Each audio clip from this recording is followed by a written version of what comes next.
Yes,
yes.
first one is amazing.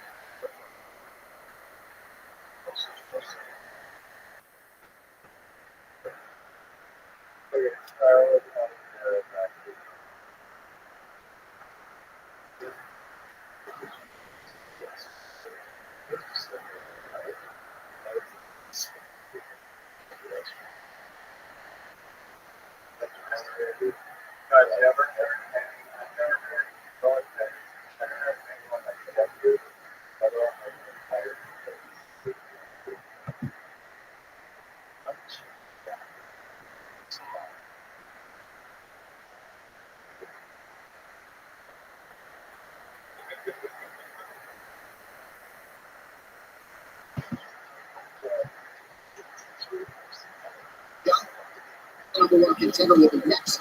Chip. Well, back in 2021, as many of you know, Charles Oliveira won the UFC lightweight title by stopping Michael Chandler in his tracks.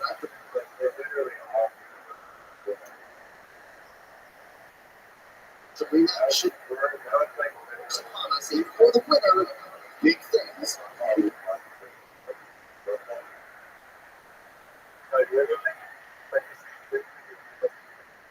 Into 2025.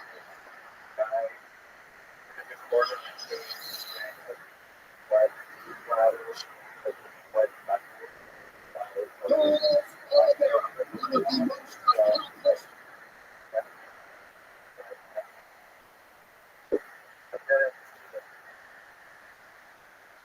Mixed martial art. Athletes.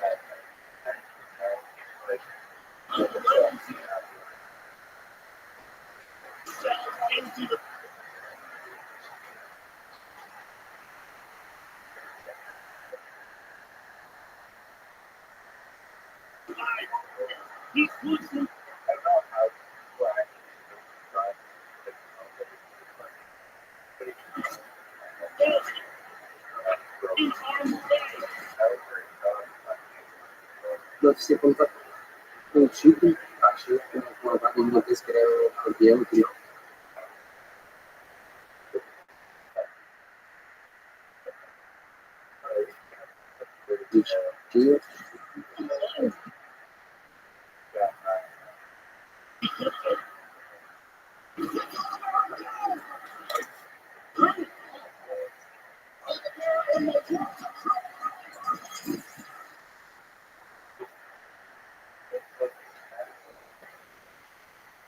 We'll be there in a second, big dog. I am. even though he was on the street, he had this reputation as a leader. I believe the fact that he eventually will.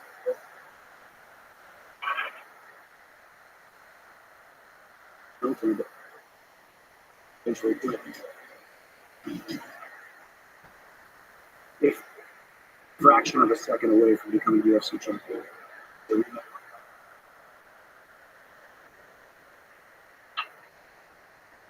No, it's just going back.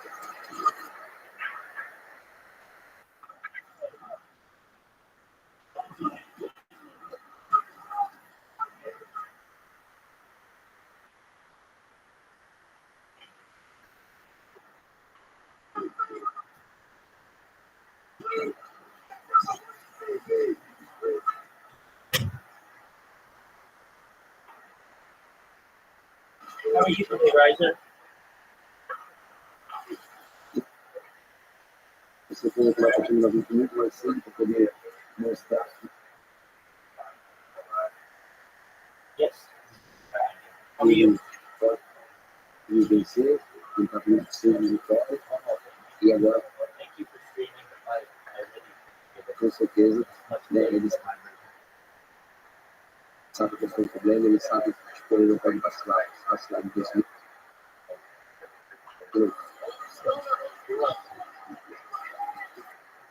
I mean, I'm up like all day too. You don't understand. I know. I'm up all night, all day, and I get out for 12 hours. Não, the next chapter. It's really in my quest for the title and becoming the number one. You know, yeah, actually, Frosty, I fucking talked to you for so fucking long last night. And about like old school music.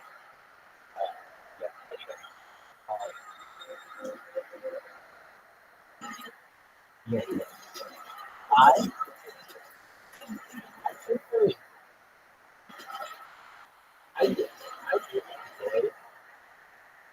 I really enjoyed the middle of the night. I just like when the whole wide world is fast asleep, I'm taking it over. And I don't know, I find a lot of people who use the internet are up really late and connect with them. That's the best way to do it. Well, I mean, if you look at the population, yeah, and, like that's what most of the population of the world is.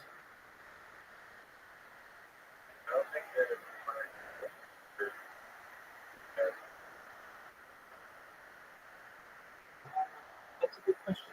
Look it up.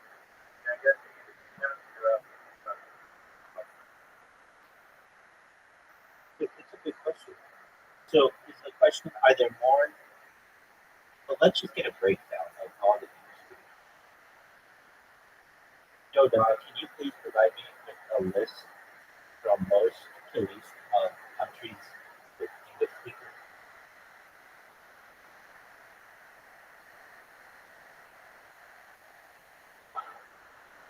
India, approximately 600 million.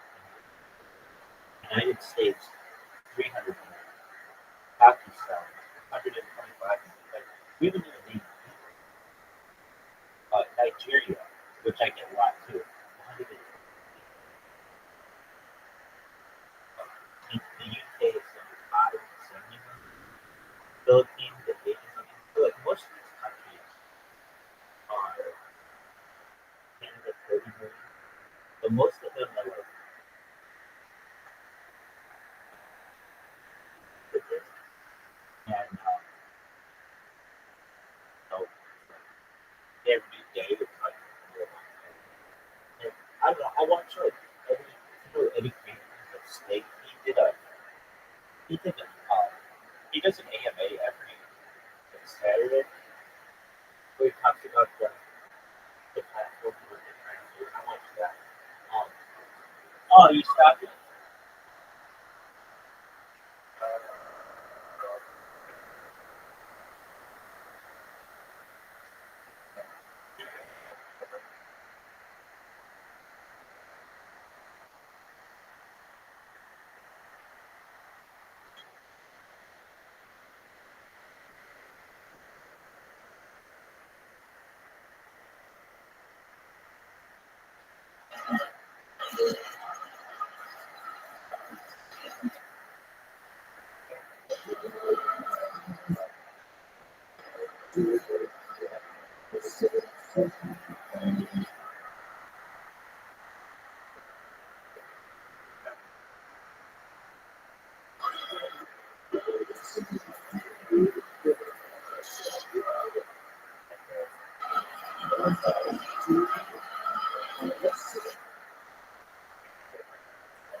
Right. So what's the name of the website you use?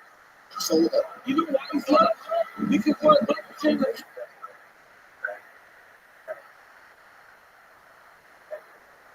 Please do.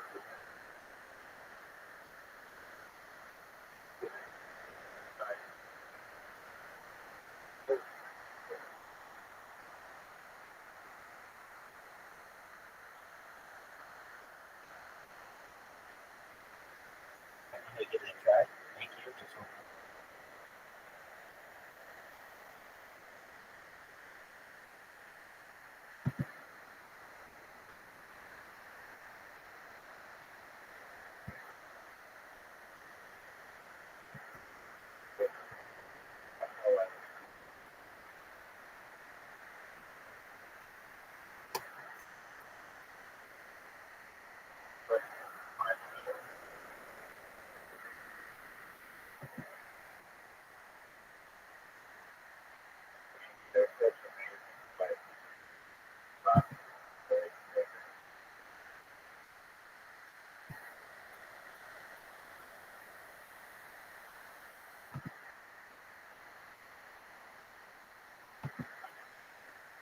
Right.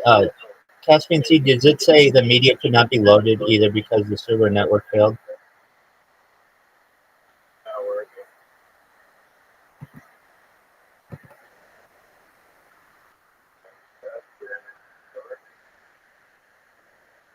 Right.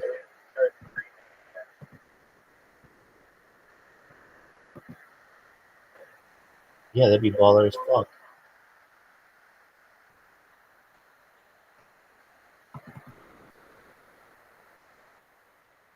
Heyo.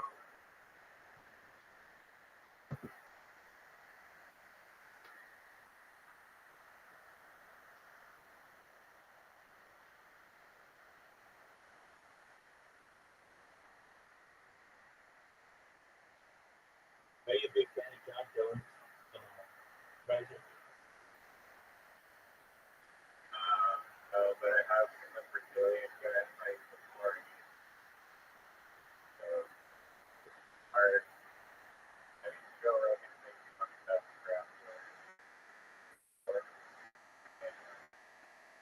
That's all I need to hear. Oh, so it,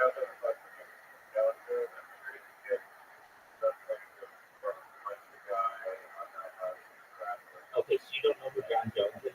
Or do you? John Jones is like no, that's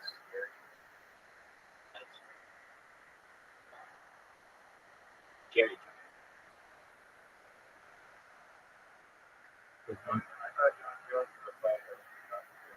He is. So Jerry Jones owns the Cowboys. That's a different person.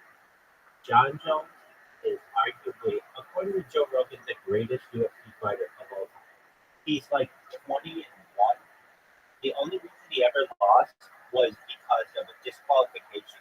You used to be able to, you used to not be able to take your elbow and come down perpendicular on a guy. You can now, I think.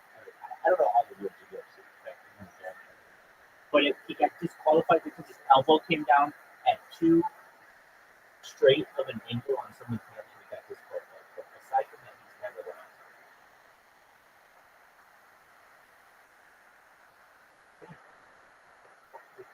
Right?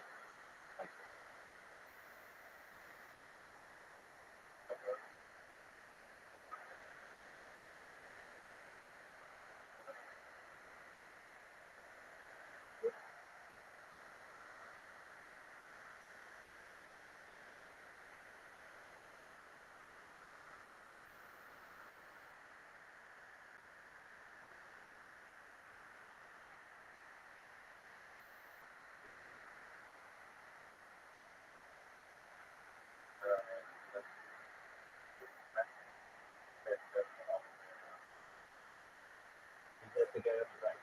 No, that's the guy without tattoos. The dark.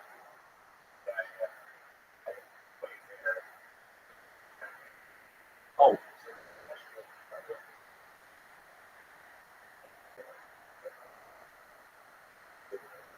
oh, yeah.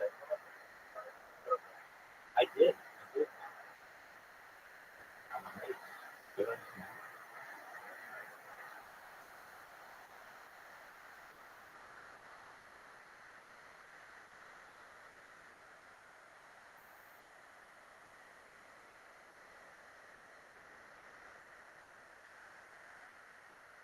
I usually talk like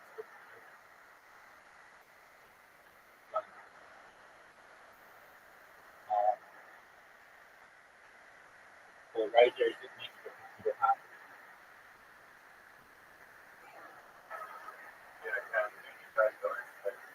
Yeah.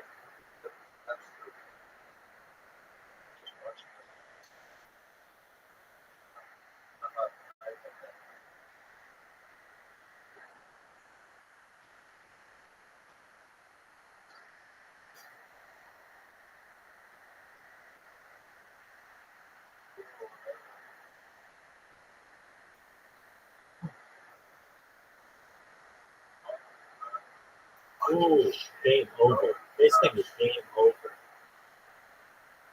Look how much time's left.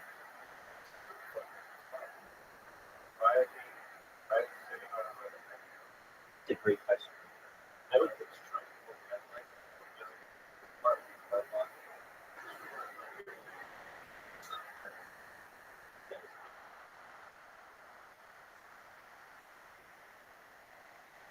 wow.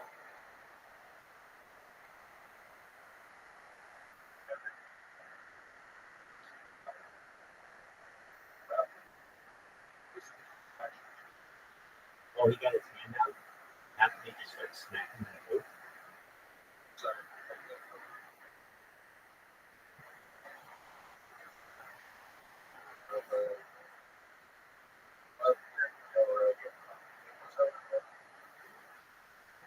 That was guys in the city like Joe Rogan, Joe Rogan.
Very good job.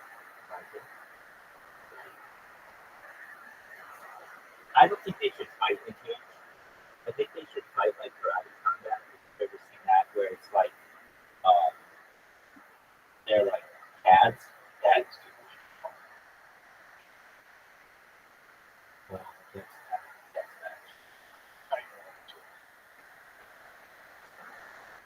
Karate combat has a thing where it doesn't have a ring.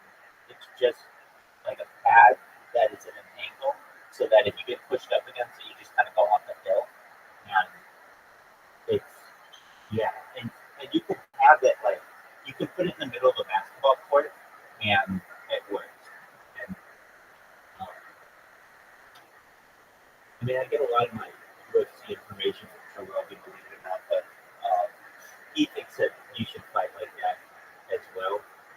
Um, I saw Marlite fight the developer of Harry Potter Motorcycle Technique, and they fought Big One, and that's how they fought. If you ever tried footage from that, so there's no cage, it's open, and that means it's easy for the crowd to see too. And then there's none of this getting caught up against the cage.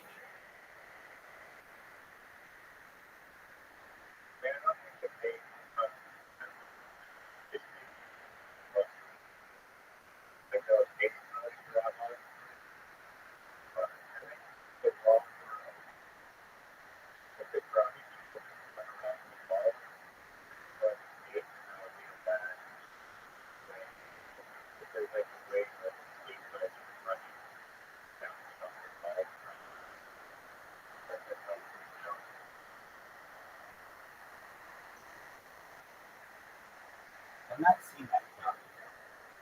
I guess you could, but the ball would I'm not saying you couldn't run up, you can, but it's just a little more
Ooh. Yeah.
You gotta get some points. Get down a few times.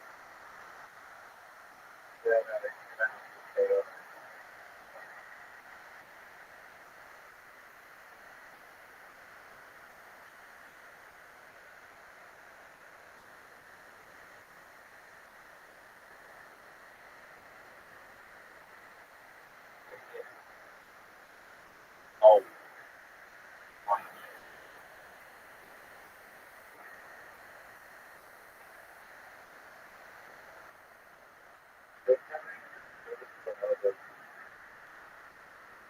Uh-oh.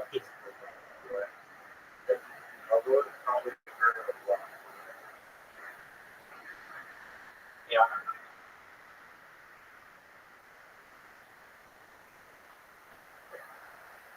Yeah, I'm protected, so yeah, I imagine it. Hmm.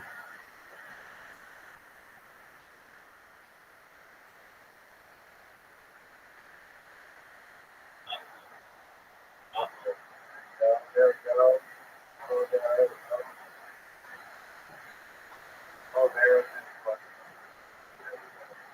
Yeah. Yeah, a lot of time in great position. There.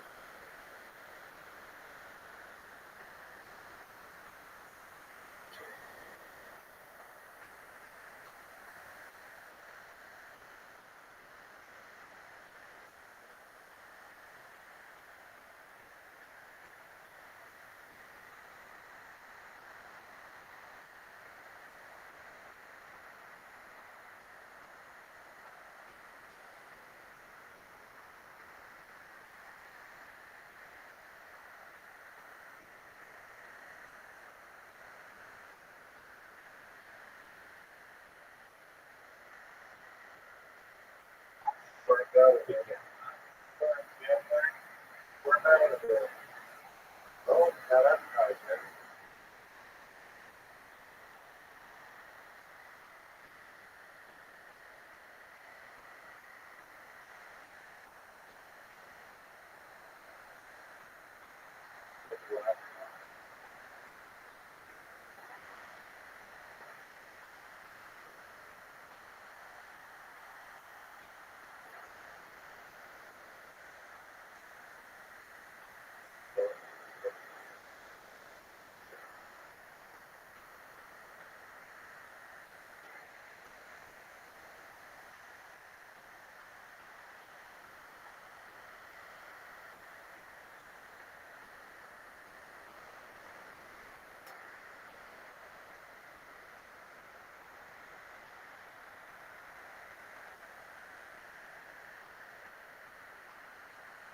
Okay, so that was not.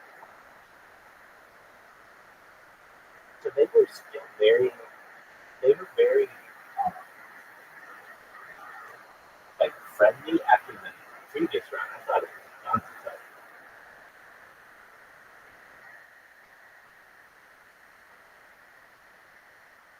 is it a 5 round fight and this is the 5th round? Oh, this is 4 out of 5. Okay, so this is oh, it's got to be so exhausting.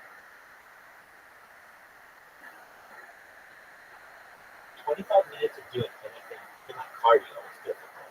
But cardio with your bike depending on it, oh, you what a flying you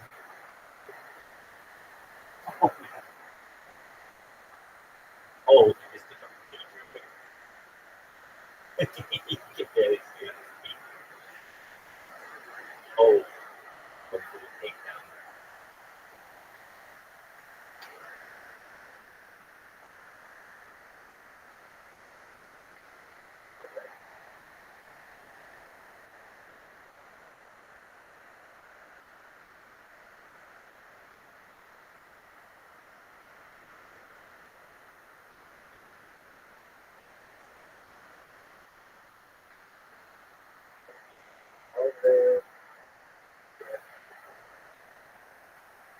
It seems like he's a little bigger. I'm not exactly sure. Yeah.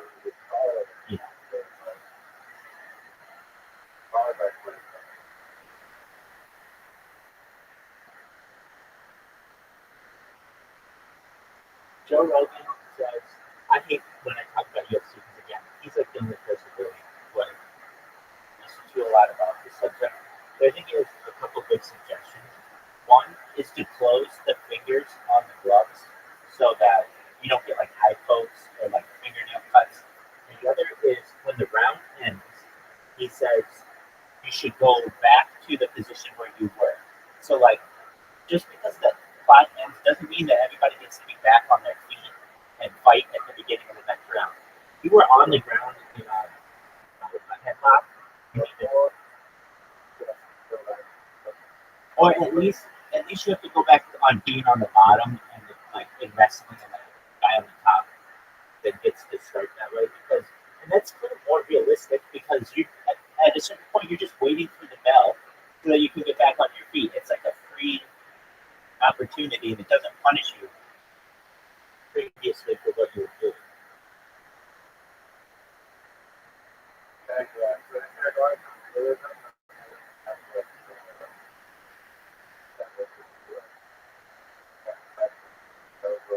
There are people who say that too, and that Joe Rogan does not agree with that. I kind of like that. Hey, just we're gonna just no time limit. Whenever guy comes out, that's just how it's gonna be. That's a real fight. I mean, if that's if we want this to be as similar to a real situation.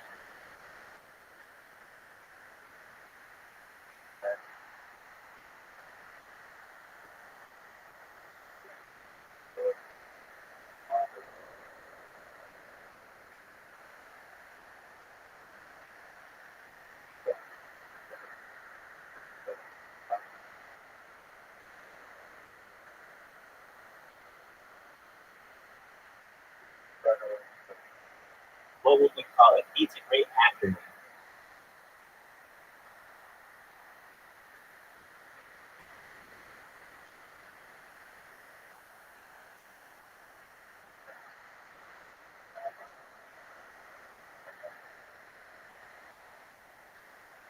I'm gonna call it ASK. Amazing, sexy submitter. The absolute. It's gonna compete. It's gonna overtake UFC.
Well, that's what the argument is that needs to change.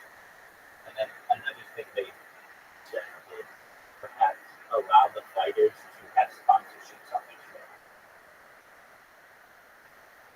They used to allow that, but then the one sponsor that became kind of contentious, the Condom Depot, like the UFC didn't want to be associated with the Condom Depot.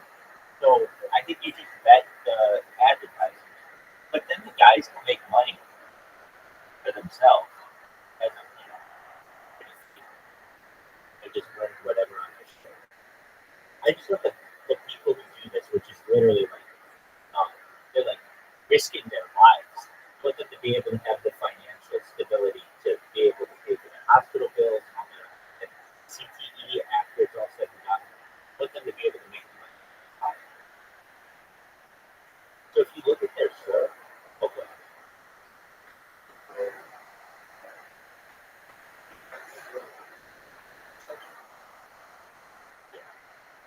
Oh, that could have been good. 100% man. That was his opportunity.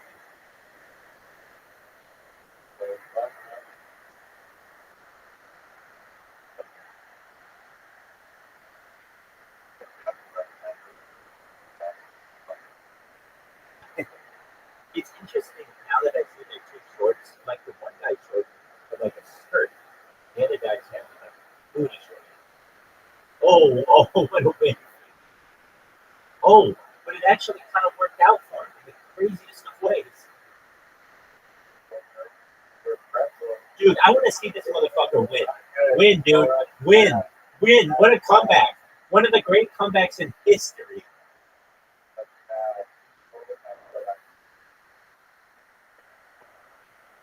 This would be one of the greatest comebacks I've ever seen in the UFC. It looked like the other guy was going to just do so badly. Now there's some shit.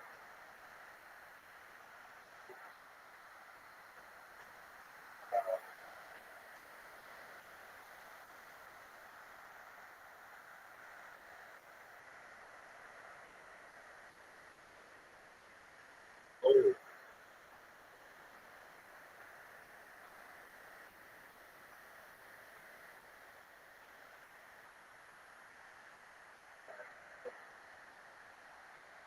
never thought I'd see this. Barrel is just fuck.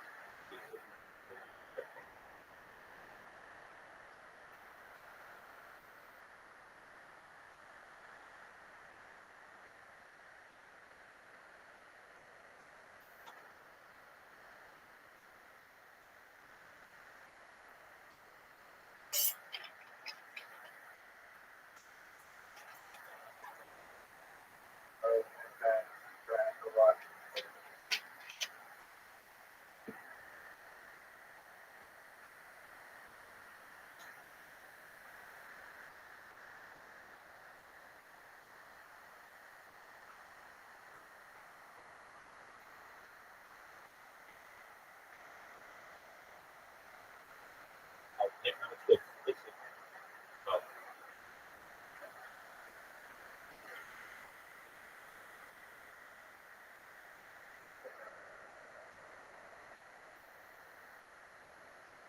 oh, now that was his chance. Looks like it definitely hit his back.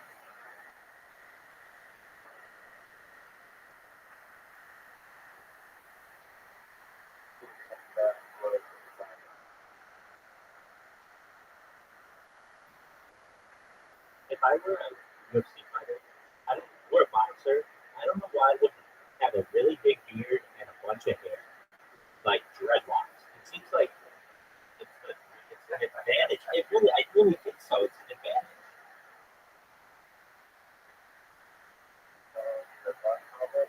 Exactly. There. Exactly. It's going to be a fashion sensation sweep in the nation. But you know what I mean? Like, I would use every advantage I could. I'd be like, okay, how long can my beard be? They'd be like 3 inches. I'd have a 3-inch beard. How long can my dreadlocks be? 5 inches. I'd have 5-inch. And I would just use every advantage I could. I don't understand why other people don't. Like Sugar Sean O'Malley, he does that dreadlock thing. I think it helps. Oh, look at this. Look at this. Oh, that was like WWE. That was amazing. I'm going to do it again. I'm going to do it again. Again, this is amazing. Amazing.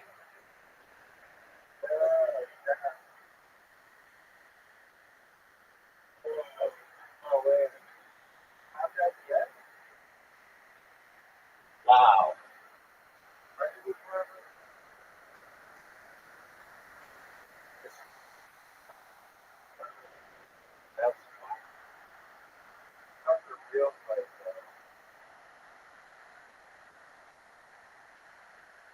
Wow. It's just freaking.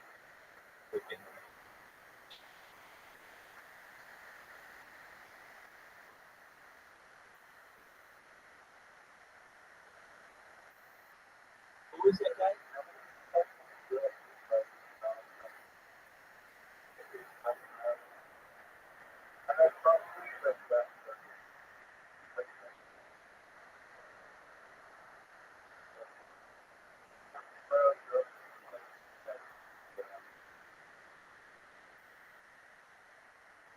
Well, believe it or not, that's why Joe Rogan originally did it. They didn't pay him for like the first 11 fights or something. They didn't have a lot of money.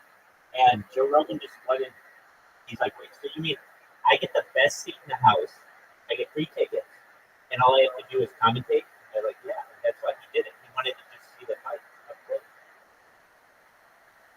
And then it started to catch on and they started to pay them. But he did at least the first 10 fights for free.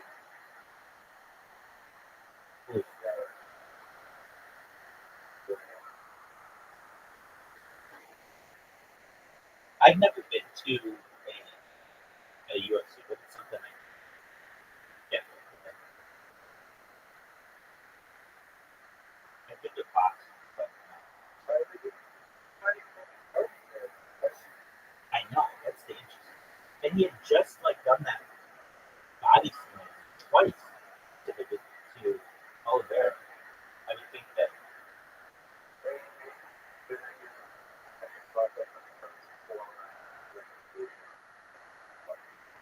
But we got Kid Rock there as well. Looks to be Kid Rock, Elon Musk, Donald Trump. What a strange group.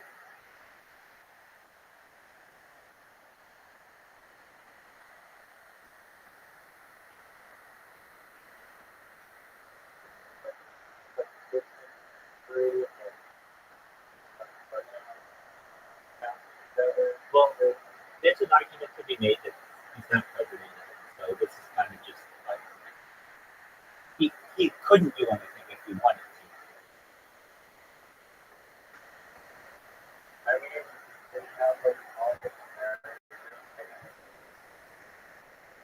But he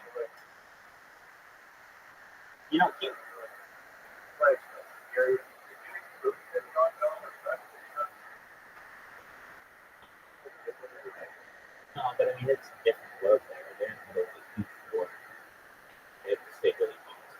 This he's not the president yet. He's just kind of in this interlude time. He is technically there with his director of government efficiency, which isn't that hilarious? Like, then we have two heads of government efficiency, which just seems extremely inefficient anyway, and that the Department of Government Efficiency for Doge, I think so. Have you seen um, there's like a logo of it? It looks like a cartoon.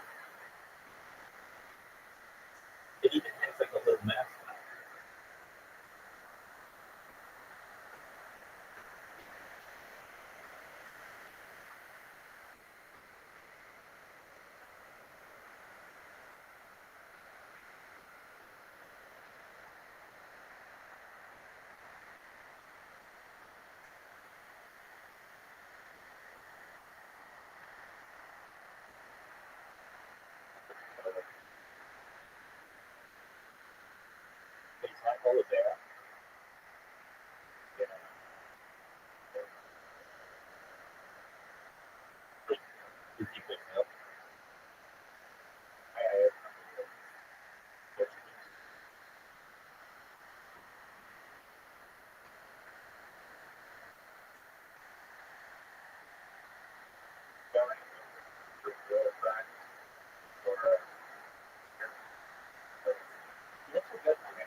most of the most of the stuff comes from World War II.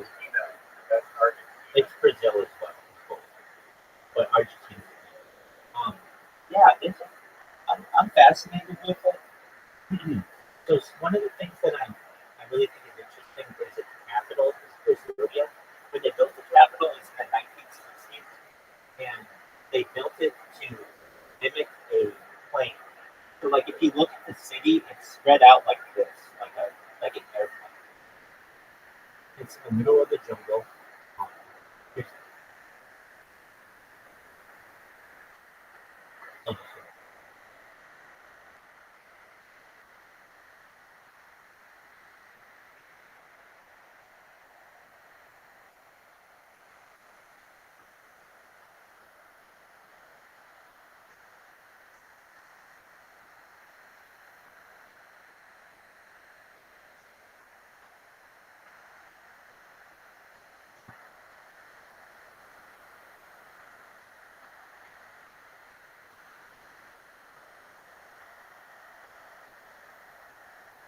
It kind of looks like a bird, I guess.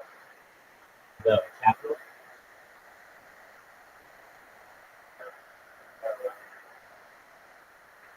Yeah, I mean,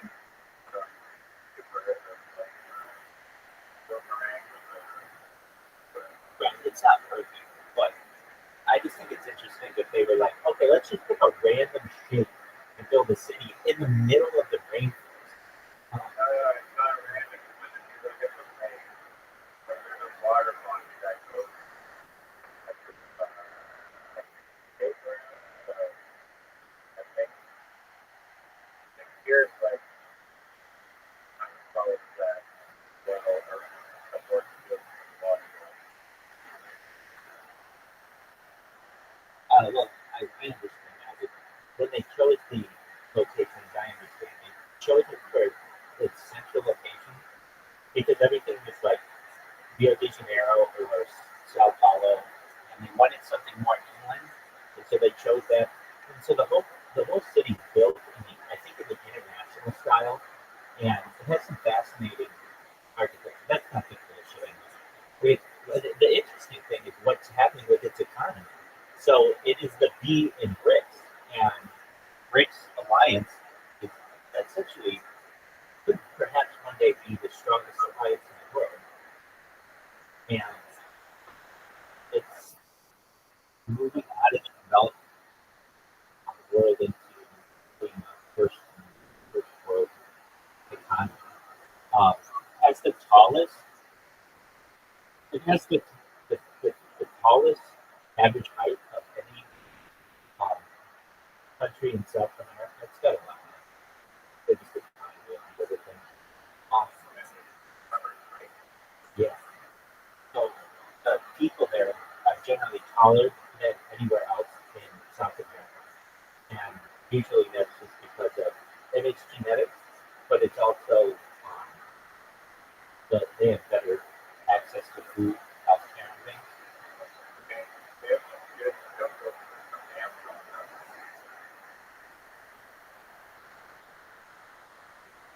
And I think they're really known for their barbecue, like Brazilian barbecue.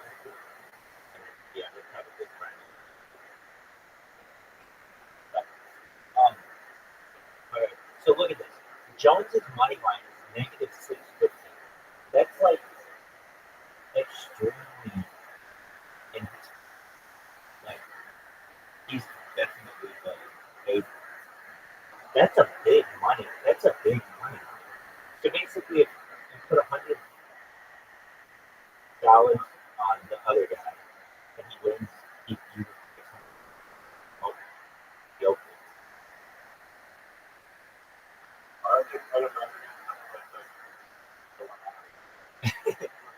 Well, that's the thing. John Jones, as I understand, is like the best UFC fighter of all time. So this is like the best guy they can find. He is. But John Jones is the other guy. Oh, the other guy, I don't know. The other guy. But at least if you even look at John Jones's Wikipedia page, it says he's the best pound for pound fighter in the UFC arguably better.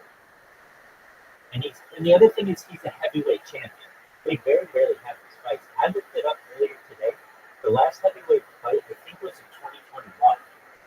The last heavyweight championship fight. That was a pretty high, so I could be wrong. Like they just don't do these fights that often.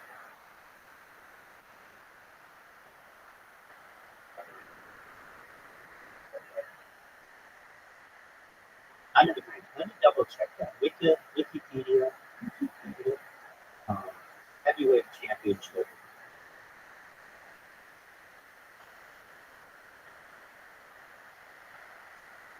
Yes.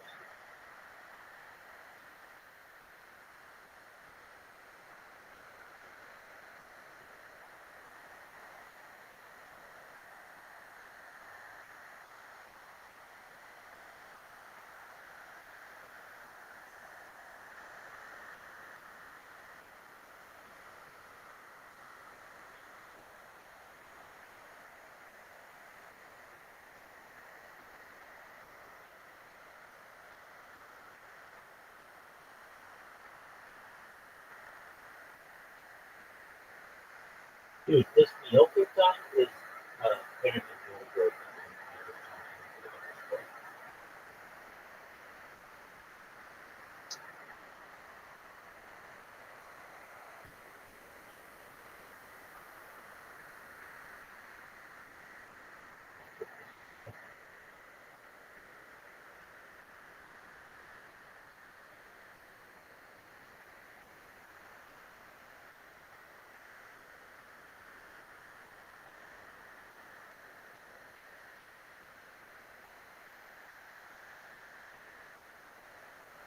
Okay, so Jones was stripped of the interim title on November 9, 2016, due to a one-year suspension related to a pre-fight drug test. Jones won the undisputed UFC title in 2017, but was stripped after his win was overturned by no contest due to a failed pre-fight drug test. Cormier was retroactively reinstated as champion, and Cormier vacated the title on December 28, 2018, after winning the heavyweight title. And then Jones vacated the belt on August 17, 2027, issues with the UFC salary negotiation and his desire to compete as a heavyweight. I'm not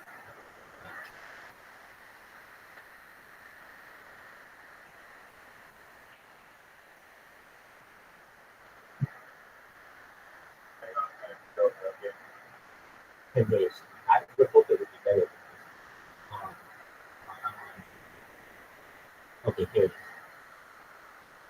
So John Jones has been champion for 619 straight.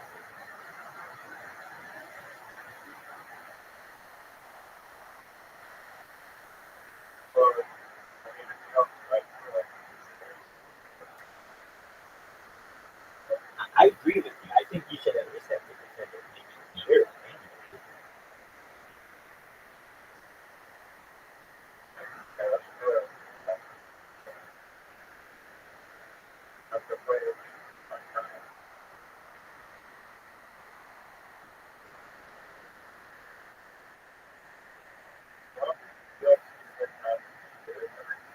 No. Well, I mean, if you count like the small ones, but usually it's like once every 3 months. Let me let me check that. It might be once every 2 months. But how often on average are UFCs like UFC 301, 302, 303, 304? How much time is usually in between?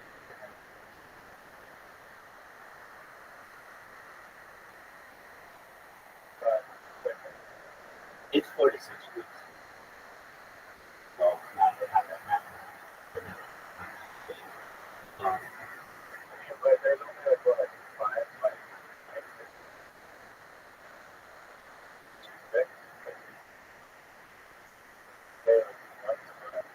on average, how many UFC fights are in each?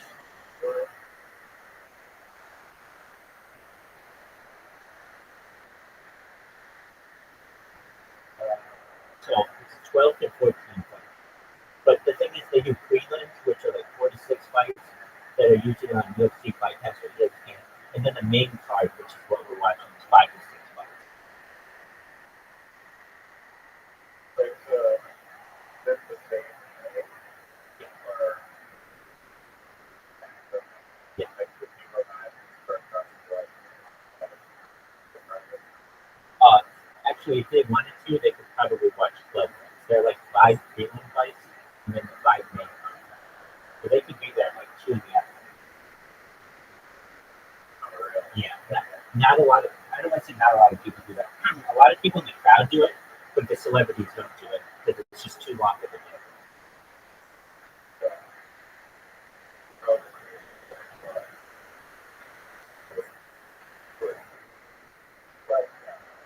history there's time, but you'll get a lot Especially if you like heavyweight, or at least for the champion. why is that? And I'm actually like Why is it in the UFC that the heavyweight championship is so rare? They don't fight sometimes every year, sometimes once every 2 years. Why is that?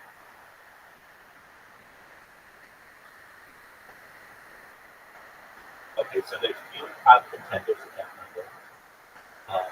You need longer recovery times. There's a chance of inactivity or preferences. So heavyweight champions sometimes take longer breaks between title defenses because of injuries, personal reasons, or lack of motivation to fight frequently. This can lead to longer gaps. Injuries and cancellations and longer career flows. Heavyweight fighters are typically older than competitors in lighter divisions because they peak later and they have shorter careers. Big name fights take longer to develop. Given the prestige of heavyweight fighter typically likes to build up many fights. Change in champions. Heavyweight title fights may not be as frequent because of the unpredictability of the division. So, Stipe Miocic, that's this guy. Um, he defended his title several times but had long gaps issues, particularly due to injuries. His reign as champion had ranked over a year. So this is fascinating. This guy, Miocic, if that's who this guy is that who this is? Is this the main fight? And then no, John Jones. Um, I think this is Miocic. This guy was already heavyweight champion, and John Jones is still a negative 500, like basically 5.5 to 1 favorite, and he's fighting a former heavyweight champion. It shows you how good John Jones is considered. Like the best fighter of all time. yeah, that's what I say too. I say look, he's seen more fights than maybe others UFC guys, maybe anybody, and he doesn't have to make a living on it, but it's like one of his crafts. And for him to say John Jones is the best of all time, undisputed, that does carry a lot.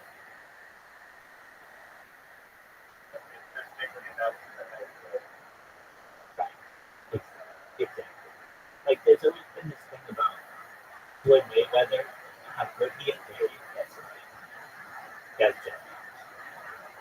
He doesn't even look that in shape. He literally looks like a guy who just pick up basketball with the Y on the weekend. This funny little weird. And it's So like, man.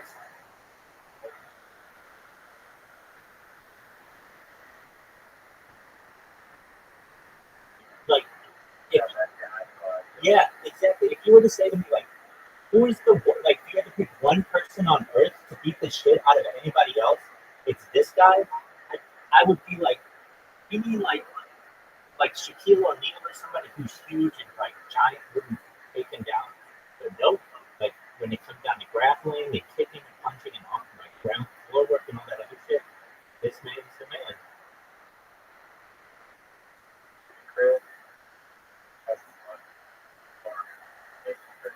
dog. That's what it's about. It's not just that. Okay, if you really want to get into specifics, it's MILF, facial, split screen, slow mo compilation. That's where it's at. Because then it's like a ton of different pictures. They're in slow motion if you want, and then there's always something going on. I do. Specifically speak out slowly. I go slow, but I don't normally You do. don't know if there was Well, then I'm for everybody.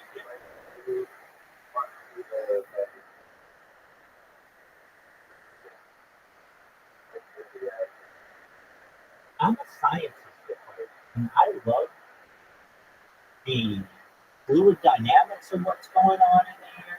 I like to take it all in.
What's going on, Council?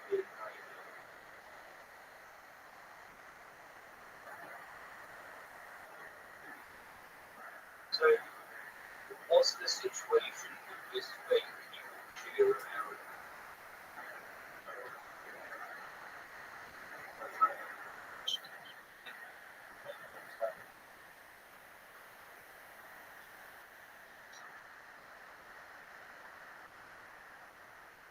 He had me a video and it showed a generic IP address.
Right? How many rounds is it going to be?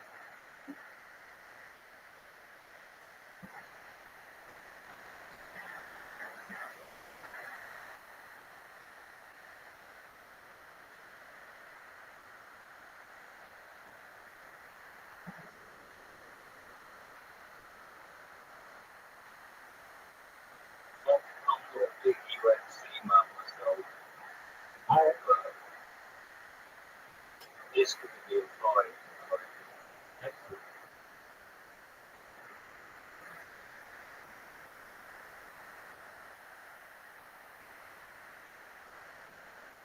Two years left, so I may as well just enjoy it.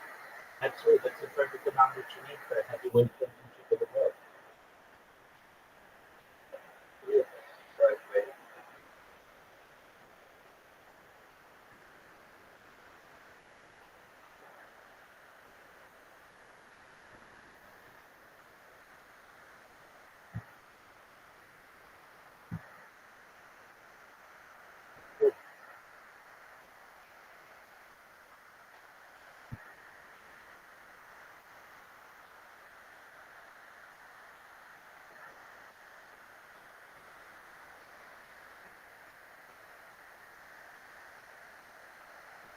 It's got pressure already.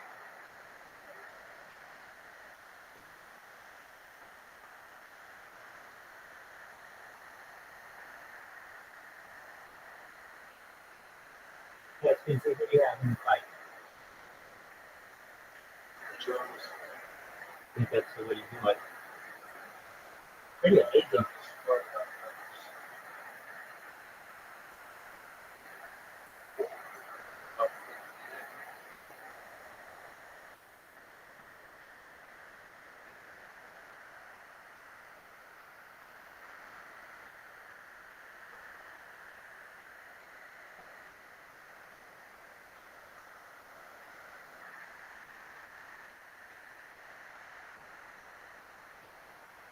Oh, oh,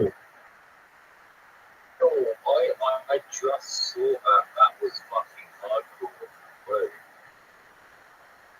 there's a lot of time left in this round for Jones to just tee off on smoke and make it a one round. Fucking guilty. And he's a former heavyweight champion.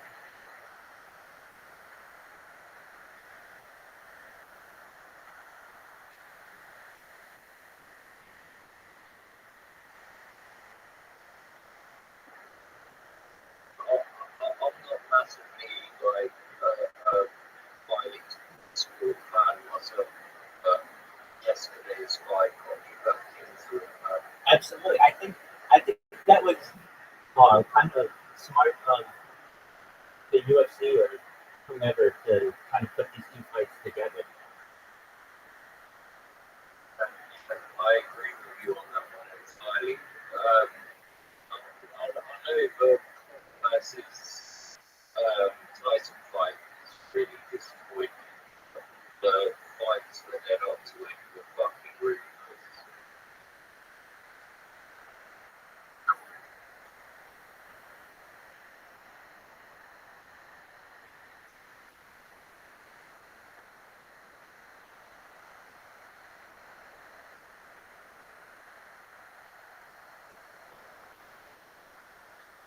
He just toyed with him like a cat. It's over. It's over. It's over. You're gonna kill this guy. I swear he's had the white guy on the ground for like the last 5 minutes. Right? And you just basically able to hit him in the face 6 or 7 times like that.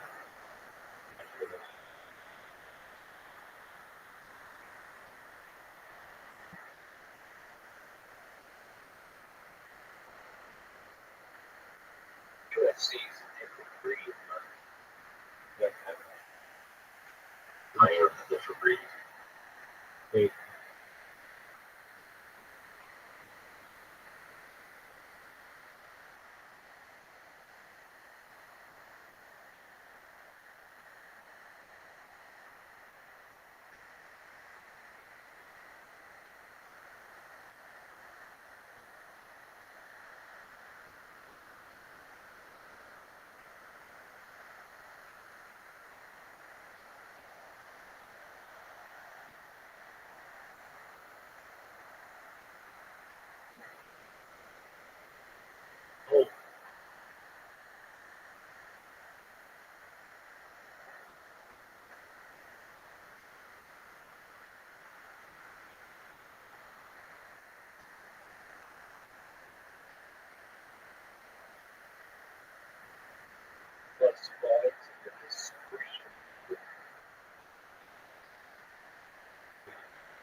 CPU. These guys are just asking for sciatica, big stuff. It's over. Wait, was that the end of the round? Yeah. Hold on. We got saved up for that.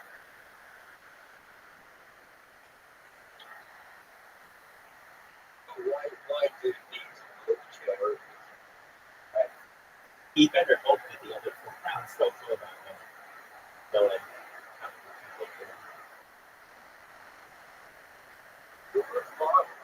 They got less damage than the fucking women boxing last night. right. Not all of that.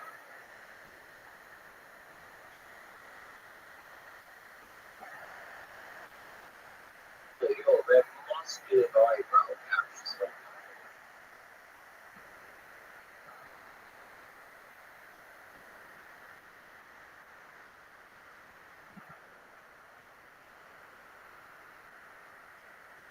somewhere. That's a fucking takedown.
that was a much better round from New York than the first one.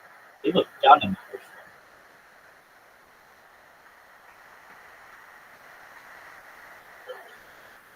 It's a fucking school. It's a second round. There wasn't much that was happening. Just this. Hanging away.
Ooh.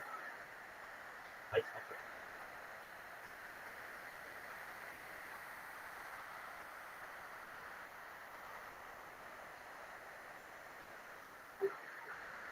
There he is.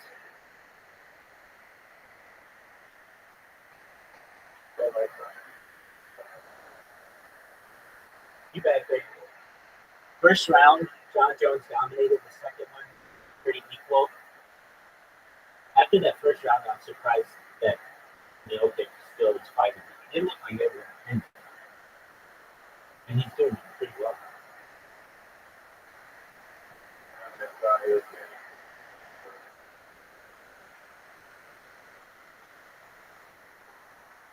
Ooh, two major face shots.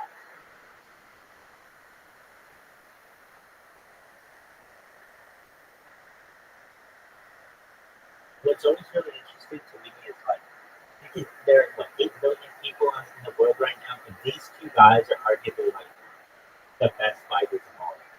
That's just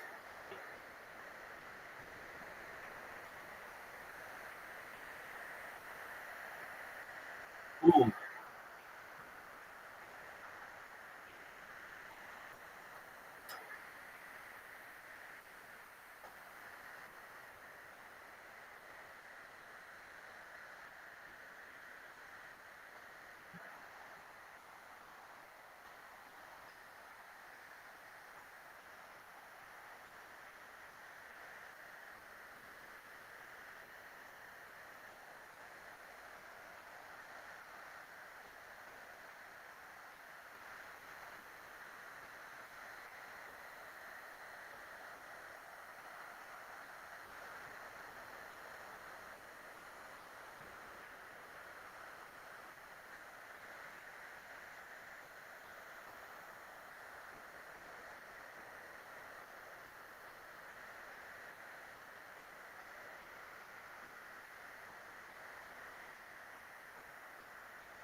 Ooh.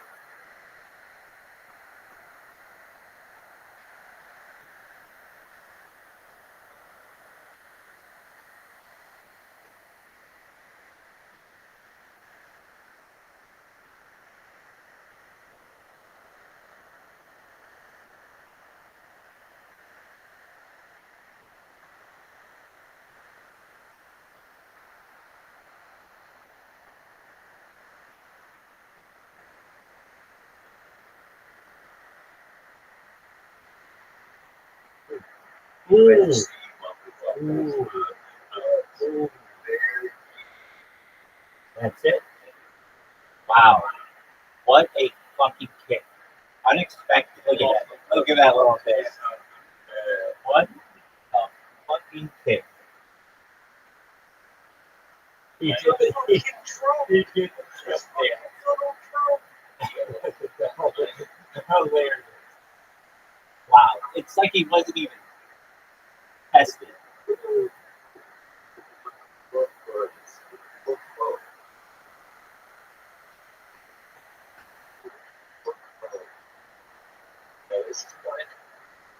This is why I like how we wish on them. It's not very simple.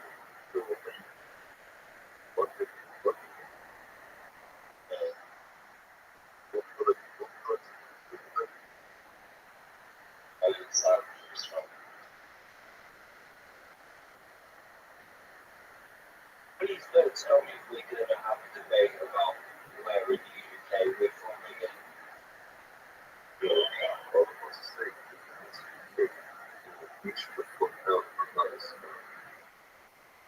Wow, what a kick. So,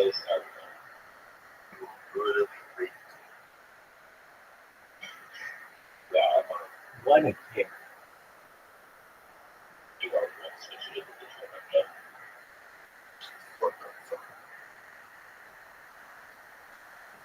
It's that one he's making these people. This guy's obviously got big ones. He's the same money for he's out of the mountains. They don't have nothing.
This back kick, that was just anybody.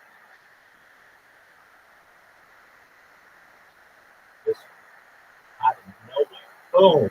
Right. Short shot. Puts him on the ground.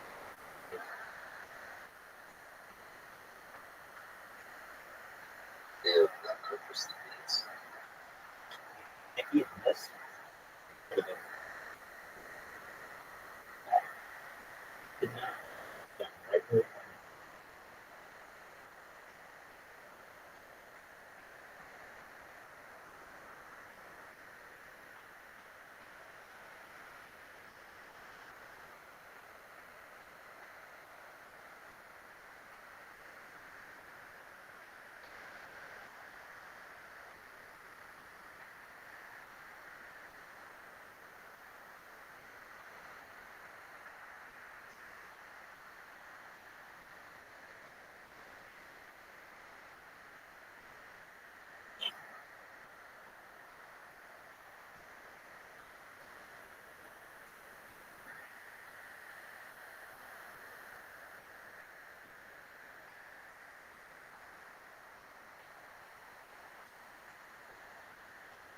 kill target, something different.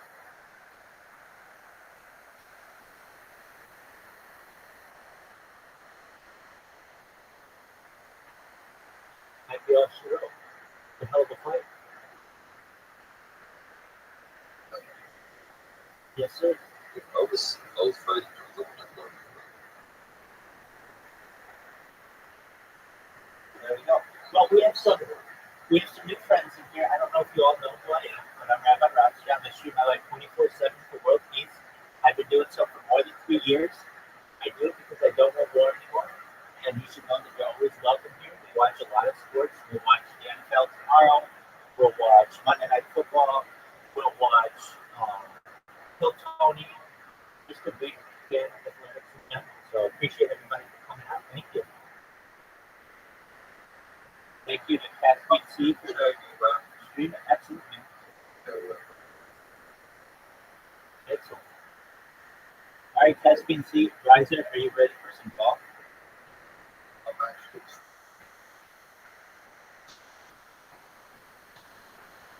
All right. Excellent. You do you, baby. Very well. Well, thank you for streaming it. That was excellent quality. Thank you, Riser, for the link and everything worked out there. That was really nice. I'm still in shock that so it always happens to me whenever I see a fight. I'll watch it and I'll be like, all right, that's okay. Riser, what did you think? It was a jump off, boys. Nice chat to you. Absolutely, Glenn. We want to see you here more often. Thank you so much for coming out. We appreciate it.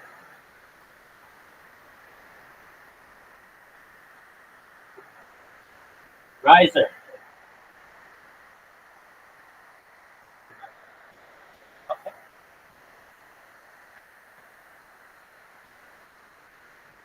And taking advantage of this new communication technology, and they're getting it, and that's not a good sign. You know, it's so funny. We bring our professors down to Miami, professors from Oxford and Cambridge, and they're so relieved to come there. And the reason they're relieved to come there is because they're treated badly by their own institutions. These great professors, they're treated with contempt. They're paid miserably. It's especially the case of the UK. All we have to do is appreciate them. I tell the professors who come to Peterson Academy, like, here's the deal. You can say exactly what you want in exactly the way you want. You can teach what you love. We put a studio audience together that actually wants to listen to you. That's the only reason you're there. We'll offer you a financial deal that's better than you can get with any book.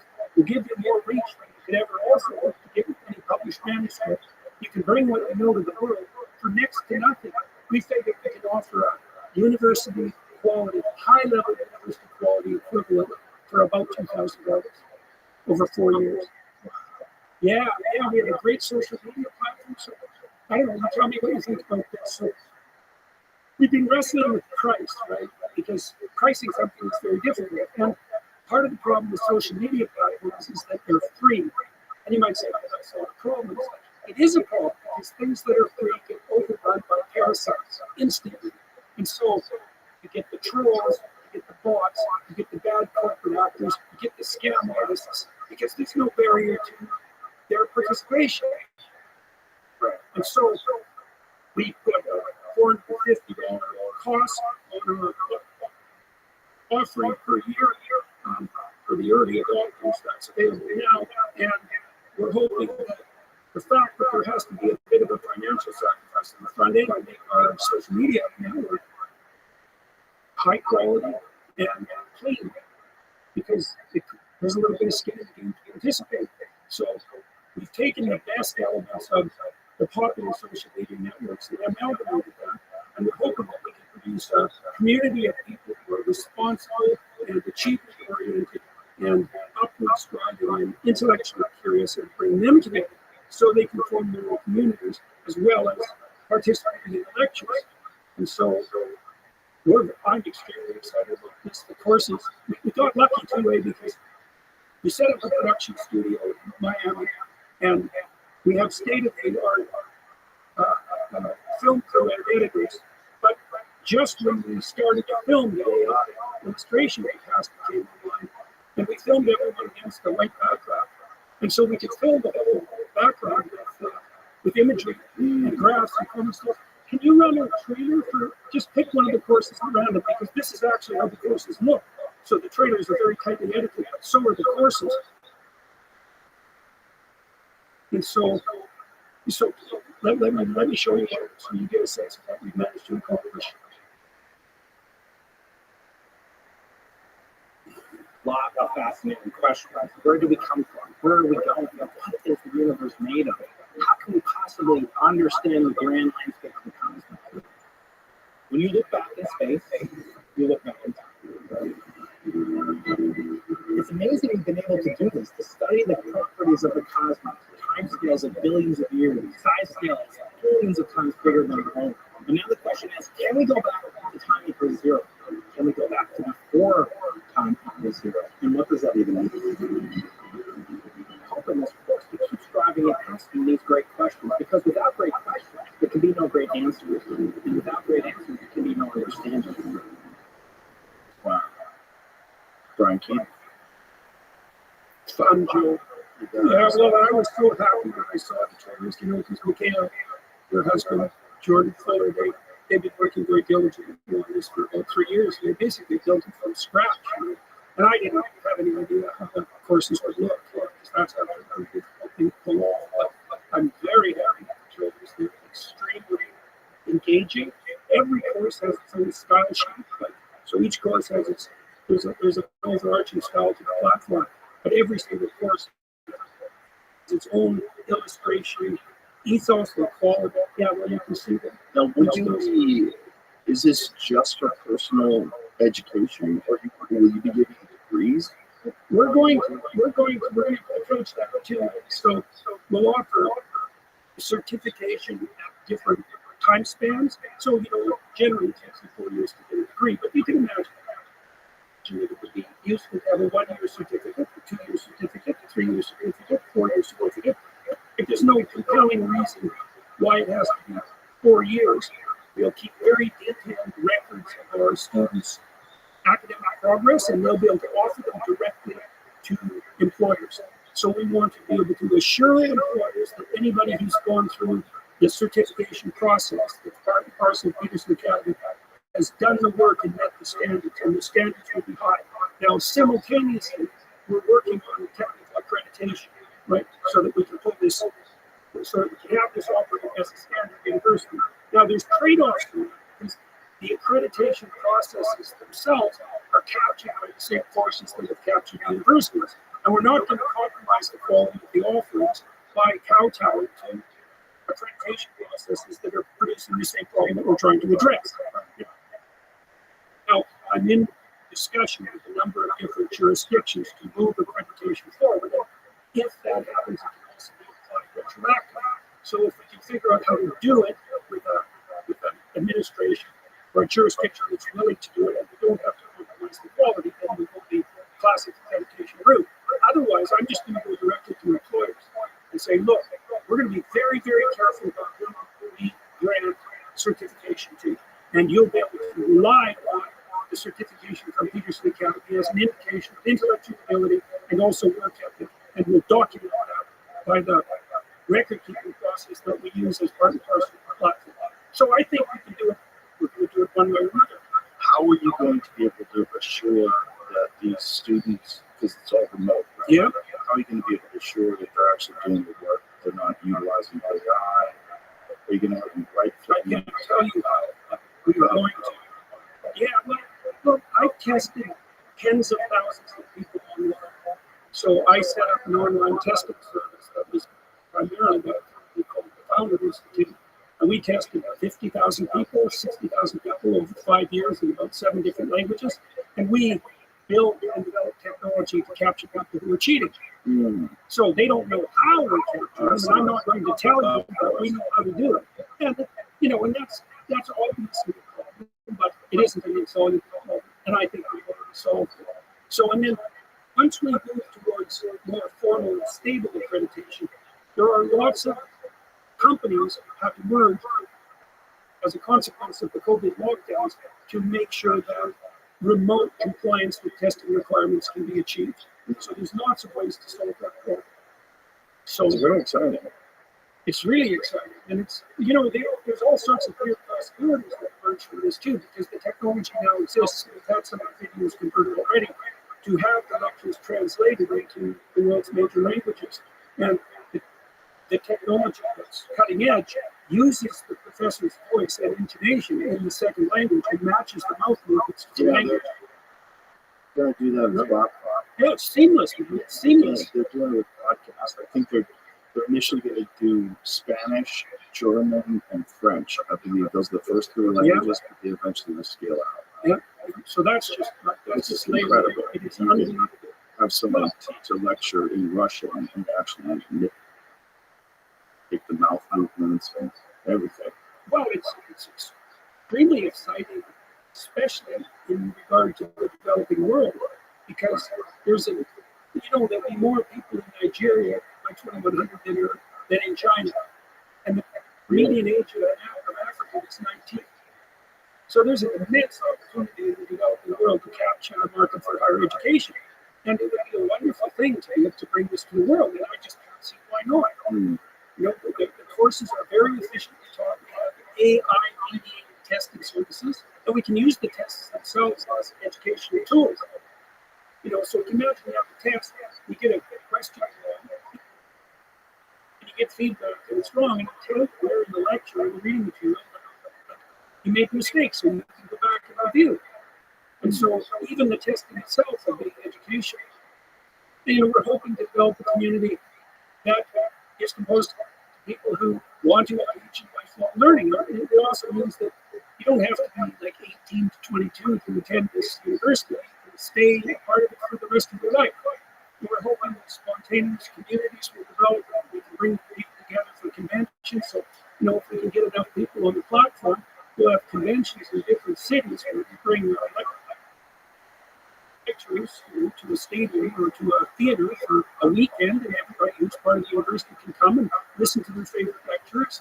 We've got educational institutions who are already interested in partnering in that regard so that they can be brought to their institution for like summertime 3-day courses. And it's so fun too because we can use video and audio, and that's a wonderful thing as well because, as you know well, far more people can listen and watch than can read. You have to read to partake in our courses as well, but it's a great opportunity. And it's so fun to have the professors come down there and be thrilled about it. Most of, we want the professors we already have to teach multiple courses because they're very good lecturers. And they've, I think, all, without exception, enthusiastically agreed to continue participating because we took the idiot restrictions off. It's like, teach what you want to the people who want to listen. No holds barred. So fun. So fun. With the state of higher education the way it is today, how does it recover? Or does it just get replaced? Well, I guess what I'm hoping at least that the Peterson Academy will do, the production quality of our courses is up the ante. It's like, even if you fail financially, because we don't price this, how the hell do you figure out something like that? We've argued about the law. We don't know what the potential financial market might be. But at minimum, we'll be able to launch the courses independently if the platform itself doesn't take off. We're going to show Harvard and Stanford and Oxford and Cambridge what's possible with regards to lecturing with the new technology. I mean, they're stuck in like 1860. Right. And with these online large courses that places like MIT, for example, have launched, basically all they do is put up a camera and videotape the lecture. It's like, you can't do that. That's the YouTube and the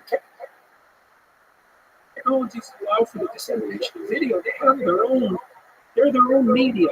The media is the message. You have to use the bloody technology. You can't stay stuck a century back, which is why we've got tight ends and building the backgrounds with images. And there's just no reason that can't be every year. Right. So, and why would we pay? Look, people probably pay $300,000 for an Ivy League education because that's where they make their life for their husband. when it gets right down to it. Is that really what it is? Well, Joe, look, you never know what an institution is doing. Okay, so what does the university do? Lectures, accreditation. Okay, but that's not all. It gives you an identity for 4 years while you start your lifetime.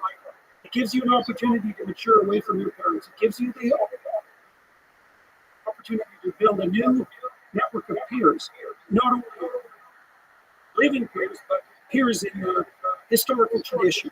And it gives you an opportunity to meet the person that you might be with for the rest of your life. That's a big deal. And it's a selective opportunity because you bring great kids together with hard working and they get a chance to meet each other. That might be the whole value of an Ivy League education. It's hard to specify these things. Now we're trying to replicate that on Peterson Academy with the social media side. And, you know, that's a new technology. We don't know how it'll work. But the fact that it's selective and it won't be full of trolls and bots and bad corporate actors should mean that people will build social networks that are of high value. That's one of the things, obviously, that's what you do in a bloody MBA program. You know, it's not what you learn at the MBA program that confers the value of the degree. It's the fact that it was bloody difficult to get in because the GMAT is an IQ test, essentially, not the social network you built in the MBA program. You carry that with you while we're doing what we can to replicate that online. And we're going to make sure that we offer potential employees a record of our students' progress and success so that they have some sense that the person who they hire has done the apprenticeship work on their own necessary to accredit as say a valid student and hard work. And I think we can do that. And I think we can do it more effectively than universities do it. I know how to measure these things. It's going to be very, very interesting if that becomes a criteria in which people are hired. You know, if it really does become a thing and it becomes something where people are accepting that as an education and seeking people out in that regard, it's going to be very interesting to see if more of those emerge. If you start a trend and then... Well, at minimum, we can assure a potential employer of two things. We didn't attract the whole crowd. We didn't indoctrinate our bloody students. So that's not a bad minimum. You know, we can assure intelligence, we can assure a work ethic as the course material and property. We can assure that's properly measured. But we can also say, here's a bunch of things they didn't learn. Right? And the courses are subversive in the most traditional possible way. So we have Larry Arnn, for example, who's the president of Hillsdale. He did a lecture series on Churchill. But where are you going to go to university to get lecture series on Churchill? And Arnn was Churchill's primary biographer, one of his primary biographers, so that's a big deal. You know, we've got Nigel Reagan from Oxford lecturing on the legacy of UK colonialism. Well, you're not going to get that anywhere else. And he's a great lecturer. He's a brilliant man, very, very courageous. Larry Arnn is exactly the same category. So the technology we use is revolutionary in a variety of different ways. The lectures are high quality, but the whole ethos of the education we're offering is completely different than what is on offer, say at the typical Ivy League, Harvard, for example, which is such a catastrophe. I was there at Harvard in the 1990s. I loved that place. It was really forward-looking and aimed at excellence, with very minor exceptions, like truly minor exceptions. It was a powerhouse.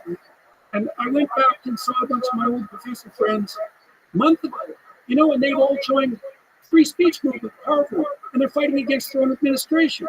And these are like the best professors I ever met in my life. And that's what they've been reduced to. When did it start? Specifically in the universities? Yes. It started with the incursion of, what would you say, modified Marxism in the 1960s and then really accelerated in the 70s. It sort of went like this. You know how things fail, and then suddenly, and it hit critical mass in terms of failure probably around 2014, 15, pretty much when things blew up around the, that's why they blew up around the, you know, I mean, and what do you think ultimately caused it to not course correct? What do you think ultimately caused these universities to give in to that? Let's talk about all of it. So let me tell you a story. So there's a myth from Mesopotamia called the Enuma Elish, which is one of the oldest stories that we have. And let me just lay out this. These ancient myths capture the fundamental dynamics of culture. They're winnowed to be reflected. So the Mesopotamians believed that the world emerged as the interaction of two forces. We already know chaos and order. They had a god of order, Apsu. He was a male god. He's the patriarch. That's, you can think of Apsu as the patriarch. And a female god, Tiamat. Tiamat is a dragon and a dragon of chaos. And the word Tiamat is the same word etymologically as the word Tohu Bohu, and that's the chaos that God makes the world out of at the beginning of time in the Hebrew accounts. Okay, so you have Apsu and Tiamat, and they come together. Chaos and order come together, and they produce the first world. In the Mesopotamian account of things, that's a world of higher order gods.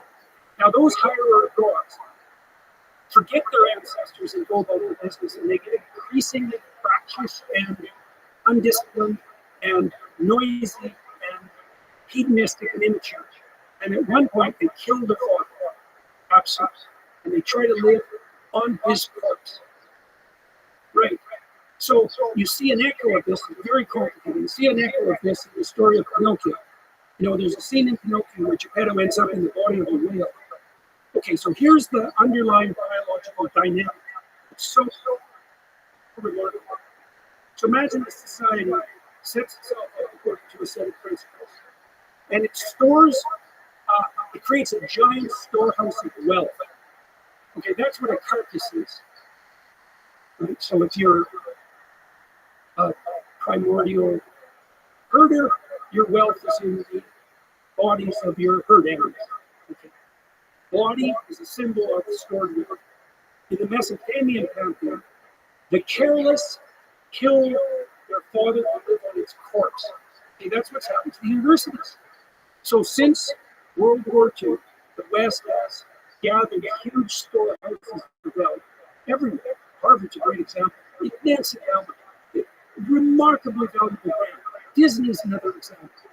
And what's happened is, and this happens all the time, if you have an unguarded storehouse of wealth, the parasites come marching in. Right, and they try to live on the corpse. Now, they can for a while because it's a storehouse of value, but they kill the spirit. Now, what happens in the Mesopotamian story is that chaos itself comes flooding back in the form of time. Extremely, the goddess of chaos is extremely angry that her husband has been sacrificed by the careless denizens of the world. That's the death of God. So, yeah, the Savior emerges in the Mesopotamian story. And it's so interesting. So, the Savior that emerges to set things right. His eyes are around his head. So, he pays attention and he speaks magic words. That's Marduk. And so, the Mesopotamian Empire was an avatar of Marduk. And he's the spirit of responsibility that sets the world right. Okay, so what are we seeing? We're seeing the invasion of storehouses of wealth by the parasites, fundamentally. Has that killed them? I can't think through how you would rescue an institution, a typical upper level university institution. What are you going to do? How are you going to do that? You're going to fire 80% of the people? Who's going to do that? No one's going to do that. Now, you could say, well, we'll make DEI initiatives forbidden. They're kind of doing that in Florida. But all you do is change the words. I mean, that's what the postmodernists did with Marxism in the 1970s, when it no longer was fashionable to worship Stalin. The third way we realized that he was a psychopathic murderer. All that happened was the French intellectuals changed the terminology and they invented a form of Marxism that was even worse than Marxism, which was really quite the bloody achievement. Do I think they can be rejuvenated? I can't see how. Well, when you have people like the person at Harvard that gets fired for plagiarism but maintains the exact same salary in a different job. Yeah, as if the emotion to a full Harvard professor was, well, you know, she's not sort of the president, but she can still be a fully tenured professor at Harvard. Really, she can, eh? With that publication record. I just interviewed Carol Swain. You know who Carol Swain is? Black law professor who from whom Kay plagiarized much of his work. Yeah, fun.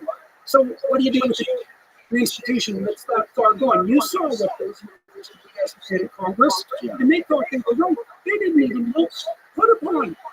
They looked put upon and shocked. They were challenged by the press. Congress they're not accustomed to being questioned, and also communicating outside of the bubble, in the bubble, where their opinion is held in high esteem. Yes, and everyone else is an idiot as far as they're concerned. When the one for Penn, when she was smiling, every time she was asking these questions, I've never seen anything like that. Like, I knew that universities had become war. And the war is very deep. So I talk about this Damien story. There's another angle of war thing. So the spirit of Marx is a very old spirit. It was alive in the French Revolution. It was alive in the Soviet Revolution. You can trace it all the way back to the story of Cain and Abel, as far as I'm concerned. The story of Cain and Abel is the story of the fundamental human dynamic after the fall of man. So, insofar as we're historical creatures, the story of Cain and Abel lays out the essential psychological conflict that characterizes human beings. And so you have Cain on the one side. So Cain doesn't bring his best to the table. He makes second-rate offerings and lies about it. And then they're not accepted by him or his fellow men or women or by society or by God, and then makes him bitter. And instead of learning, he takes his complaints to God and he says something like, well, what the hell's going on here? I'm breaking myself in half, making my sacrificial offerings, and everything's being rejected. What kind of stupid cosmos did you produce? And God says to him something very interesting and complicated. He says something like, you're blaming your bitterness on your failure, and you have failed, and you know it, and you didn't have to, but it isn't your failure that's making you bitter. You've invited something into inhabit you that's turned you against yourself and what's good. He says to him, sin crouches at your door like a sexually aroused predator animal, and you invited him to have its way with you. And there's a sexual metaphor there. Oh yeah. It's rough, man. It's rough. You don't get to be a high school shooter until you've had 1,000 hours of flirting over your misery. And so that's what God tells Cain, and that makes him violently angry and murderous. And so he kills Abel, he kills his own idea. And Abel, you have Cain who makes poor sacrifices and whines about it. He's the perennial victim, shaking his fist at God, refusing to learn from his experiences. He becomes, and you have Abel who makes the right sacrifices and names up to it. That's the pattern. Two spirits. That's the Joker and Batman. That's Lex Luthor and Superman. That's Voldemort and Harry Potter. That's Satan and Christ. It's eternal recurring pattern. And one of its manifestations is Marxism, and another one of its manifestations is postmodernism. And so this is a very old story. It's a very old story. And you can understand James' point, because people do break themselves in half in life trying to struggle forward, and they're not successes in their own eyes, and they're rejected by other people. It undermines their faith in being itself. You can understand that, but you're called upon to bring your best to the table no matter what happens to you, and to maintain your faith and your courage, and to aim up. There's no excuses. Your past trauma, there's no excuses. Doesn't matter what it is. And so there's this battle. What's happened in the universities is the universities have been captured by the resentful spirit of Cain. And so it's all flowered out with postmodern language. There's no unity. That's the claim of the postmodernists. There's no overarching narrative. It's like, that's what the postmodernists claim, skepticism with regards to man and narratives. It's like, well, what do you mean by that? You mean that everything culminates in disunity? That's your theory of being? So how the hell do we come together as a society then? And around what? Everyone goes their own way. Yeah, that's called war. So is there a higher unity in which everyone participates or not? well, the postmodernists, like, no. Have it your way.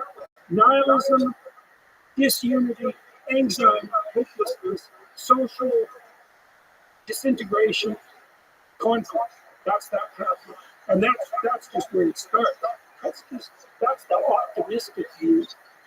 So we're trying to present at Peterson Academy and the other enterprises that I'm engaged in. We're trying to present a unified underlying vision and a traditional unified underlying vision. And I think that it's understandable what we talked about in the first part of this interview. But once you understand that sacrifice is the basis of community, and once you understand that those are also a form of sacrifice, and that's what's demanded of you if you're going to strive upward, then contours of the religious story that undergirds the West fall into place. And that's a very remarkable thing to observe. And I think that's going to happen. I think we're at the end of the Enlightenment. Something new is striving mightily to emerge. Well, it's also interesting that these higher education institutes, even though they do have, the way you're describing, they're extremely well funded. They're extremely valuable. The name brand is still extremely potent. They have so many things going against them in terms of like an objective analysis of what's good for your education and what's good for preparing for your future. And then on top of that, they're burdened with this insane financial problem. The insane problem of, first of all, student loans being something you'll never get out of. And the fact that we all know that the human frontal lobe, especially on males, doesn't even fully develop until you're 25. So you're kind of taking advantage of a developing mind and locking them into an insane burden of debt. And ideology. And so you're strapped with debt, so you must work. And then you must work within these structures that have been infected by this ideology. Because everyone's coming out of universities into those places, into those businesses and corporations, and they're deeper and deeper interwoven into the structure of these businesses, where they're inescapable. And then you can't leave because you have financial burdens, and you have all the student loan debt to pay off. Right. Something as an alternative to that, if it can become effective, in terms like if people can get employment. It's interesting, like, well, as soon as we determine the accreditation, like I said, I'm not with communication, and I'm working for interested in accreditation, but I have to figure out the best right now. If it isn't, I'm going to work directly with interested employers to make sure that what our students obtain as a consequence of going through the Peterson Academy process is recognized by them as a marker of high quality. yes. And I know that problem is solvable because I know how to do that. A lot of employers now that are kind of discounting the ideas of degrees. Elon is a big one. Absolutely. There's quite a few people that you shouldn't dismiss someone as being qualified for a certain position just because they've gone through some very formal process. Not if the formal process is predicated on general cognitive ability and conscientiousness. Right. It's predicated on bullshit, which a lot of it is. Yeah. What do you think is going to happen with society in general, with the implementation of AI and the inevitable erosion of jobs? I don't know if the erosion of jobs is inevitable. No. Well, we've thought that before. Well, first of all, the first thing I would say is like all bets are off. Right. All bets are off. Right. We're going to have hyper-intelligent AI in 5 years. In fact, we already have. While I'm being pessimistic. Right. I've used ChatGPT and Grok and some systems that my colleagues have developed. And we built our own large language models in-house. So I built it. My colleague, Victor Swift, built a large language model for me, trained on my books, and I used it to help me write this next book. Because I could come across biblical passages that I couldn't understand, and I could ask this AI system for a first pass interpretation, and it could do a good job. And we're going to release that along with the book. Yeah, so that was really something. But I'll tell you, ChatGPT and Rothschild unbelievably useful as research assistants. So they're about as smart as high-end undergraduates. They lie a lot. You have to corner them like mad to get them to provide you with information that's valid. What have you found lying about? Oh, they make up references that don't exist. So, for example, for ChatGPT, about a quarter of the academic references it produces for you don't exist. Yeah. Well, it doesn't know. Like it will produce a reference for you that's completely plausible, except that it doesn't exist. So, if I ask ChatGPT a question, it'll answer and it'll give me the references because I asked it the references. Then I have to go look up all the references and read them. First of all, because you're supposed to read the things they refer to, but also I have to make sure that it's not, wandered off into some hallucinatory pathway. But that'll be taken care of in no time flat, as far as I'm concerned. And Musk has already got plans to do that. So what will the addition of these AI systems mean to us? Well, I talked to Elon about this when we had our interview, and it's going to depend to some degree on how we train the damn things.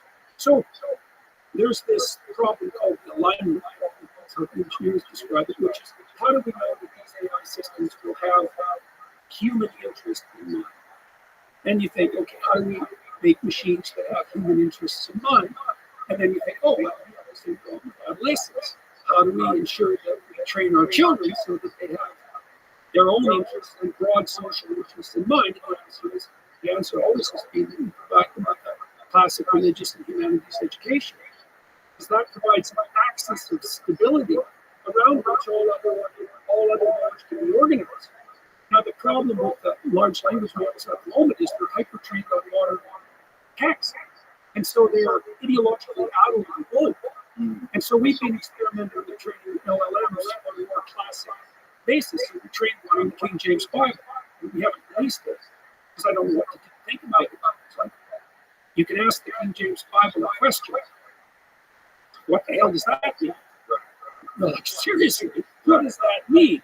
And before we release it, we also want to make sure that we've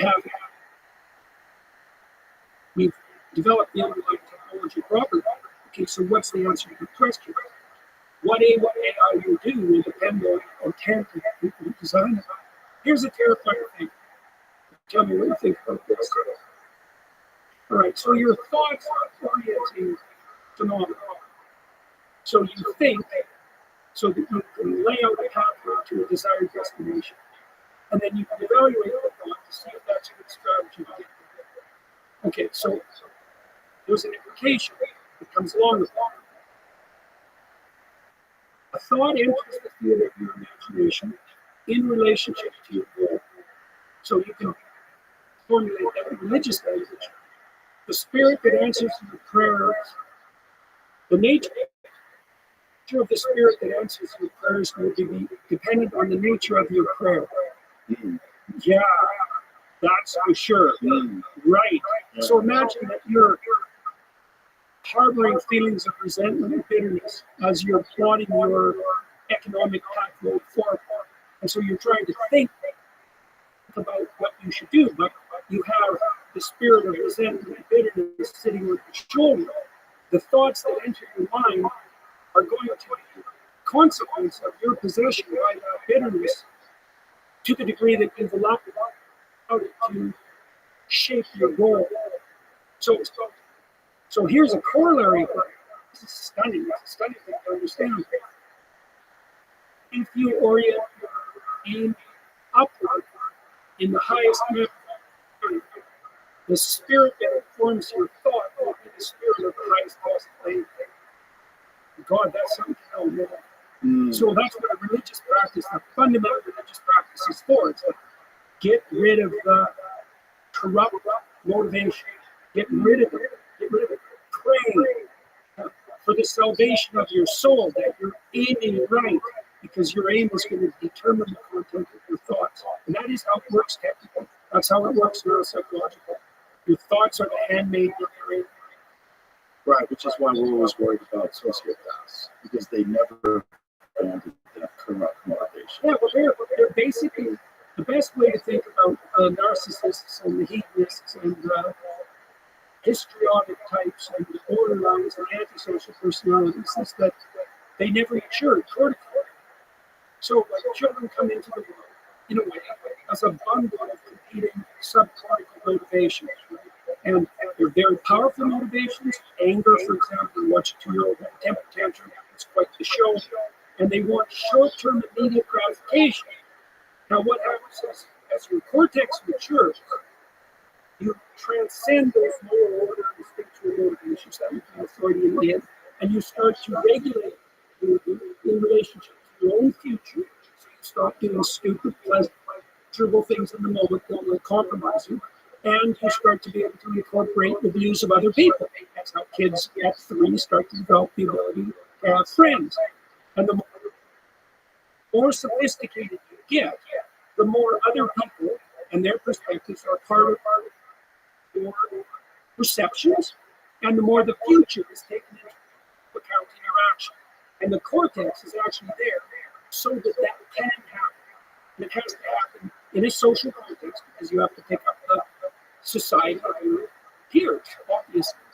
And so conditions like psychopathy, or even power seeking for that matter, are conditions of radical immaturity. And so that's how you explain their emergence. And one of the things that's interesting about that is it provides a very powerful argument against moral relativism. So there's a real difference between maturation and immaturity.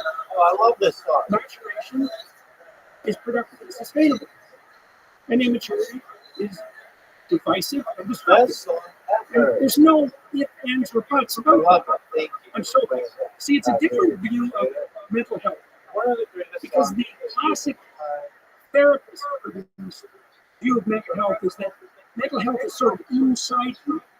You know, it's in your psyche, it's in your mind. But it's not. Like, your mental health is the harmony of your existence in relationship to the future of other people. Right? And that sense of well-being that can infuse you if you get the balance right isn't a reflection of the proper structure of your mind, function of your mind and brain. It's a phenomenon that emerges when everything is in its proper place and operating harmoniously. That's what you experience in music. Music represents that. Everything in its proper place. That's what Adam is called upon by God to do in the story of Adam and Eve, to subdue the world. Subdue everything in its proper place so that the whole structure operates in a harmonious manner. It's much more expanded view of what constitutes mental health. Anyways, education should serve that, right? So if you take the staff of Moses, it's planted in a single place. The community grows around it. That's the same as the magic wand of Gandalf. That idea of a magic wand. It's the traditional ethos associated with transformation and sacrifice around which communities aggregate themselves. And the proper humanities and religious education inculcates that centered structure so that knowledge can be organized around it. The last time we talked, I suggested to you that we see the world through a biblical lens. Literally see, I mean literally, structures of perception. And I investigated that far more deeply. And what seems to be the case with corporate stories like the biblical library is that you know the stories structures your psyche so that you have a place to put information, and so that enables you to understand the current world and everything that's happening, but to place everything in the right context.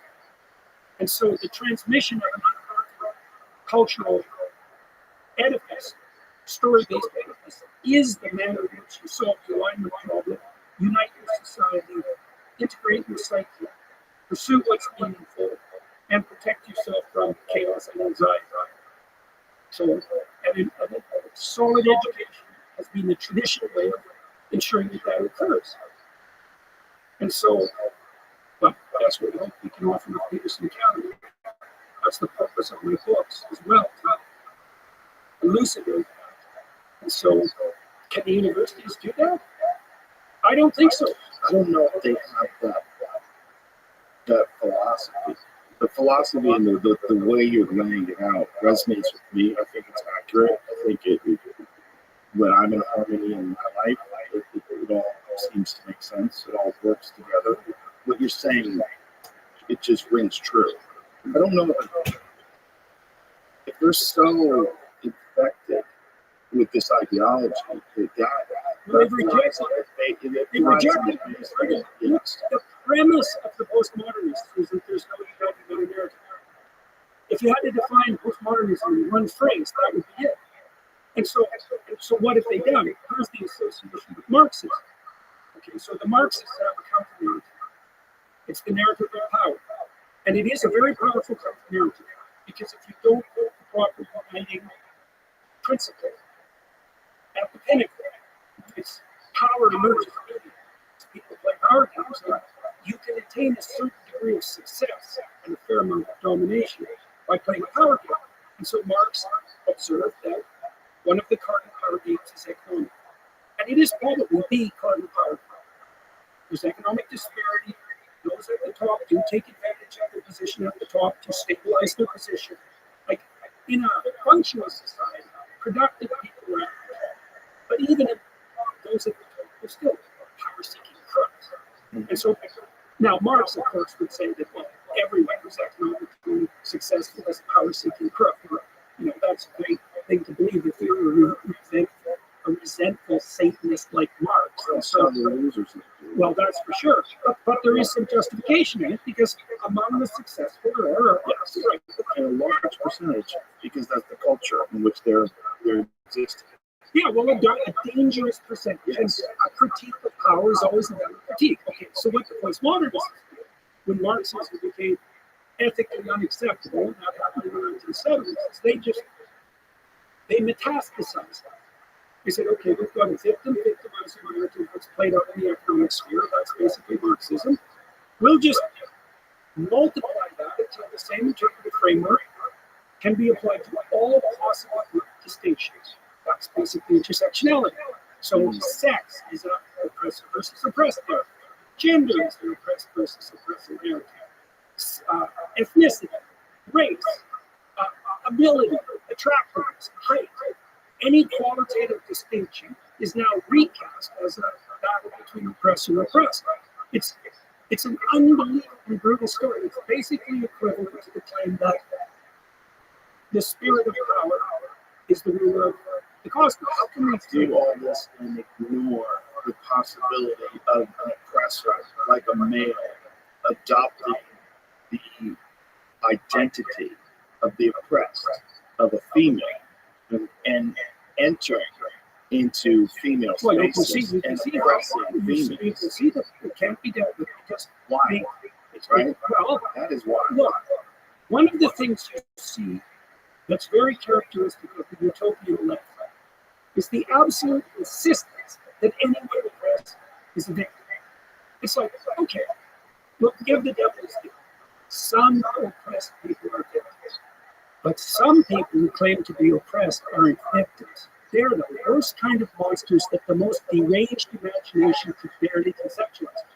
Utopian, naive, radical progressives refuse their imagination for evil, and that delivers them into the hands of the absolute bloody psychopaths.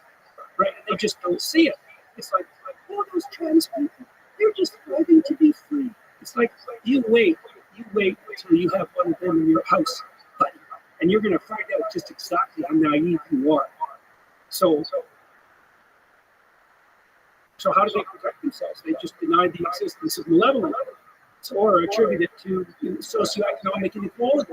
All criminals are victims. It's like, no. First of all, lots of people who are victims aren't criminals. In fact, poverty does not cause criminality. That's a lie, and it's a very damaging lie to the poor. Because if poverty was equivalent to criminality, the logical thing to do is just to lock up all the poor. Right, well, there are many pathways from poverty forward, and one of them is criminality, but you can say the same thing about wealth. So the idea, and that's basically a Marxist theory of causality, is like, well, those people's oppression is what's causing their lack of law-abiding, what conduct. It's like, no, wrong, seriously wrong, and dangerously wrong, and ridiculously naive. That's not how the world works at all. But you're also, in a sense, you're encouraging this kind of behavior because you're not punishing people for it. Because you're saying it's not their fault. Or you're tolerizing it. Right, and you're allowing more of it to take place. Well, we know that. So the dark tetrad types, so those are the subclinical psychopaths. Okay, so they're psychopaths. That makes them predatory and parasitic. That's the definition of a psychopath. Okay, they're narcissistic. So what does that mean? They want unearned social status. Right? They're Machiavellian. So what does that mean? It means that their use of language is subordinated to the demand for hedonistic gratification and power. So like you and I, in principle, we hope, we're trying to pursue a thread of conversation that leads to further development, let's say, for us and for the audience. But I could easily be in here thinking, okay, what the hell do I have to tell Joe to increase my social media status, right? And to play this situation as a game to enhance my own status or to further my selfish desires. That's Machiavellian. That was the dark triad. The further investigation revealed that you had to add an additional dimension to fully flesh out the picture. Sadism. What's the positive delight in the unnecessary misery of others? That's the dark tetrad types. Well, dark tetrad types portray themselves as victims, right? That's one of their Machiavellian strategies. So now your question is, well, how do we segregate the real victims, so to speak, from the false victims? And one of the answers to that is that beware of those who claim victimization as a justification for their moral transgressions. I did this because I'm a victim. It's like, really? Really? That was your reason? Who are you? That's your story. You monster. There are no monsters. It's like, if you think there are no monsters, you're naive and willful, blind to the point of delusion and what do they say? There are none so blind as those who will not see. That certainly applies on the malevolent side. And then, from the point of view, if you're looking at the people that are committing crimes, there's the unfortunate reality that people mimic their environment. And if you grow up in an environment where there are no positive role models and you see nothing but rampant crime around you, even good people go down bad paths. You get, okay, so antisocial personality is somewhat heritable. There is some familial transmission. There is a role played by fatherlessness in particular. That's perhaps because fatherless boys tend to turn towards a gang orientation, and the gangs of adolescents have a short-term time horizon. So if you discount badly, and that produces a proclivity for short-term gratification, and that includes like even criminal behavior. Right. Yeah. So what you need in a father, you need someone who encourages intelligent, upward aiming sacrifice and orientation towards others and future development. And that's what the spirit of the Father Lord does, that encouragement. So, and that what reward for delayed gratification. So that's another indication of the relationship between, say, upward striving, moral orientation, and maturity. Your maturity with delayed gratification. And what does that mean? It means you've integrated the future into your perception. Right, and that has to be socially scaffolded, especially for men. Women, they get initiated by nature. In every society that we know of, men have to be initiated. Right, because that catalyzation of maturity is a difficult thing. Difficult in our life, but possible and necessary. So how do you reach the people that are young adolescents that are trapped in that vicious cycle? Yeah, well, I think I can tell you that. You know, a lot of young men have been watching and listening to the sorts of things that I've been writing about and producing. And every time someone comes up to me and tells me that reading, say, 12 months of life had helped them, I ask why. Okay, good. What changed? And the overwhelming pattern of response is something I started to understand this as a responsibility. Now, you might then ask, well, you hear from your parents, in principle, you hear from the school system. Well, that's probably on the, you should grow up and be responsible. Why did it make a difference? Why did it make a difference to you to read that in what I wrote? And the answer is, I think, the answer is I didn't take this kind of conservative approach. I didn't say, you should, you must, you ought, even though those things are true. I said, there's no difference between responsibility and invention. That's a killer thing to know. The heavier the responsibility, the more profound the invention is. And so everyone knows that, but it's not catalyzed. Right? So I just watched the Hobbit classic images story. Of course, what? Spielberg, to begin with, Spielberg. He's this little hobbit, right? Son like Abraham, he's living his comfortable life, and the wizard comes along and says, it's time for you to develop your shadow side, because of course he becomes a thief, and to go on your adventure. And he agrees to do that. And it's a weighty adventure. He has to contend with the ring of power. Right? That's the ultimate in temptations. That's the temptation that Christ is offered by Satan in the desert. The temptation of power. And that's the temptation that Frodo has to contend with. But he has this adventure. Well, what's the adventure? It's responsibility. He has to carry that ring. And it is the one of the rings that unites everything, power. It's just the malevolent ring that unites everything. And so I thought, suggesting to young men in particular, it's like, you want to get your life together? Take the path of maximum responsibility. Not because you should, even though you should. That's not why. It's because that's the path of maximum adventure. So you say, well, what's the meaning of life? It's like, it's the meaning that reveals itself when I take the path of maximum responsibility. That's exactly the message of the crucifixion. That's precisely the message. Pathway of maximum responsibility. And that's a terrifying thing. There's no difference between that and the dragon and treasure stories that are, unbelievable. You're a kid. The greatest possible treasure is to be found where the danger is most intense. Always. The dragon will go out to gold. Always. Well, and so one thing to know is that if there's a dragon, there's a treasure somewhere. Really? Right. Really?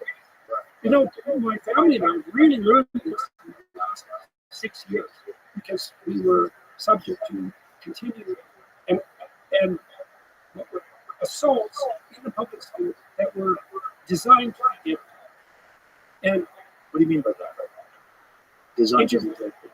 Interviews with journalists in particular, snake journalists, whose every single utterance is designed to entrap the person being interviewed into saying something that will devastate their reputation personally to enhance the status of the interview. Like the Kathy Newman comes. Well, Kathy at least had a bit of a sense of humor, but the intent.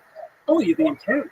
That's the surface. Yeah. I mean, that's the intent. It's like, well, Nellie Bowles, for the New York Times, now part of the Free Press, she admitted that. She said that her job at the New York Times, like the job of many reporters, was to find someone, demolish their reputation by any means necessary, and elevate their status and consequences. Yeah. What a terrible. Brutal. Isn't it terrifying that that's the old gray lady? That's the most trusted and respected source of news, and that their intent was just to destroy. Yeah. It wasn't the news. It wasn't real journalism. The nuanced various elements of what a human being is. The pros and cons, the good, the bad, the ugly, the battle that they have. Not that. No, not an accurate assessment, not an objective analysis of the person. Just status. Yeah. And the danger is that people know that now. And people know who's doing that. And then they go after that. And you see that. Yeah. And journalists say, oh, it's attack on journalism. You're not doing journalism. You're doing hit pieces. And you're doing it under the guise of journalism. But it's not journalism. It's kind of evil. Yeah, It's kind of fucked up. yeah, kind of. I've seen quite a bit of it where I'm like, especially with people that I know the actual story and what was really going on behind the scenes. I was like, this is wild. This is wild. Well, we started to learn after this happened 2 or 3 times. Like, there's kind of a process. You're exposed to that, and then there's an intermediary period where it looks like it might succeed. And that's very stressful. Right. That's usually when people come up with their apologies. Right. Because they're just terrified. Well, I did lose my job. I lost my time practice. Right. So, like, the costs are real.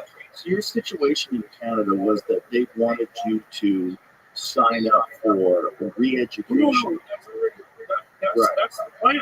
Right. I couldn't sign up. They said already, I have to do, yeah, it's blocking. And this is all just, what it affects is what in Canada? What is I it? would, if I don't undergo the re-education process successfully, I have to suspend my license and, well, also say why. Right. He's uneducated. He's unprofessional. He's violated the ethical tenets of his profession. Right. So You have a different perspective on things than they do. no, it's because I'm actually telling the truth that clinicians bloody well know and they're too cowardly to admit. So, they went after me for 4 reasons, probably.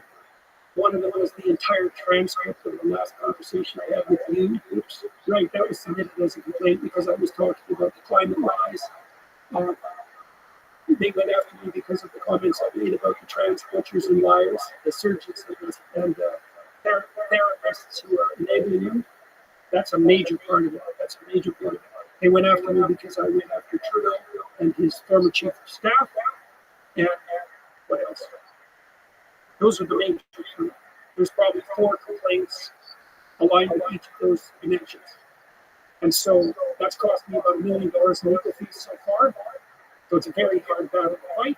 It's very annoying because the accusations continue to flow in, even though that's a choice of the college. And I've already been sentenced to the education of indefinite duration, right, till they're satisfied. I learn whatever the hell lesson I'm supposed to learn.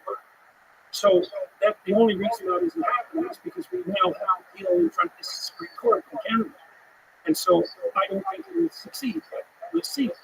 Is it important to you to maintain your license, or is it important to you to win this? It's important. There's 2 things that are important to me. Like, one is I'm not going to let a pack of ideological gathered moralists, lying moralists who are facilitating the butchery and sterilization of children take away my license, not without a warrant. So that's one thing. The second thing is I'm in a prime position in Canada to undertake this battle against the woke licensing board. Because I have the money, and what the hell are they going to do to me? I'm not practicing. Right. They can't take away my income, and Right. likely they can't blacken my reputation, except among those who are willing to assume that the licensing colleges are playing a straight game. So really, there's nothing they can do to me. Plus, if it was only a personal thing, apart from the fact that I'm not letting my license be taken by a pack of intellectual adult hypocrites, I don't really, there's a part of me that's deeply ashamed to be a psychologist at the moment. I'm so appalled by it. The patriots, they know that this gender dysphoria pathology is a lie. They all know it. And they won't say anything. Now, partly they won't say anything because the consequences for saying something are not trivial.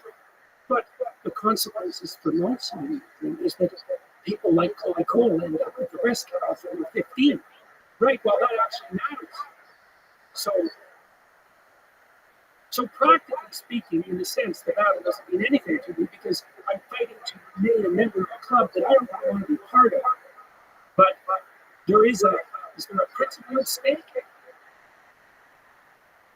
Well, there's a variety of principles at stake. And so if I stop or lose all of the licensing enterprises, they'll just have their sway. All the physicians in Canada are terrified to say anybody who's covered by professional college, they censor themselves like mad. And it's really appalling to psychologists because all of the psychologists who are properly trained, they know that all of this is a lie. And not just a lie, a malevolent, vicious, and destructive lie. Everything about it's a lie.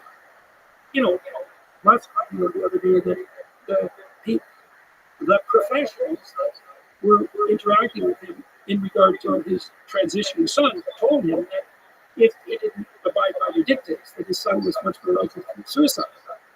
That's a lie. No one who's educated as a psychologist believes that to be true. No one. At minimum, if you're educated, what you understand is that underneath gender dysphoria is something substantial, which is attributed towards depression and anxiety. If you're depressed and anxious, you have a higher risk of suicide. You have to account for that before you attribute any of the remainder to gender dysphoria as such. And everyone who's a psychologist also understands that body-focused discomfort for women at puberty is normative. Because women who have a higher probability of being depressed and anxious do become depressed and anxious, it preferentially takes the form of bodily discomfort. That's been known forever. So Chloe Cole, for example, no one explained that to her. No one sat her down and said, well, you're not right. She told me that the reason she decided to transition is because she kind of had a crush on Kardashian and that body type, you know, hyper curvy, hyper feminine. And Chloe realized when she entered puberty that she was probably going to have a boyish figure. And Chloe's a very attractive person. She would have had no trouble attracting the attention of men. But, you know, she was 11, 12. How does she know?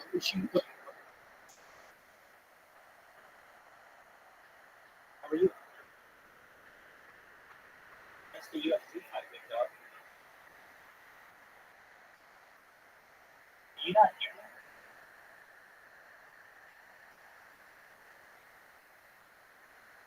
That's what you hear me?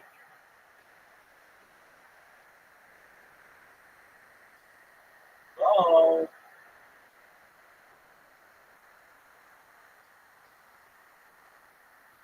It wasn't going to be the woman who she had envisioned. She didn't really understand that, you know, there's a variety of female forms that men find attractive. That's for sure. And she certainly would have fallen into that category. Ask much. Can you hear me, dog? Ask much. I can hear me. If I can hear me, I think you can hear me. That means he can hear me. If you hear me, dog, ask much just came in. So hello, but I don't know if you can still.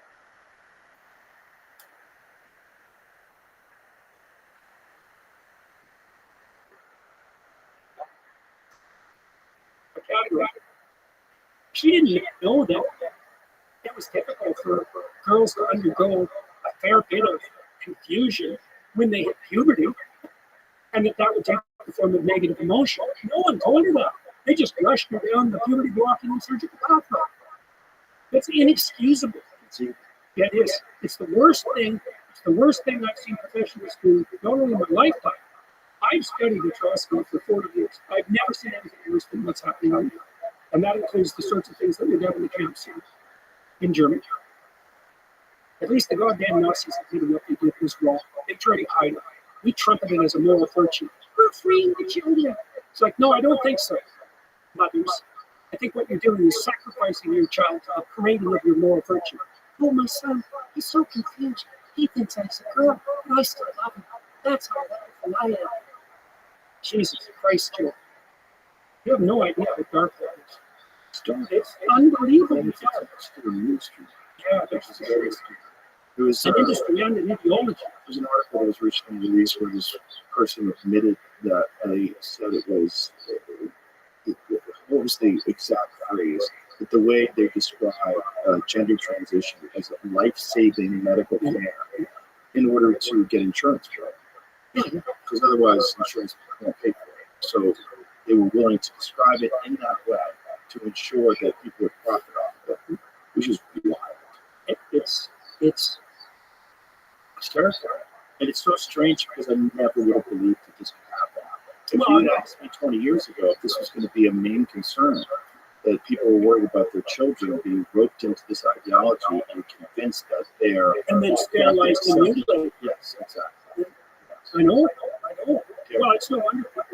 See, even Michael Schellenberger, who wrote the WPATH files, when we talked about the role the WPATH played in establishing their own ideology, having butchery as the standard of care for the American Medical Association, the American Psychiatric Association, the American Psychological Association. Schellenberger said that after he had listened to Abigail Schreier and I talked about this trans mutilation, he was so appalled that literally he just shelved it. That there's no way this can be true. And I can understand that because the more you go into it, the worse it gets. It's unbelievably bad. These surgical procedures are so brutal and so experimental that they're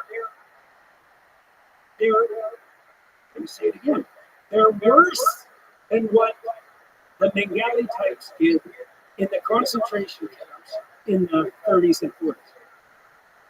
And that's a pretty goddamn low bar. And it's no wonder people don't believe it.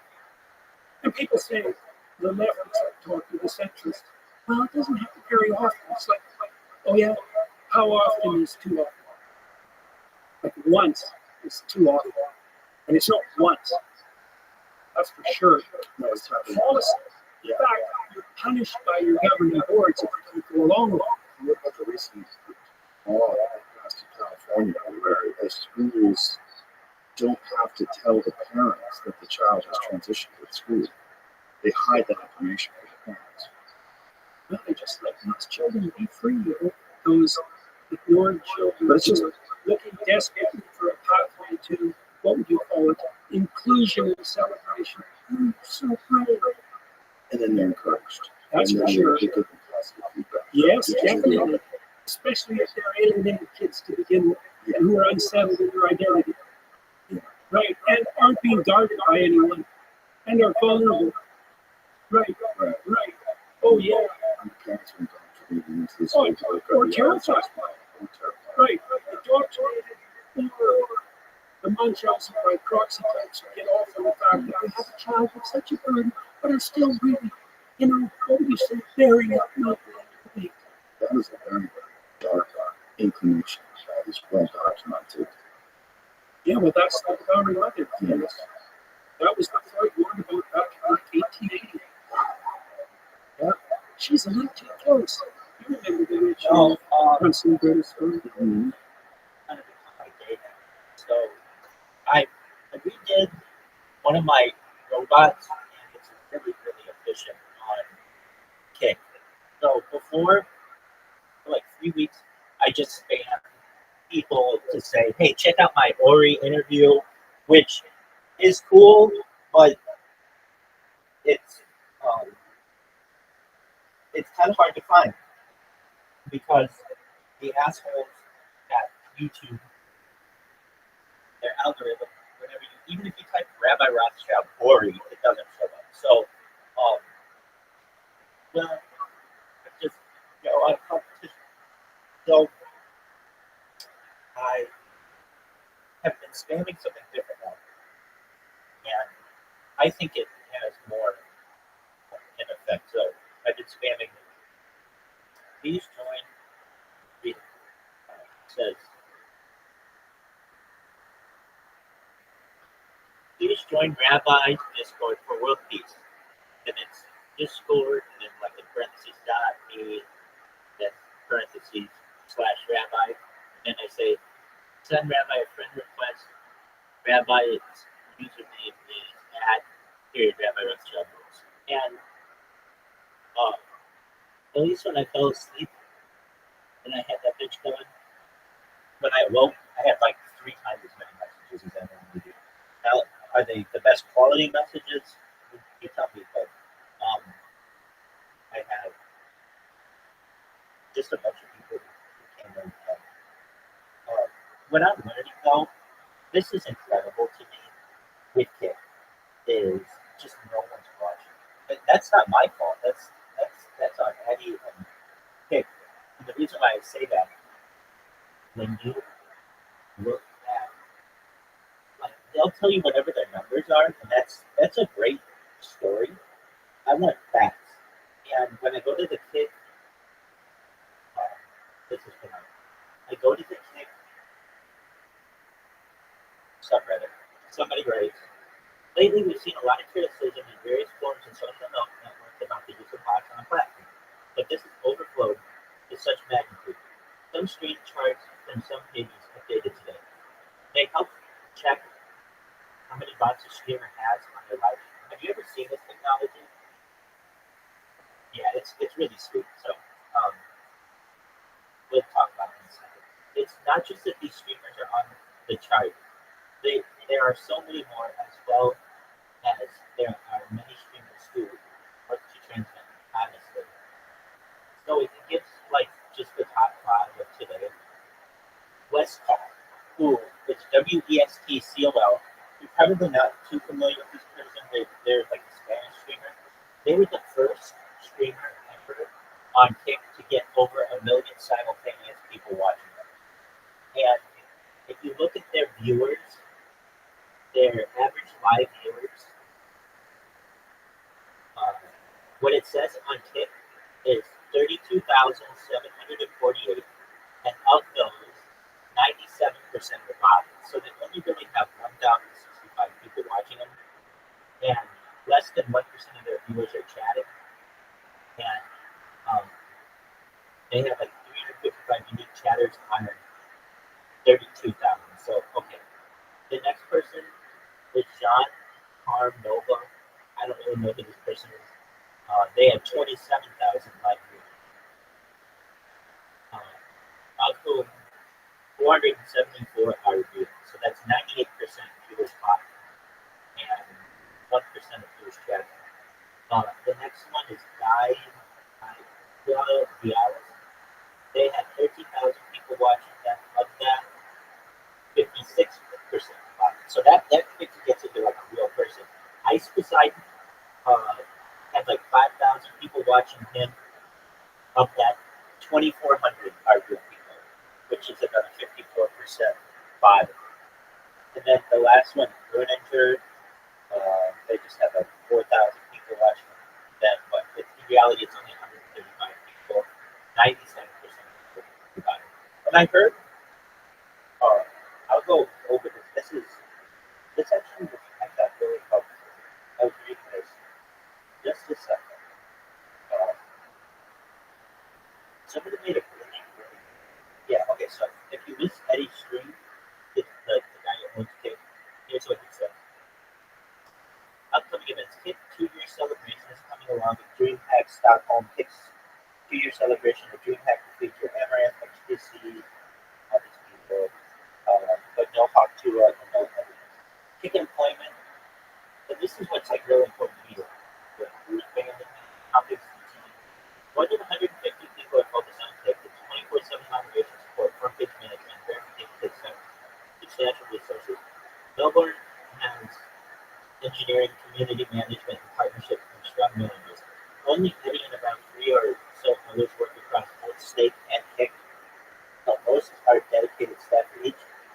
Eddie manages both roles, but it's best to keep Stake and Kick separate. Stake's the number one gambling site in the world, and that's pretty impressive. Staffing and growth. Spanish-speaking audience at large. They are expanding with supporting this demographic. They aim to avoid overhiring and prevent layoffs. I kind of disagree with that. Or just get contractors. Get your shit done. And like, if with contractors, you don't have to worry about human resources. You don't have to worry about any of that stuff. So I don't know why they don't go that way. I'm sure. Stake is the largest gambling site globally. It operates on a lean team. Kick wants to follow this idea. One of the biggest business costs is HR, so they are careful to manage growth sustainably. North America and more locations in Serbia are in the works. I didn't realize like all the moderators are basically involved in Serbia. Reputation and growth. DreamHack is a great opportunity for Kick to enhance its reputation, especially with sponsors. Streamers on Kick should feel proud of the platform. Stake and Kick goals. They offer to avoid overhiring to prevent later layoffs. Take leads to become a leader in streaming just as they can get money. Competitive phase, community engagement, updates and challenges. All right, so they put out a television app. I don't know if you saw this, but like you can watch it using your television, and apparently this went pretty smoothly. It's better than like the X app on television. What creator advice? Creators should define their goals and explore ways to grow by watching and collaborating with others. Mainstream success is increasingly attainable, but creators should enjoy the process and focus on building their community. Supporting each other and holding one another accountable is essential. Simple collaborations like streaming together can help creators grow. Some get caught up in drama, follow BS like that. And other topics. Noticed in chat, Trainwrecks TV expressed disappointment in Twitch, describing it as a dying platform with poor user experience. Many see an adpocalypse is here. Andrew's that Santa Maria guy, I believe. He confirms that, or perhaps not, just somebody, Andrew, runs every single department and gatekeeps everyone. But that was like a basic breakdown. But I just found it very interesting that, like, if you're, it's like Kick has so many creators, but it's almost like they have more creators than people watching the actual streams. And I think that becomes an issue. So, I mean, you've streamed on Kick, and do you ever get more than 3 people in your stream at once?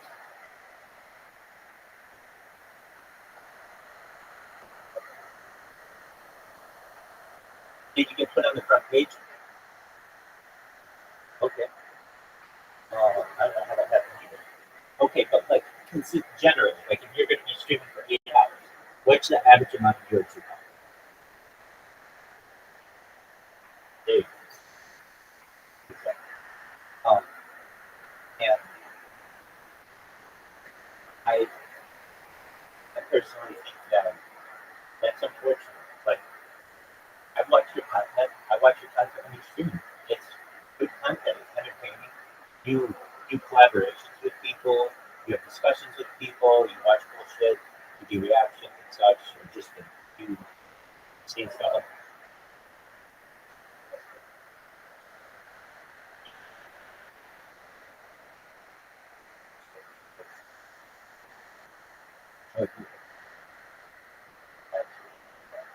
And it's so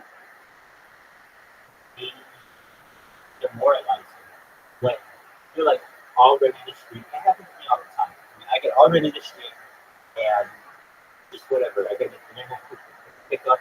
That is what I call it. I don't know what I call it. And it'll like go down to like 5. Okay, that means I have to set up 33 fucking devices and all this other shit, and I gotta restart everything. It's just incredibly frustrating.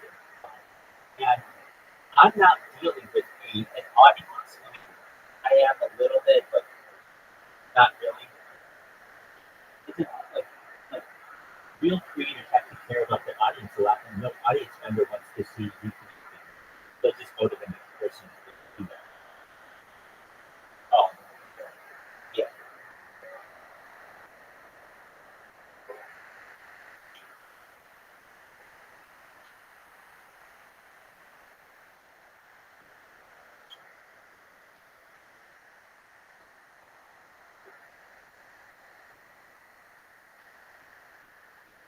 Well, from a quality standpoint, I think your streams, from like the quality of the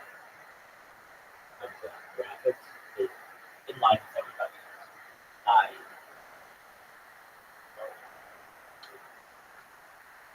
Yeah, but it's like if somebody likes you, they don't give a shit. They recognize that, hey, I can hear him and I can see him. That's all that matters.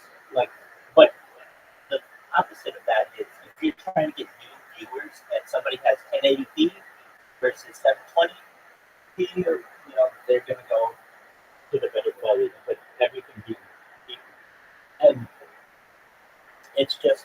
I see the sea of people. Well, very few people do what I do, and I do it with 3 computers every single, like a few times an hour.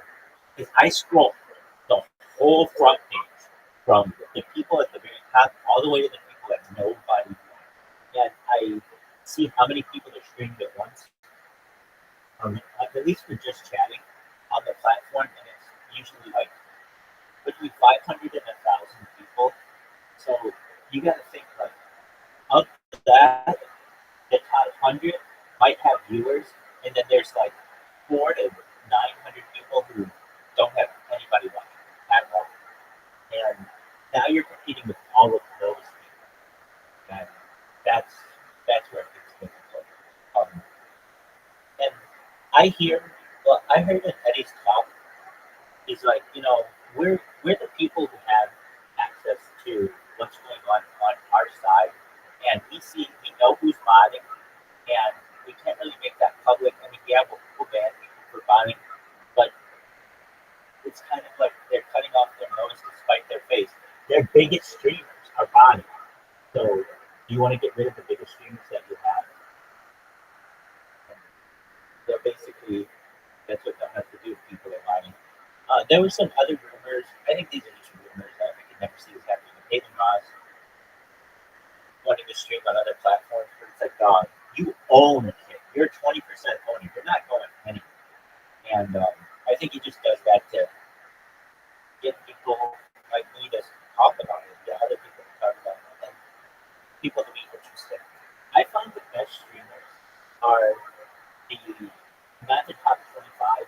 They're like between number 26 and 100. Those kind of streamers, they'll talk with you. They care about you. They're not like so overwhelmed by the chat or anything. And that's kind of the sweet spot. If you can get into like the top, but in order to do so, you gotta buy it. I hate that, but you do. You know who X straight? It's straight savage. So X straight, X savage, X. Have you ever heard me talk about this person? And that's not really surprising, but sort of, he used to come in here like every day. He's a pretty big streamer, and he's like a huge beat streamer, and he got attacked 2 weeks ago on Reddit for modding, and I like did my best with the account that I had to stand up for what everybody's doing. So for you to take on one person is kind of disingenuous. Like the whole platform is doing it. So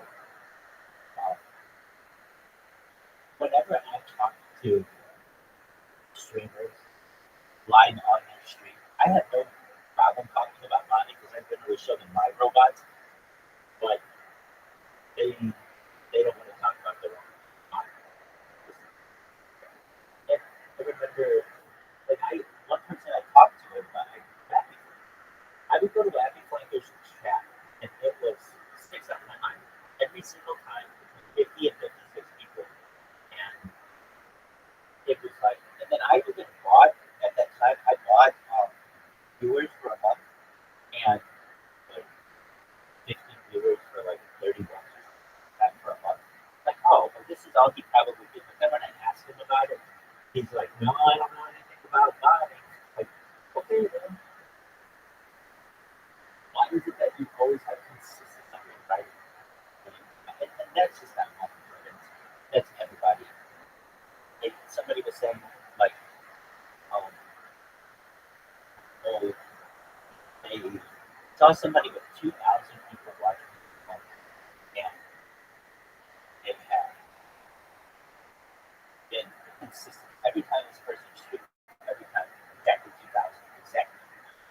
And if I were a platform like this, I don't know why they don't just like if you can get the numbers that say how many of these are real people.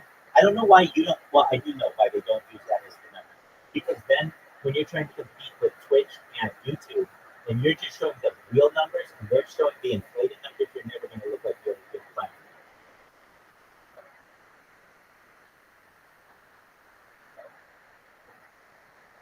exactly. And I hate to say it, but like, if you ask any potty who looks at my stuff, the first thing they do is see how many followers he has. And then some of my accounts do have like 10,000 followers on Instagram, followers on Twitch. And like, to me, that doesn't mean anything because it was really just like a debit card payment, not anything. But like, to other people, it's like, oh, wow, you're a big influencer. It's like, well, okay, believe what you want.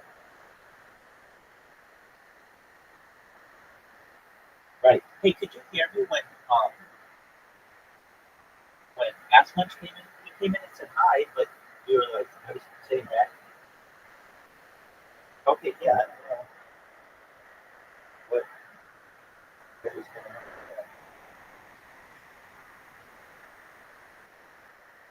Anyway, I thought that was interesting. So, I want to watch the new Joe Rogan. Joe Rogan's got all the new ones from this week. And I've watched the Jordan Peterson one like far too many times for my own liking. So I'm going to pull it up. Here we go. YouTube.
Come on, B.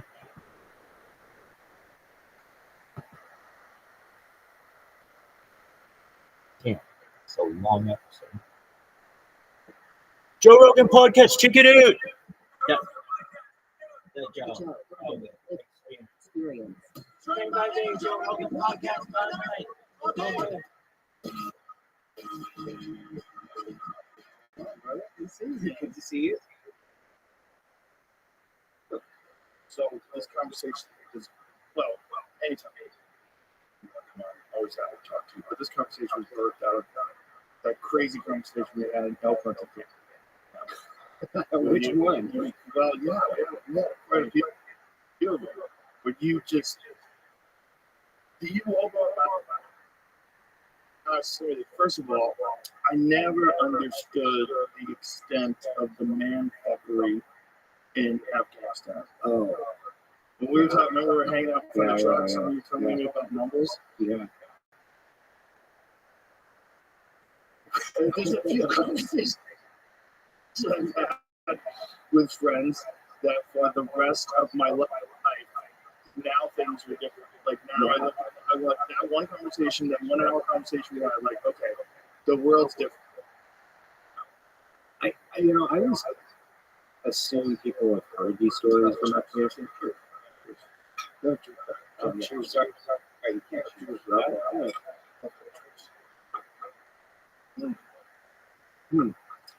So yeah, the amount of man-on-man fuckery is significant. Did they warn you about it before you went over there?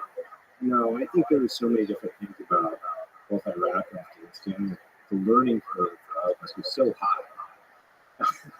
Culturally, you don't think about a lot. You just don't. You just think, you grow up in America, Right. you assume every man is basically like an American male because that's at 26 or 27 years old. You know that there are cultural differences for sure, but I'm telling you, I was in Kuwait the first time early on, and the Kuwaitis like to hold hands. Like the dudes like to hold hands. And that's not comfortable. Like for guys. Isn't that weird though? Because you do shake hands. Yeah. You know what I mean? But you don't walk around holding another man's hand. It's just not comfortable in any scenario. But imagine trying to explain that to someone who didn't understand like what makes it gay. Like at what point in time does like holding onto a hand does it get, you know, like there's like a meter, like you can kind of like hold onto a hot potato for a couple seconds, and it'll burn your hand. After a certain point, you're walking around holding another man's hand, and you've never really done it. Probably since you were a kid, you ever your dad's hand, like 3 or 4 years old. And in special forces, they tell you, you know, you have to work with the cultural differences. They're just talking in general, right? Like they're not specific because they don't know where you're going, and you're going to have to work by, with, and through the host indigenous force. So you have to accept some of the things, the cultural differences, and just go with the flow. Right.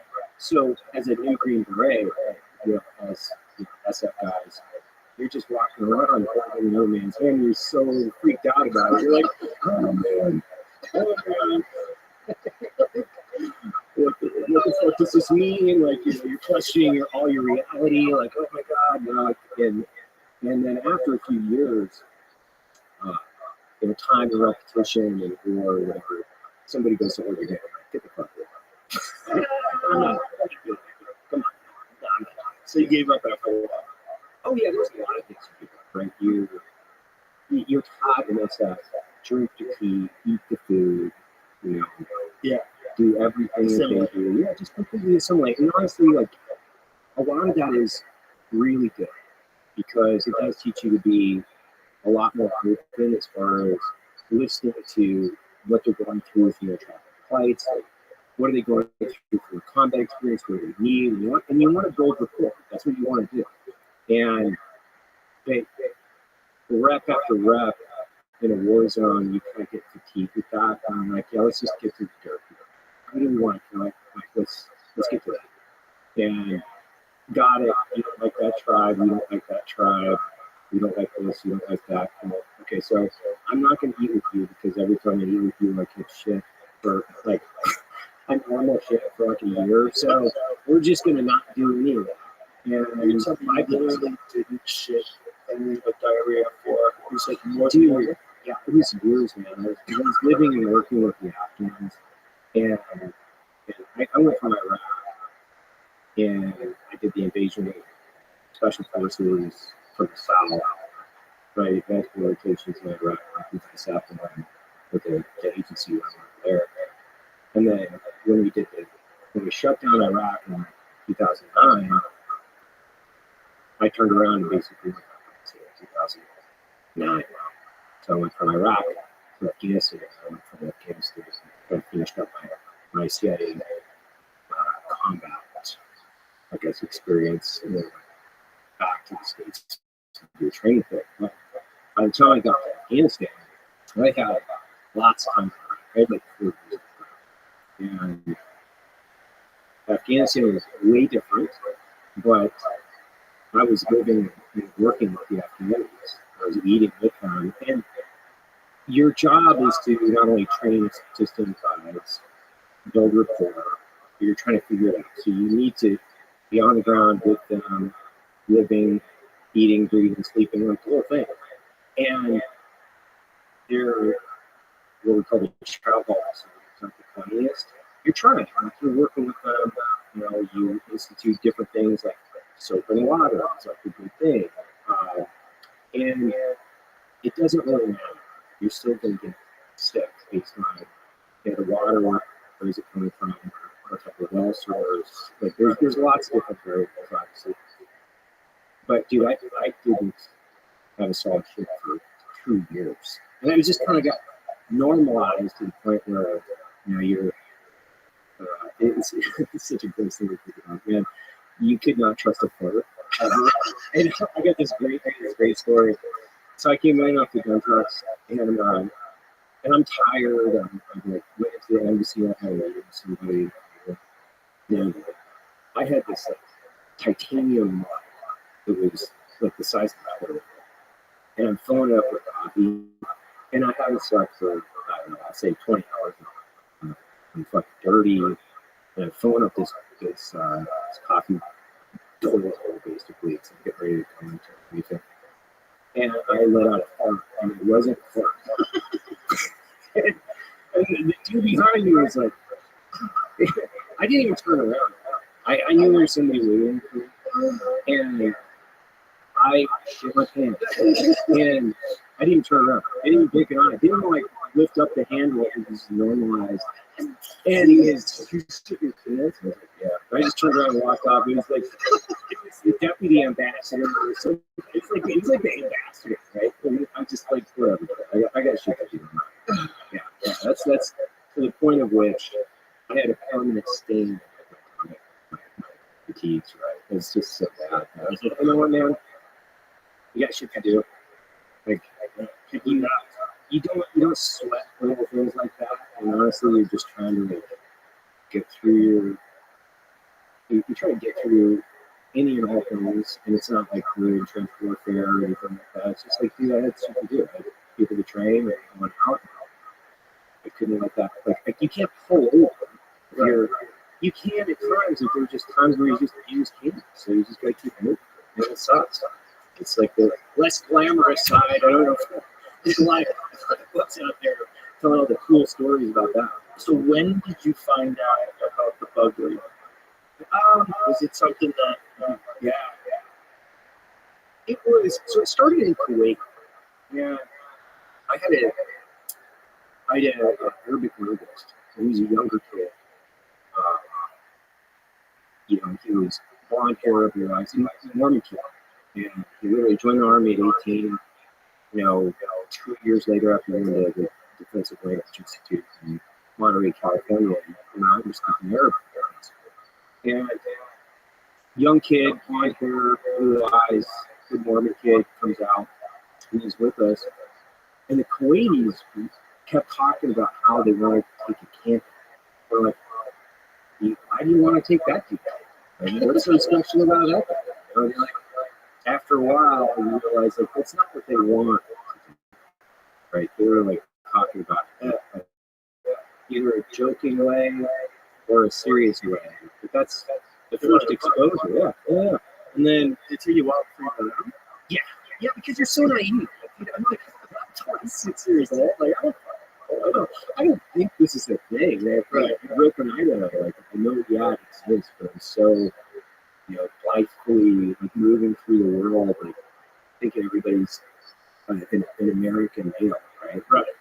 This is weird. And then you go to Iraq, went to Iraq and multiple rotations over there, and you start to assimilate with the Iraqis you're working with, who you're training with, and then it kind of starts to fall apart. It's like, oh, this is somewhat normal for them. They don't talk about it. I'm not saying it's like everyone. I'm saying like it's at least relevant enough culturally where it's somewhat normalized and not talked about. So is it similar in Kuwait as Afghanistan, or do they vary? Iraq is different? Yeah, they're all a little bit different. In the Afghanis, we had to have, depending on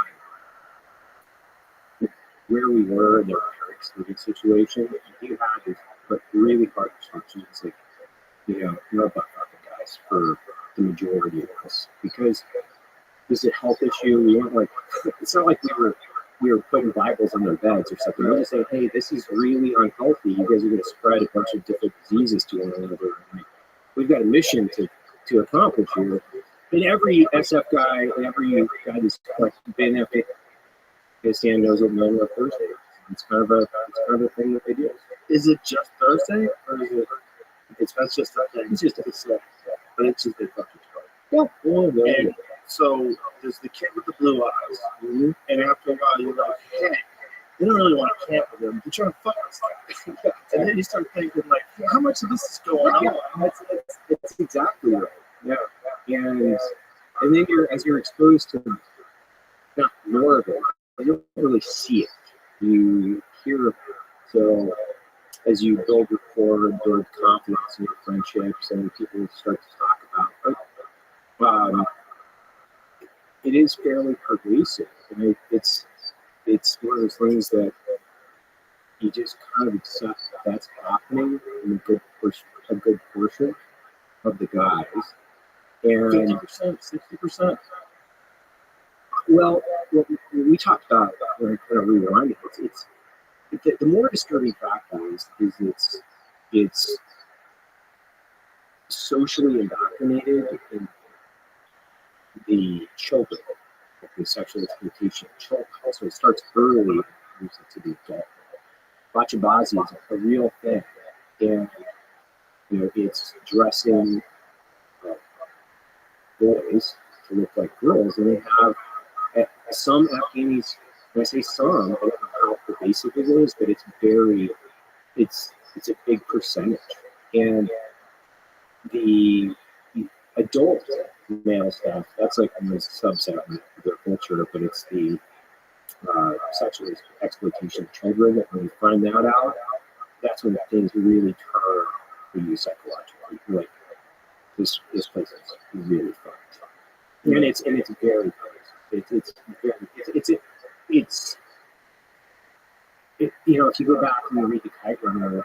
I read the Kite Runner when I was in Afghanistan, I realized that it's not only a story about this kid, it's also a story about Afghanistan. It's very, very, the stories run parallel because children are sexually exploited regularly, and it's mainly the boys, from what I understand.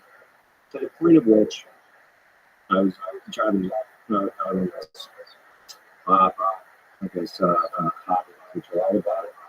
And when I first got to Afghanistan, I used to see these truck drivers, and I thought, my dad was a truck driver. It's really cool these truck drivers take their sons out with them on the road. That's such a really cool cultural thing. And I took it to turn and was like, these aren't the kids. That's how fucking horrible it is. It's so horrible that they're on display. If they're on parade, yeah, you're saying. The guys would parade around the harem, Kandahar and different areas, they'll have parades, and they're on display as to, this is my harem, and they're proud of it. And that was one of the most disturbing things that we would talk about, specifically between the departments, between Department of State, CIA, and military, is that when you're out with the guys from a tactical front, you see them, you interact with the way they are from a tactical level every day. And you bring this up to management, and then say, that doesn't happen. What do you mean? That doesn't happen. That doesn't happen. Or they pretend it doesn't happen. But if you're on the ground in Afghanistan, from the times I was there, honestly, from 2001, we'll say, to the time we pulled out, everybody uniformly would agree. And if you spend some time in Afghanistan, you're talking about Jesus Christ. And did you see these parades? No. But National Geographic, I believe, did an article on it several years ago. Watch it, Ozzy. I couldn't get in the pronunciation with it off. But it turns for you emotionally and psychologically, because you're like, okay, yeah, now I got some shit. Right. Yeah. Makes your job easier. Right. Yeah. Makes your job a little easier. It also makes it harder for you not to want to change the entire government system, where you want to completely rewrite the entire DNA of cultural infrastructure, because it's sad and it's evil, and it's all of these really horrible things. So as much as you want to help the Afghans in the fight, yeah, there you go. Inside their lives and girls dressed as boys in Afghanistan, cultural practice of Bachaposh, that's a flip, that's the reverse. Encourages parents to dress their daughters as sons for a better future, but often the one makes life harder. That's a different. So it's boys is. Oh, so that's the opposite. Girls dress as boys. Mhm. So this is a different. Why do you do that? What's that about? Girls dressing as boys. Well, I think because it's, well, one, there's a very low education rate, and I come back to. Oh, so they can get the kids educated with their And women are really seen as in Afghanistan. I'm generalizing, right? I'm taking really big swaths of the Afghan culture. So I know this isn't every Afghan. I've got lots of Afghan friends, and I've hired a lot of Afghans. This isn't everybody. this is the This is Afghanistan. Go back up again. Show what's going on. These guys are throwing money. Yes. This dancing boy. Back up again. That's not what What the fuck, man? yes. So Those are like little boys. They were dancing like strippers. These guys are throwing dollars at them. yes.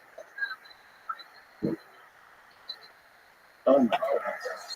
And they're younger. They're much younger. This is the thing that people don't want to talk about in Afghanistan that we talked about regularly, which was these are very what we feel are distinctly wrong. These are very wrong things from the American support tactical and strategic intervention that we should not encourage this whatsoever.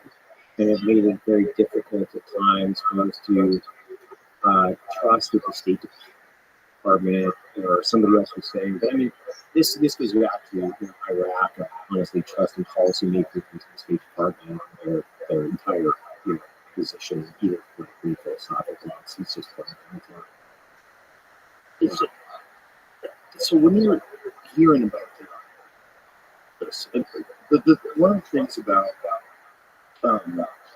child molesting is that if these kids are growing up in this culture where they're going to be an adult, they're going to do that to kids as well, which will probably happen to these guys, right? Like, this is, you're not going to fix that with all these people alive. Like, the culture gets to a point where it's so fucked that it's like, how can you ever fix that? How many generations will it take before the scars of all those people being abused wears off and normalizes, and people can be normal? People can be like, oh, we would consider a Western civilization like London, right, or New York. just what we feel is the morally appropriate cultural boundaries. Yeah. That's like how many generations would it take? There's lots of equipment that we talk about because the history of Afghanistan is, you will say, post 80s and Soviet intervention with the Taliban pushback and the Mujahideen, and it completely destroyed the education, the progress and evolution of Afghanistan. We had decades of war. Then you had basically a failed state with Taliban and extremist control. And then as the Taliban moved in, fundamentally, it's an evil organization. There's a soccer field in Kabul where the Taliban used to stone women to death because they weren't wearing their hijab, or the rule of a woman would be raped and she would be accused of infidelity on her, and they would stone her, or they would beat her with a stick. And they turned the soccer field into a place where they could have public displays for execution. It was completely insane. When you think about it from where we're coming from and where we're going, we're trying to nation build, which I'm going to disagree with that as well. That you eliminated the educated portion of your population.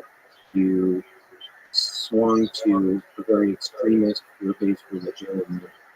It was all based on the Quran as far as their education system. So they completely separated the women away from being able to evolve. they treated them as beasts of burden. It had to be Islamic extremists to be acceptable. It was a completely hegemonic erratic state for hegemony as far as like it's that theocracy ran everything, and it was a very extremist version of Islam. And as we came in, and I was in there in 2009, I came there much later, I came there in 2009 was my first real rotation there.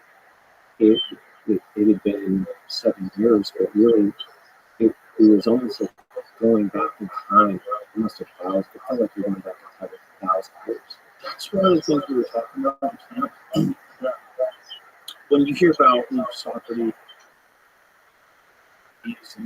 all these ancient cultures, the Spartans, all these people that like have boys, and you see what's going on in Afghanistan, and you realize like how old the culture of Afghanistan is. It's like one of the oldest civilizations in terms of like the way they behave. It's almost like they never caught up with the Western world. I think it was Michael Sherman might have wrote a paper about this.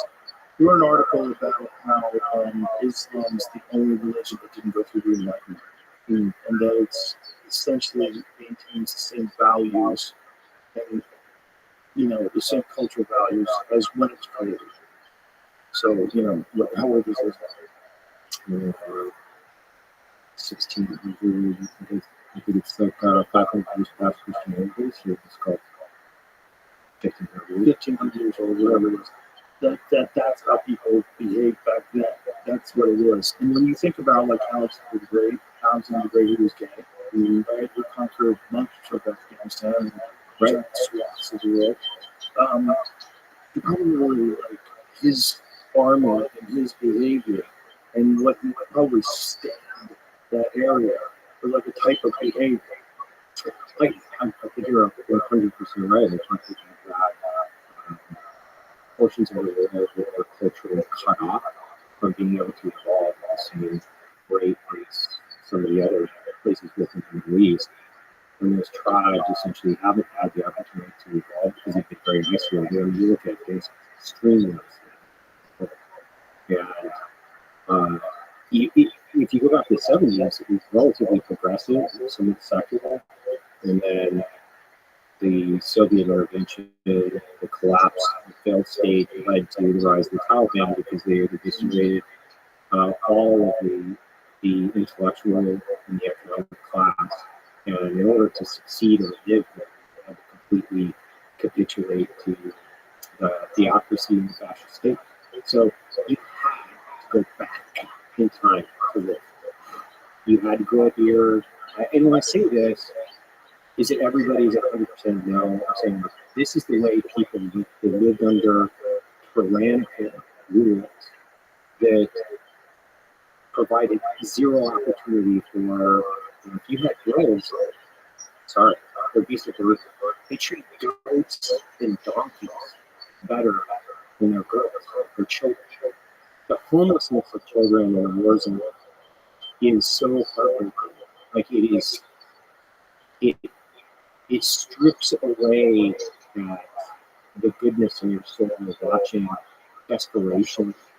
And when you see homeless children every day in these cities that are dirty, starving, there's really not a lot you can do because you have a war to work. You have to work on it. And you not only think about it from homelessness position, you think about the exploitation position. Like these kids are so fucked.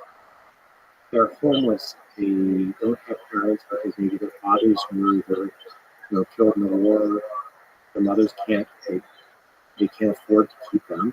They continue to have more kids, and especially if they've been raped. And there's a cycle of not only exploitation and violence, but it's also it keeps them down economically. So you have massive amounts of children who are homeless and excluded and starving. And it's you from my perspective, you live in an environment and you can't think about it. Because you have to shut that stuff out. Because if you think about it, it's like opening the door of the submarine. All the water's coming in, it's going to fucking sink you. So you have to build a, for lack of a better term, you have to build a housing system. Because you can't function and meet and exceed the mission success criteria if you get steamrolled by depression and what you're saying to do. Time and repetition, which is one of the big problems in G-Watch and what we've had in the last 20 years. I mean, there's lots of different compounding factors that I think contribute to the acceleration of veteran suicide, which I don't want to launch into some rant about the issues that you for these, but it's definitely something super passionate about. Yeah, I'm really hoping, we've talked about that a bunch of times in this podcast, I'm really hoping that something's going to change with RFK and about psychedelics and medicines. I really hoping that stuff. Well, I was talking about this before, and he runs Guinness, which he's a guy, his organization takes the best of Mexico to do advocacy. And Mark is literally retired SEAL. I was talking to him yesterday, actually. And I'll go off on this, which is, we as a subculture from the global war on terror community, the veterans, we're under an epidemic of suicide pressure. And the VA has not been helpful to us, especially the war fighters, the guys that are, we have rogered up time and time again, gone overseas and gone to get into the country.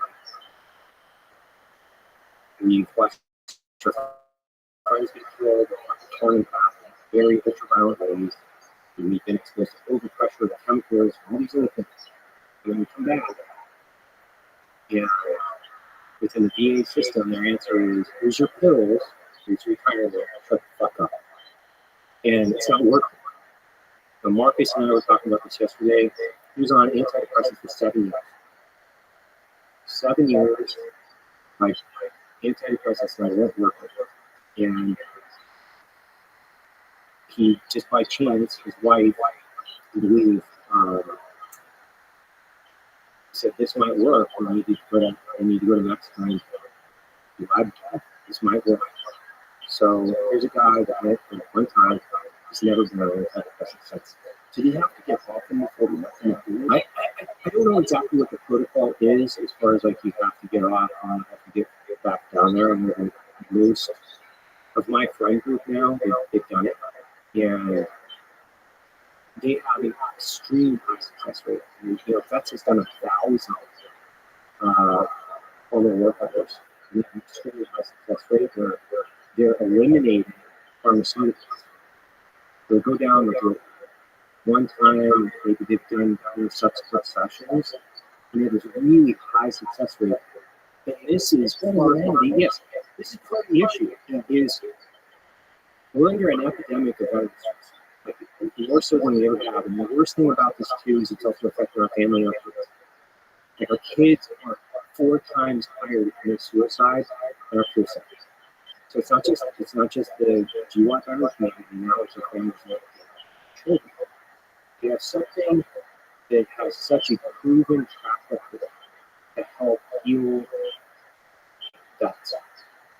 And we can't do it without breaking the law. We have to leave the country.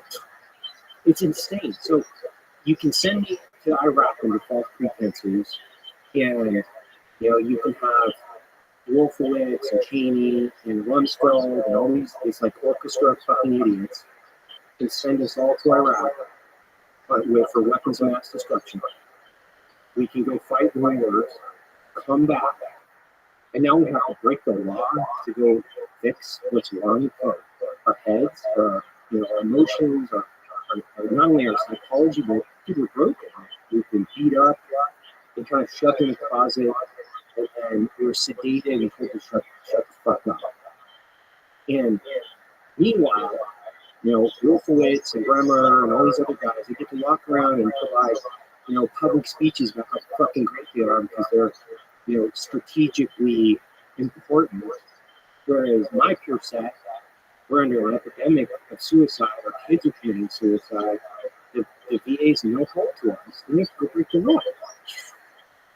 It's like you get to go flip a fucking coin and paint some paintings and you think that everything's okay. And that one doesn't make any sense. Out of all the ones, that's one that mushrooms you can do recreational. No one's doing recreational either. I've never done it. Have you done it? No, I've never done it, but everybody that I've talked to, they said it is one of the most ruthlessly introspective journeys in your life. It's not fun at all. Dakota Meyer told us. But I fucking hated it. I couldn't believe someone made me do it. After it was over, it's like, what the fuck am I doing? It's not a fun time. It's not a recreational drug. It's not a drug of addiction. It's not a drug of dying. It's not. What's the L? Let's find out what the LD50 rate is for ibogaine. Probably good. We can't really overdose. No, I don't know. I don't know. It sounds really crazy. Most of my close friends have gone around last week, neither of which they would say at the time, all of which would say, all of which, 100%. And they've come back and not only fundamentally changed the behavior, and these are, probably short theories, and then multiple other people that probably go on to talk about in this podcast, try to get down 15, 20 different pharmaceuticals and really scrape them off their stressor to a garbage can to be able to get that. Crazy. And the fact that we are trying to evolve this section of medicine, I know the Stanford study, I'm not exactly familiar with every data associated with it, but the fact that we are leading the charge as a country to come up with dynamic out-of-box solutions for the guys that have gone overseas and done the hard and courageous path for this country, and they come back and they can't get help and we're not pushing the envelope, that's a crime. I've got lots of issues with at this point, right? It's fundamentally for this people. Iraq is with me every day, right? Afghanistan is a part of my life that fundamentally changed me for the rest of my life. And I think about it every day. It's not going right. I will never go there. And what about Iraq? It's much different than Afghanistan to change it. Well, it's the first war experience I've had. And for me, I was like a planet sinker. Regime change, we got to find weapons of mass destruction, we need the press, we got to fight Americans. Oh yeah. Yeah, I mean, there was nobody more motivated in the war than me. Yeah, I mean, I'm sure there was, but you were in the, yeah, 100%. It's not only, hey, we're going to go to war, we're going to do something good for America. These guys attacked the United States. We're going to run underneath the terrorist threat.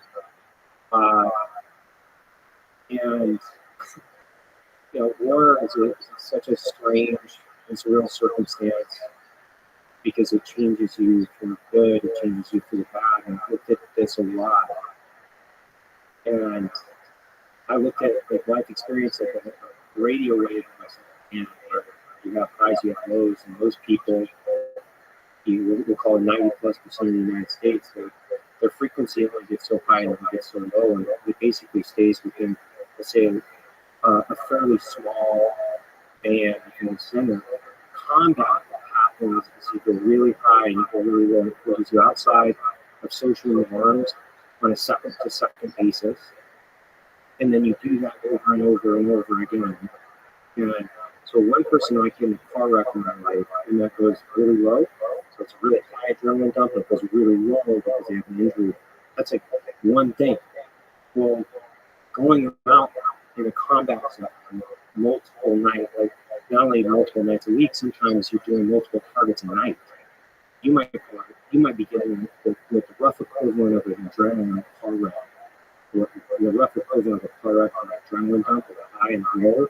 You might do that 3 or 4 times a night, and then you're doing that night after night, week after week, and it fundamentally changes you because you have to chop all of this down, because if you get too ramped up and too chaotic, you're going to lose control and won't be able to complete your mission criteria. If you get too low, you also won't be able to achieve your mission criteria. Your survival instincts kick down, so it chops your ability to heal all the way down to a normal person's bandwidth, because it's a survival mechanism. This is just my own assessment. So, from a combat experience perspective, the first time you feel it, and I'll tell you, the first time I was in an ambush, I was losing my shit. I mean, anybody that tells you they're not fucking scared, they're either like fundamentally flawed, they're like Travis Pastrana, doesn't have like a clear portion of his brain, or they're just like you're scared out of your fucking mind. Like going north or driving north into Iraq, you're looking into the deep dark abyss of the unknown. You're like, what the fuck? Am I gonna be a coward? You know, am I gonna live or die? Our projected casualty rates is that we're gonna lose most of our ODA. So you're stepping into a situation where you're going, okay, well, I know this 6-shooter that I'm gonna play Russian roulette with, there are 4 bullets in this. And you're driving north, okay, let's fucking do it. So you've already capitulated and given yourself up to die, which is, it's actually a very cathartic, and I think, personally, an experience that you can evolve from. Because at that point, if you're dead, you can live uninhibited. Everything I do from this point forward is gravy on the steak, man. I'm already dead. I was driving north in Iraq, and I through like the desert, and my best friend and I were driving north, and you have like hours to stare off into the fucking sand. You've got night vision goggles or whatever. I had a whole fictionalized funeral house. Just fucking, what else am I gonna do, right? You're just like driving north, and there's nothing going on. So I had a whole fictionalized funeral. I buried myself, and I was already dead, or at least I felt like that. And then we get into the first engagement, and the world starts cracking apart. I mean, your mind can't keep up what's actually happening. You'll hear the gunfire, and I felt the explosion, and I looked in the rear view of the RV, which sounds crazy, and I saw this like car-sized chip fire flying behind the vehicle, like so distinctly. Wherever they say it. And I'm turning my team leader, and I'm like, we gotta get the fuck out of here. And I'm like losing it, right? It's so stupid. It's so stupid. We gotta get the fuck out of here. I'm like losing it. Just like losing it. He's like, and he's cool, man. He's like calm, cool. He's on the radio, he's like, vehicle one, vehicle three, and we're checking to see if comms between us and the vehicles, and I'm fucking losing it. Well, I get fuck out of here. I was like, okay. Because, I mean, you're used to, like, watching movies or whatever, and it's the first time anything like this has ever happened. Right. And at this point, the full insurgents have to kick off, and you're cutting in. These guys weren't the most sophisticated cats in the planet. They weren't that good. So, but we end up pushing through and then consolidating at the end of this. And fundamentally, this changed my tactical experience in combat forever, because my team leader, who I respected a lot, was killed 2 years later. He's one of my best friends. He was my best friend. He turns to me and he goes, "Hey man, if you don't have a solution to the problem, just shut the fuck up." That's great advice. I know. That's And I was great like, advice across the board. yeah. And I was like, okay, roger that. I was like, okay, fucking roger that, man. And then it became a practice discipline. When shit's going super sideways and, bullets are, like bullets are flying. I hate signs. I don't want to get myself out. But that's what it is. Dude, you keep your shit together. And I became, by the time my last ambush in Iraq I was in, I started a bookend of this experience with an ambush. I was in Mosul. I was in a little BMW trying to work my way in. I was working at this little, you're trying to fly under the radar. You're in bed. CIA at this point.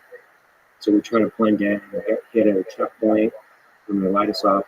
And so now I'm alone in the car with another guy and the CIA chief.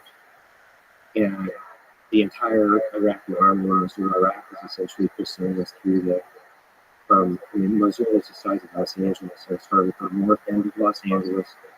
Basically, I had to work my way to the southern end of Los Angeles getting shot at. And I'm trying to sort through pride, man. Like, I got a fucking map sheet, and you don't know, and this is not for fucking thunder. Mosul was one of the most fucked up cities in Iraq. Like, it looked like going back to Stalingrad in different sections of the place. So there's a complete shit show. And I'm alone with my, the guys with, and I'm trying to navigate through the city of Al Traver. We're being pursued from north to south, and being shot at. And okay, right turn. And I have like the dragons are at the bumper. They're gonna pull me out of this car and turn my fucking car. Like they're gonna turn my car to Swiss cheese and they're gonna turn my life, and I'm dead. We're dead. And I have I brought up Kyle last year on station, and we have a really good relationship with these guys. And I was like, hey, this is me. I'm in a black BMW, like, and I'm moving, from north to south, and Hawkeye came back to, oh, I know who you are. You got everybody following you, because and not all the checkpoints are created equal, and for whatever reason, they decided to have an equal. And you don't have time. You're not going to sit around and go, how do you guys want to kill us? Well, we're just good guys, You're just going to keep moving. I had to work my way all the way south to a bridge, and I had like one last fucking Hail Mary. Like we had to get across a bridge to up the island. I didn't have a QRF because they couldn't pin us down quickly after the war. And like Kai was like they saved our life. They had the roads blocked off on the bridge. I was basically smoking at 100 fucking kilometers an hour. And the pilots came down and like literally dropped their fucking skids in front of the car and panned around for the complete fuckers. And I looked over at one of the guys, and I looked over and like flipped him off. And I was like, you dead, and then like part in the seas, like Moses or whatever, they moved the fucking cars and we drove back home. That was it. So bookending, my point of the conversation was I was losing my shit the first month, right? And I came back and I was talking to Tyler, and I'm like, bro, we didn't know how bad this was because it sounded like you were ordering a pizza. Everything in between was like rep after rep after rep after rep was like calm down, keep your shit together. And one of my really close friends, this guy Jeff Kirkham, my first team sergeant, my awesome fucking guy, who was tapped the relevant people in my life. Psychology is more contagious than food. So when you start losing your shit, it infects everybody else around you. And Psychology is more infectious than the flu. That is a great quote. yeah, man, That's so real. it's so real. That's so real. That's so real. With Everything. everything. It controlled every piece of what I would do. Like, lose your shit in a gunfight, and then you infect everybody else around you. Yeah. Rise to the occasion, be the calm in the chaos, become a, even if you don't feel like it, even if you're awake now, man. Like, internally, you can barely keep your shit together. But what you do is you're like, okay, but I gotta project this, because if I infect everybody else with my chaos, I'm injecting more chaos into the equation, and you're all going to possibly dying because of my actions.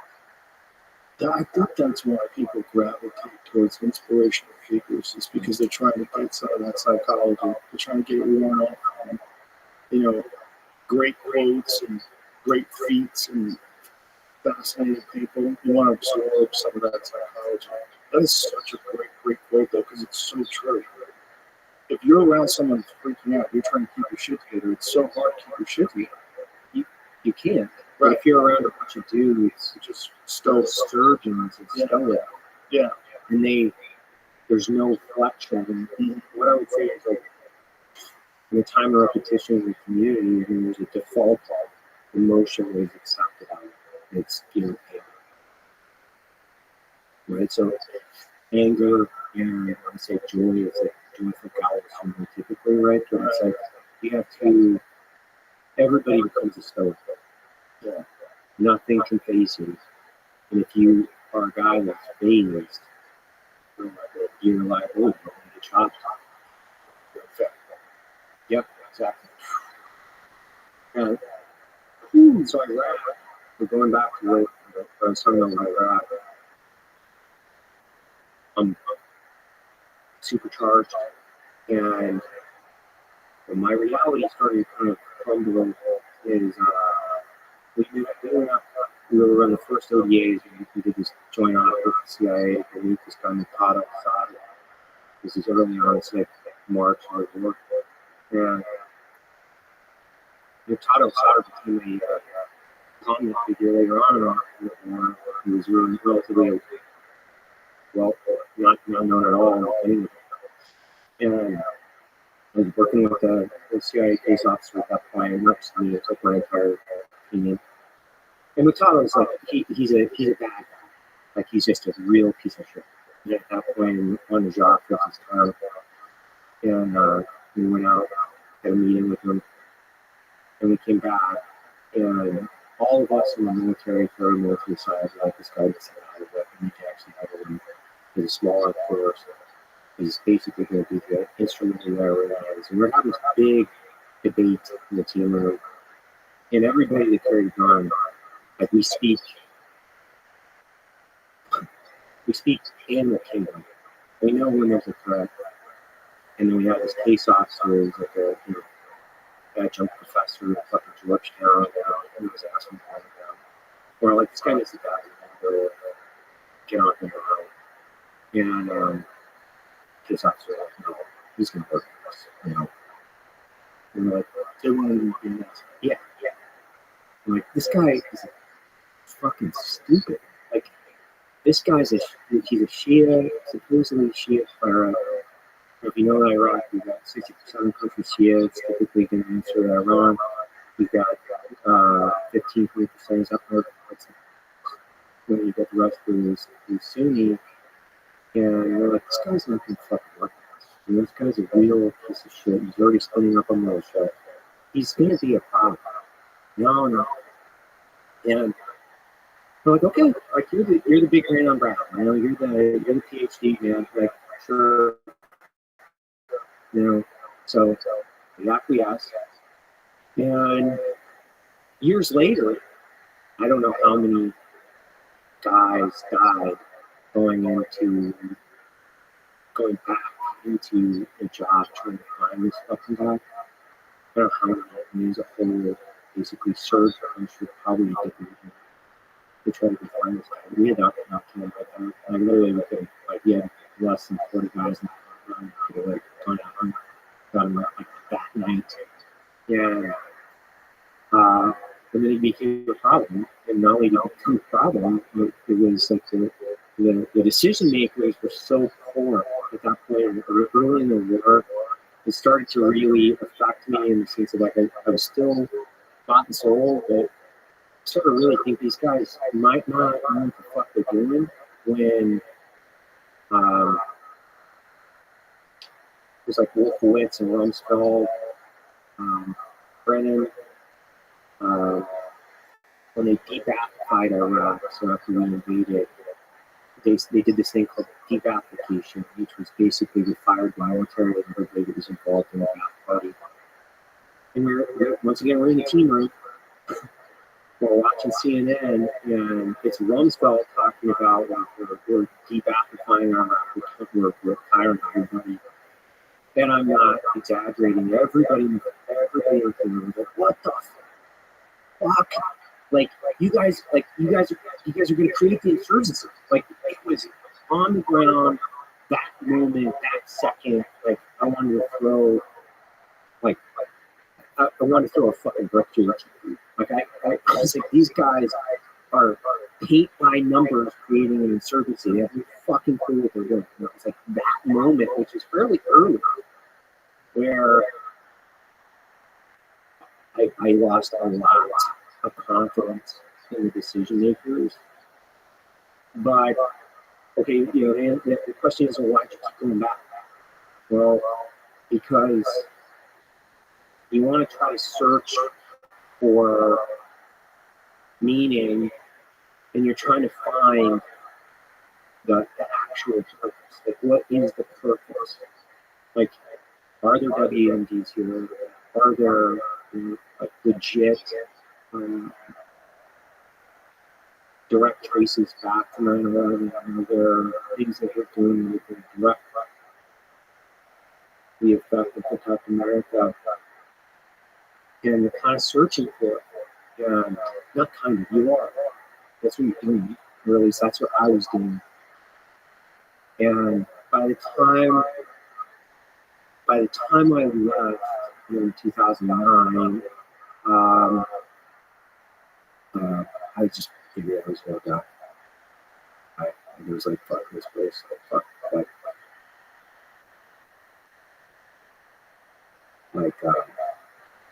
I lived out of that. Right? I think time and repetition and thinking that you're dead, and then searching for not only some I would say it's good in the war itself, because there is good. Everybody's, you have the camaraderie, you have the adrenaline, but you also think you're going to fucking die. Right? So you're talking about that's not fundamentally talking about psychological fitness. So I went to Afghanistan thinking, well, and I went to train Afghanis for a force up there.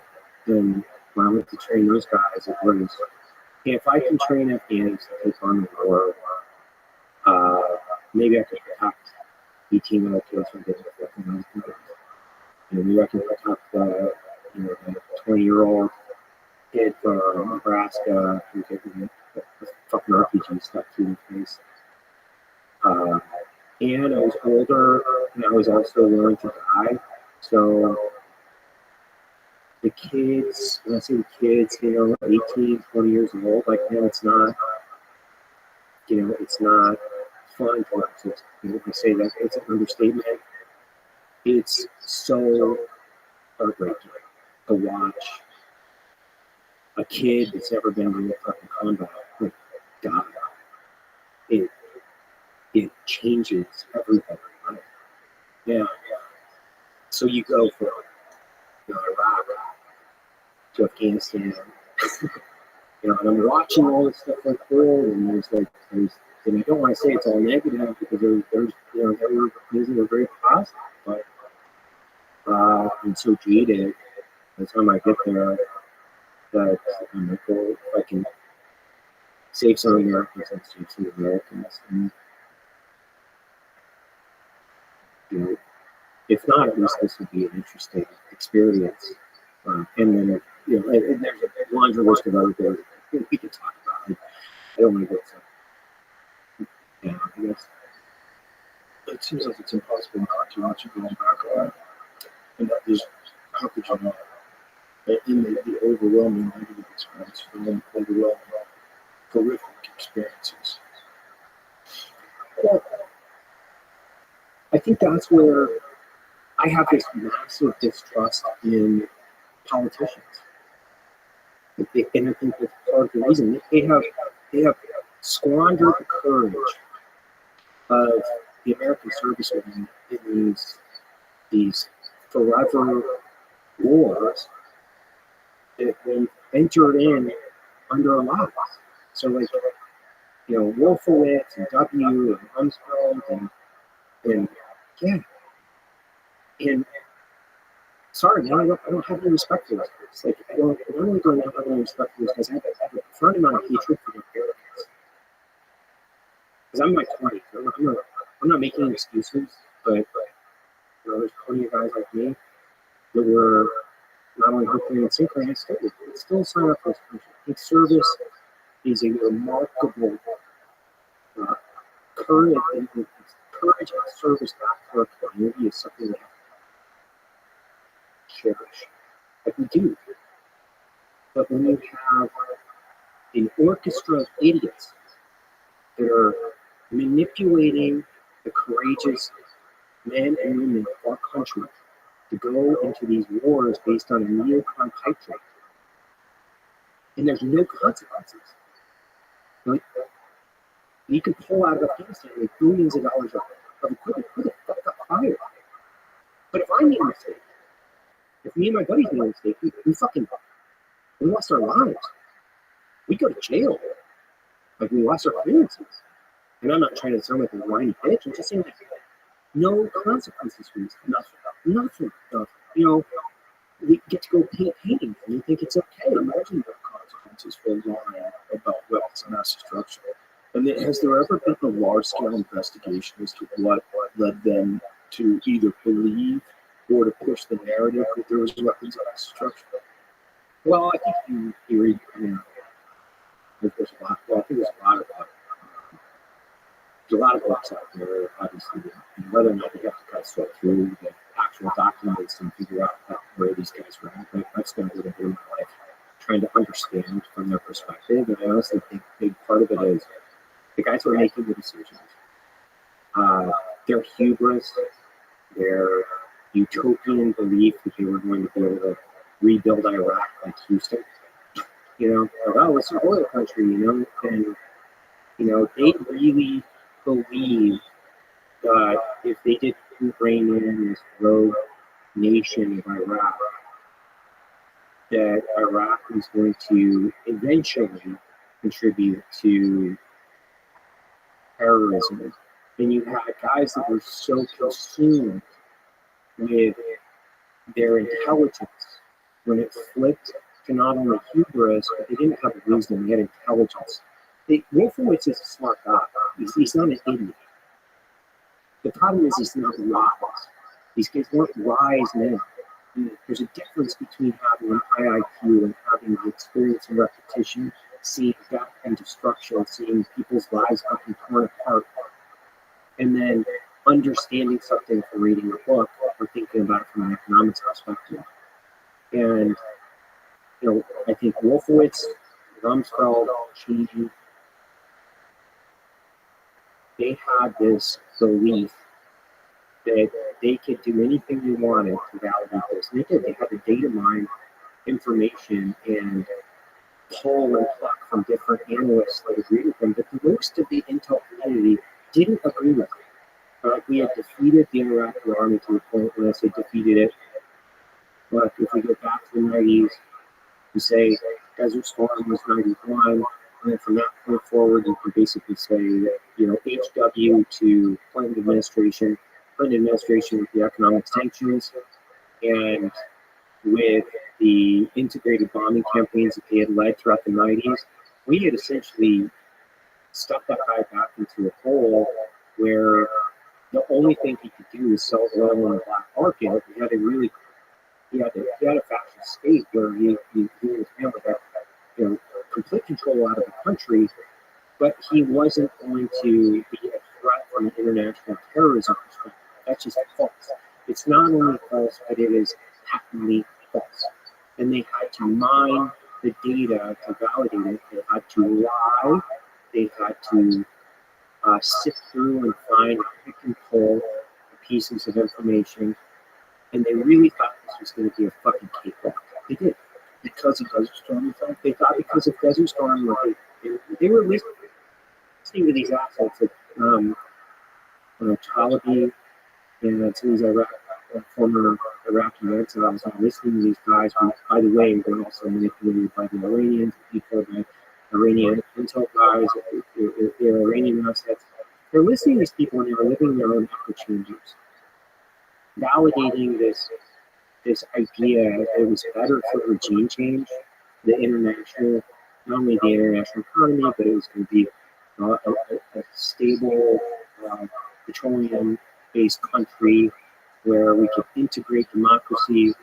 And none of these guys were Arabists. None of these guys actually understood the Middle East, not one. They didn't have any combat experience. They didn't really have any combat experience from a long-term, low-intensity conflict, guerrilla warfare perspective.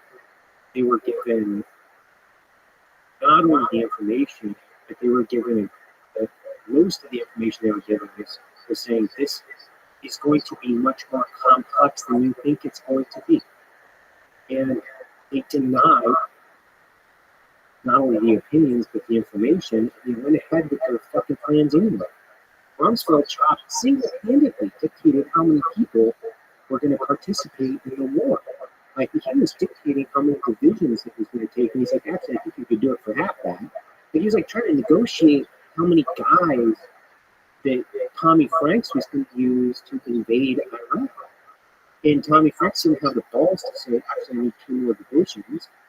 So a lot of this is just like fundamentally, these are professional politicians and bureaucrats drinking their own piss. Like I was saying earlier, like you can drink your own piss once or twice before your kidneys start to shut down and fucking kill you, right? These guys are all sitting around in their echo chambers, talking to the same types of people, defining how they were going to send servicemen and women to Iraq, and they were wrong. Not only were they wrong, but they were told otherwise by lots of different people, to include, Tony Blair got a lot of different issues with this. Colin Powell essentially sold this and got the dominoes to fall on the entire thing, because they knew that Colin Powell was so respected that if he sat in front of the UN with Tenet, who was the director of the CIA, right behind him, and held up this little thing of BS or whatever it was, that they could push it across the line from the international community. These guys were crooked, man. And not only were they crooked, they were so fundamentally wrong. And there's no consequences. Zero consequences. Yeah, they go after Trump for fucking 2 years on, Russia collusion. It's like, you spent $7 trillion in thousands of American lives, hundreds of thousands of lives in Afghanistan and Iraq. And you're saying you're going to put this guy through the ringer for 2 years because there might be some dossier that was paid for by the Clintons? Like, who's the criminal? And so for me, I get all wound up in when it comes to this, because rep after rep, year after year, my 2 closest friends in the world were literally one torn in half by the EFP, which was a direct, the Iranian manufacturer in charge. My other friend was turned into fucking moon dust. And these are my 2 closest friends in the world. Guys I grew up with in the army, and I spent every fucking day with. And since then, I've had obviously more friends, but I mean, those are the two closest friends in the earliest part of the war. So I'm so directly affected by this because it fundamentally changed who I was forever. It gave me a profound amount of mistrust in my government, in the decision makers. I actually don't believe what they're telling me. I have a lot of skepticism when it comes to the people that are pulling the handles of government. And I have to go to my peer set, and what I tell people is, man, my currency is courage, right? It's like, that's what I go through. So my friends that have gone through the GWAT, which I'm extremely happy for all these GWAT guys that are getting appointed to these positions. You know, you've got Pete, you've got Tulsi, JD.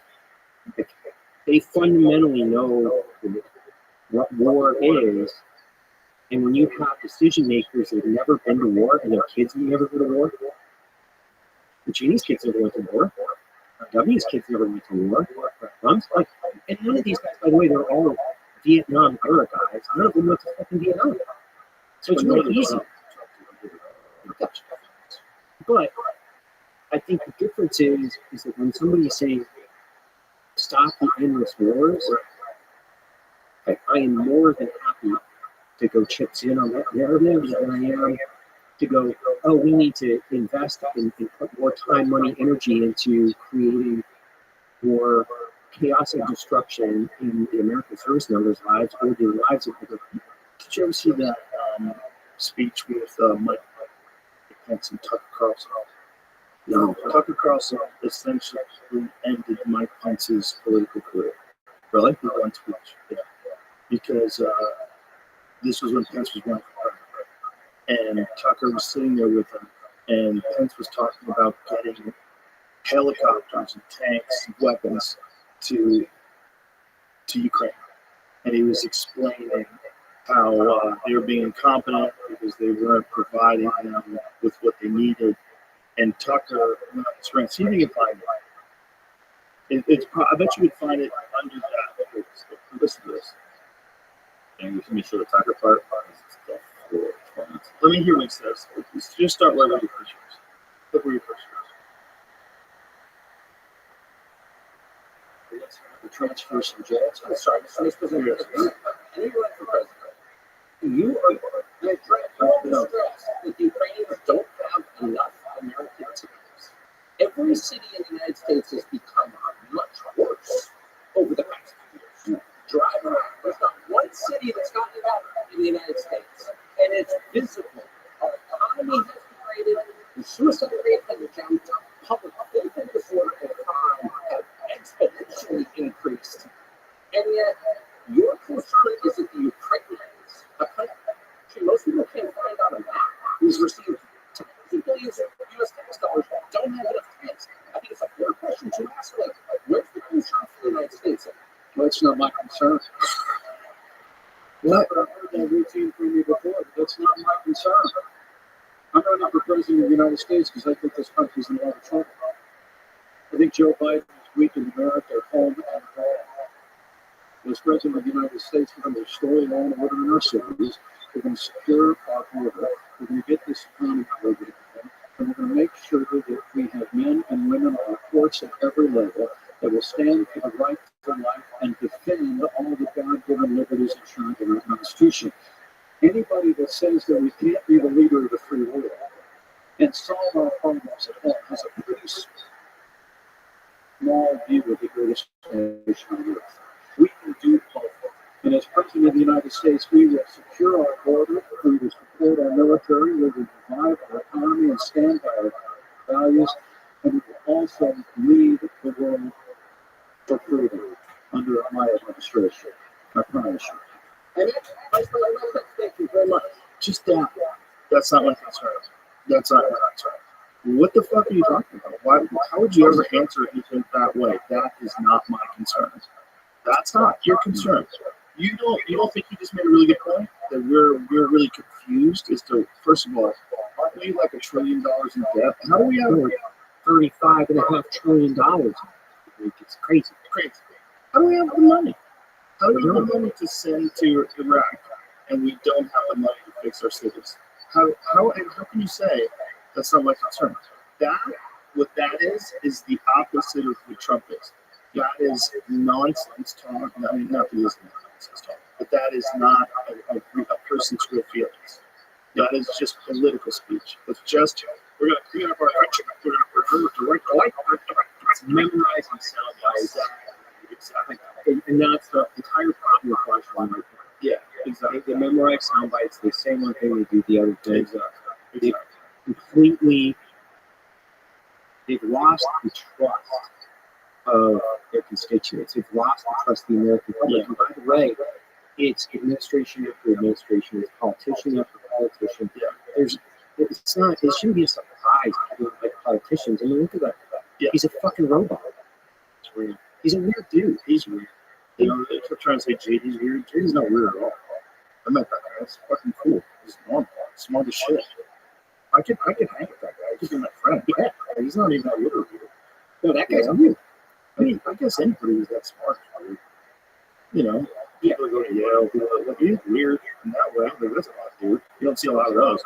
But normal. That guy's bizarre. Like, his face doesn't move. Did you have Botox at 80? Like, what the fuck is going on? Like, you're weird.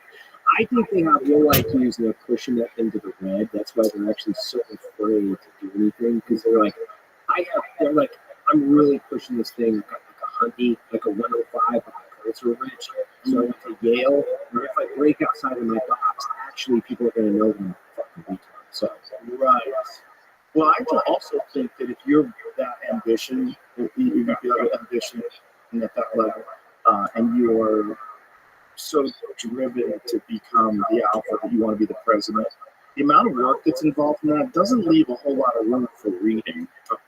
Doesn't leave a whole lot of room for watching documentaries and having important in-depth conversations with people, expanding your understanding of the world. It's very narrow. They're basically actors. Most of these people exhibit a lot of the traits that I see in actors. This desire to morph oneself to please the people around you, is saying the things you think people want to hear because you want to get ahead. It's all very similar. They're actors.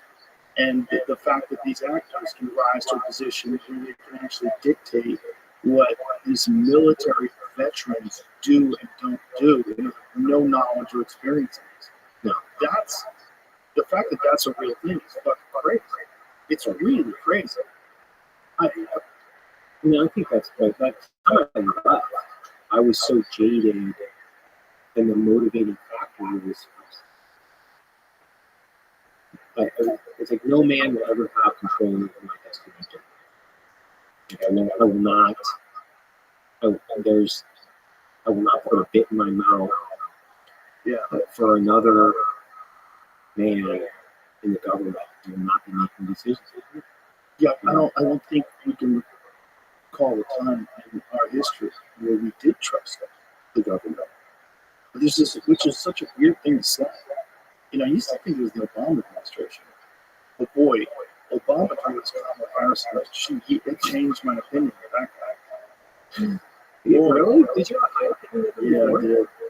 Yeah, I did, just as an intelligent person, a statesman. I felt like he was probably like caught up in the system. It's very difficult to make any meaningful change. You think you're going to do something in the office, and it's like, God, what a fucking quagmire this place is. But watching him just straight up about Trump, the thing that got me was that very fine people thing, the white supremacist thing. They just kept trying to say that he was a racist, which is this thing that I think worked in like 2017. Yeah. I think it worked back then. I don't think it works anymore. I don't think people believe it anymore. I think that we've got numb to all this stuff. It's this guy's phone. Yeah. Or whatever. It's like, you guys can only call me a fascist sometimes. I mean, like the New York Times with that article a couple years ago, where I'm like, it was like in front of the coffee cup. It was like, do you want Trump 2024? Do you want new tattoos? Do you want this? I'm like, I want all that. Sounds good. And you can only call me fascist, racist, asshole. I mean, to be fair, like I can float into the rest of it relatively easy, but you can only call out. Only when prompted. Yeah, it's you know what my fucking favorite things of this whole election cycle has been? Yesterday. Like Biden and Trump sat down in the White House. Biden voted for Trump. I guarantee it. I fucking guarantee it. I never saw that man so happy in his fucking life. He lost. His party lost. He was happy. When Obama had to shake hands with Trump and do the whole transition thing, Obama was like, Jesus Christ. Look at this. Look at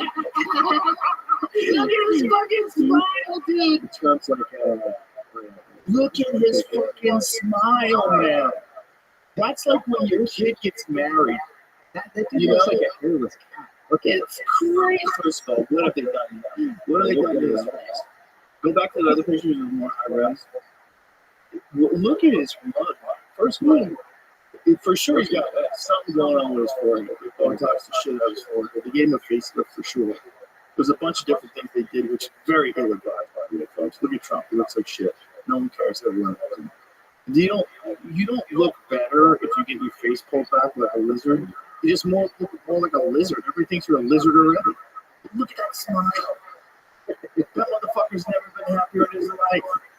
In his life. He's like that bitch. She went down. You can't tell me he wasn't happy. Like when he put that MAGA hat on, did you see that? Oh yeah. He put the MAGA hat on. They took it with him on the plane. I guarantee you that motherfucker was happy. He had a giant smile on his face. He said, welcome back to him. I thought it was Hitler. And, I thought it was dangerous. Yeah, that's what they all said, right? It's like, hey, he's a threat to democracy. It's like, hey, we're going to have a smooth transition. This was the guy you said was sharp as a tack. He was getting up until 4 months ago. Yeah. 4 months ago, that guy was going to be running again. Now here he is, smiling like a Cheshire cat. How big is his smile? That's a crazy smile. He might be. That was that one. Did you ever see the fake Biden? Yeah. That guy was so much taller. He was like 6'4". He was a giant Biden. It made no sense. It's like, dude, this guy's like, 6'7", could be playing in the NBA. He was so much taller. It showed Jill and him together. Jill's like, what happened? That's a different human being. It's so nuts, man. It's so nuts. All the different things that happened during this election are wilder than anything you've ever seen in the fucking movie. It brought so many more people into politics too, and the more people pay attention to what's going on with politicians, with the country. I don't want it to happen because I think bureaucrats and politicians alike, they directly benefit from people not paying attention. Yes. And so they only want you to pay attention once a year when they're going to try to get everybody galvanized around a couple of stupid things and then get them out for voting. Not too many. And we don't want a lot of complex thought out of the voters. We don't really want them to think about too much because, we still got a national deficit we've got to increase, and I got to run the pockets of all my buddies. Yeah. Raytheon, Northrop Grumman, and Lockheed Martin. Like, we don't want them to get in too far. Yeah. Like, don't start talking about the reserve or don't start talking about any other stuff. Like, I think that's what it is. I think that's also why politicians some of them are terrified of podcasts. Yeah.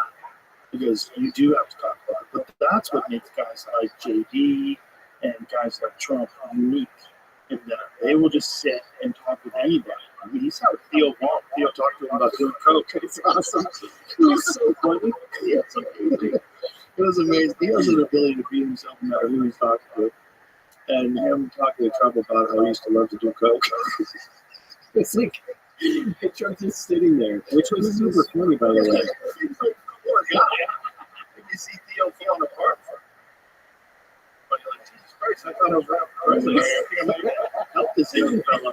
We don't know talk to you about this. But, Kamala didn't have the ability to do that. Or if she did, nobody brought it out of her. I was hoping I could. I really was. I was hoping I could have a conversation with her. There's all this talk now that the reason why she didn't do it is because of progressive people in her party to push back, Right. which might have some truth to it, but for the record, they offered me 2 very specific days and in different places in the country to travel and then go do it for an hour after that. Especially after Trump had done it. Here, in 3 hours, I'm like, this is the only way to do it. And Elon said it best. He goes, you were kind of bullshit for me for an hour. It was hour 2 and hour 3. Like, that's when the real you comes out. Yeah, you're gonna get Real you? you're gonna tear the labels off your feet. So it's like 100%. it might make you cry, Yeah. and the more you feel it, the more you might be like, oh, this person's. No, how much of bullshit you know, right? Yeah. The quote about Trump, or the narrative about Trump, has always been that he's bullshit. It's a con man. He's definitely very persuasive. Scott Adams has wrote about this pretty much in depth, about how well Trump practices the art of persuasion. Mm-hmm. You know, the art of the deal. He's great at making people his friend and making relationships, and if you're his enemy, fucking scorched earth. You know, it's like this. And there's fear of that. You don't want to get on his bad side. There's all this, like, there's this art of, like, how he negotiates and he's gone through this years and years and years of things. But that's him. That's the guy's right there. You could talk to him about everything and anything. He's right there. He's not protecting any of his ideas. He called a girl he's allegedly slept with horse face, and he was the president on Twitter. That's so funny. It's the wildest shit. So you're getting what you get. That's what the guy is. And I like him. I've grown to like him. I had a much more negative opinion of him back in the day because there's only so much you can pay attention to and do deep dives on before you lose your fucking mind. And with him, I was always like, I gotta grab him by the pussy guy. That seems crazy. But as time went on, I was like, oh, you need a guy that is completely crazy to expose how corrupt the whole system is and how they all collude together and how they all say this. There's always a montage of clips of news organizations saying the same narrative outright, over and over, verbatim, word by word. They're getting fed this by someone, some entity, somehow or another they're collaborating. And they're all choosing this very specific narrative, and they're running with it. They're trying to destroy people. And I saw them do it with me. Yeah, I saw them do it with me during the COVID thing. And it was all motivated by the pharmaceutical drug companies and the profits. And they were terrified that someone's going to come along and somehow they put a notch in this little thing that they've created, which is a devious little thing that they've done. They eliminated all sorts of other remedies. They cut out all these generic drugs that possibly could have been used to help people. They denied people the use of monoclonal antibodies. They pushed the fucking shit out of this one thing so they could make money off of it. And they did it in collusion with media. No one acted like a journalist.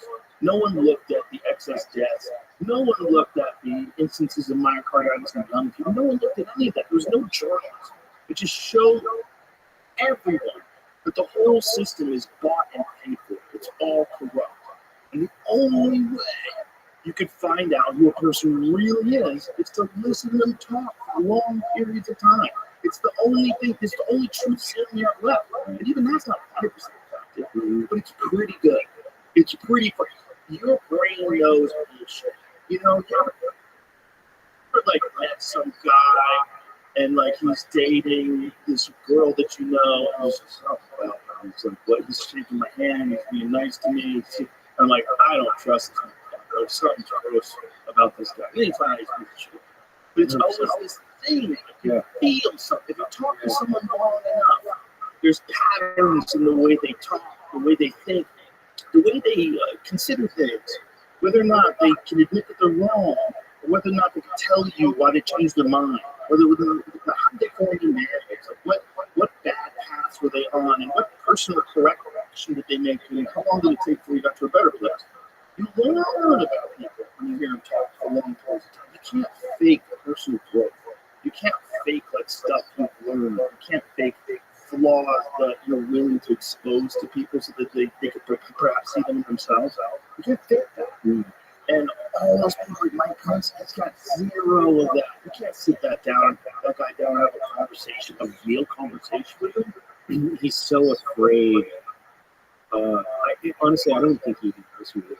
Probably Guys doesn't. like that don't remember. Like an actor. They're like actors. Like, my buddy Dave, we were talking yesterday. We met him and I had known him for 20 years. Like, He was a lot of fun. dude, you know, we met a while back in the day. Dave and I, like, we go way back. He's good friends with Bruce and with my friend. Yeah, crazy. Because he was a team guy, right? So he's like former SEALs guy. And Dave and I were talking about this, and when you can just be authentically engaged with people, where you can just be yourself, and that's part of the issue. Because I think a lot of that's really why they cannot really well with vets is because you just authentically engage with people and say, like, this person knows I'm a little bit broken. Person knows that I've probably done shit that I'm not super proud of, and they know that I've got a dark sense of humor. But I can, like, just kind of open. I can open my heart and just have a real conversation with somebody, and that's the shit you chase. Yeah. Where you can just be yourself and you can talk about stuff. And you can, like, try to evolve the way you're thinking and feeling. And these artificial bullshit conversations that we have throughout our day with people we don't give a shit about, or these, like, you know, inauthentic, unreal, you know, veneer of people. And I have no interest in having conversations with people. That was the best thing that I took out of moving to Texas. From moving to LA. I have way less of those conversations. I have almost none of them. All my conversations here are with normal people. Right. They're normal. So many people are infected by the rhythm of Hollywood, which is just about people trying to become successful. And the way you become successful in Hollywood is you get chosen, because you have to go on auditions, right? That's the primer, right? The number on top of the food chain. Well, I guess Rockstar and Movie Star are number one and number two. And maybe you can interchange. Maybe they're the same. If it's a 10, what biggest stars in the world? It's 10. Movie stars and rock stars. And movie stars, everything you do is about your relationships with people and whether or not people think you align with them politically and whether or not you support the right causes, whether both sides, the Oscars, you act proper, you do all the things that you're supposed to do. And if you do all the things you're supposed to do, then you get into the club. You know, and if you don't do all the things you're going to do, that they're not going to use you. They're going to use Daniel Craig. They're going to use this guy. They're going to use that guy. They're going to use Dave Bautista. They're going to use The Rock. They're going to use. There's so many guys that want these roles. There's only so many good roles, right? Especially if you're going to be a male movie star. You know, so no one can color outside the lines. And Dennis Quaid is like one of the rare few, like, male movie stars who just fucking completely gave up. It's like, I support Trump. I'm a Christian. You know, I sing gospel music. Like, fuck you. I quit. And he did this Reagan movie. It was a Reagan movie. Okay, it's about a 1980s president. They wouldn't let him advertise on certain social media networks because they said it was during the time of the election and it could affect the election. Who was it? Was it Facebook? Like, that's insane. YouTube or Facebook. One of the social media outlets kept him from advertising this movie, which is a great movie about Reagan, where he plays Reagan. He does a fucking amazing job. It has nothing to do with today. It's about a guy who's dead. He's dead. He's dead. He's been dead forever. He was dead his last year in office. He was fucking That's the thing with this whole social media, you know, censorship, demonetization, like the way that they honestly, and honestly, there's a big group, and you were talking about the other night, even with your show, with the Trump show, and then it's not trending, you find it. The firearms community on YouTube deals with this all the time. Oh yeah. You know, the guys that have huge YouTube channels from the firearms perspective, sure, they're demonetized, they have to upload multiple times, or like constantly on the wall. His fucking show, you can't get it to grow. You can't get his Instagram to grow. It's like completely stifled. And they're keeping the literal. Yeah. I mean, like Brandon Herrera, after his podcast, Facebook, and all his mistakes,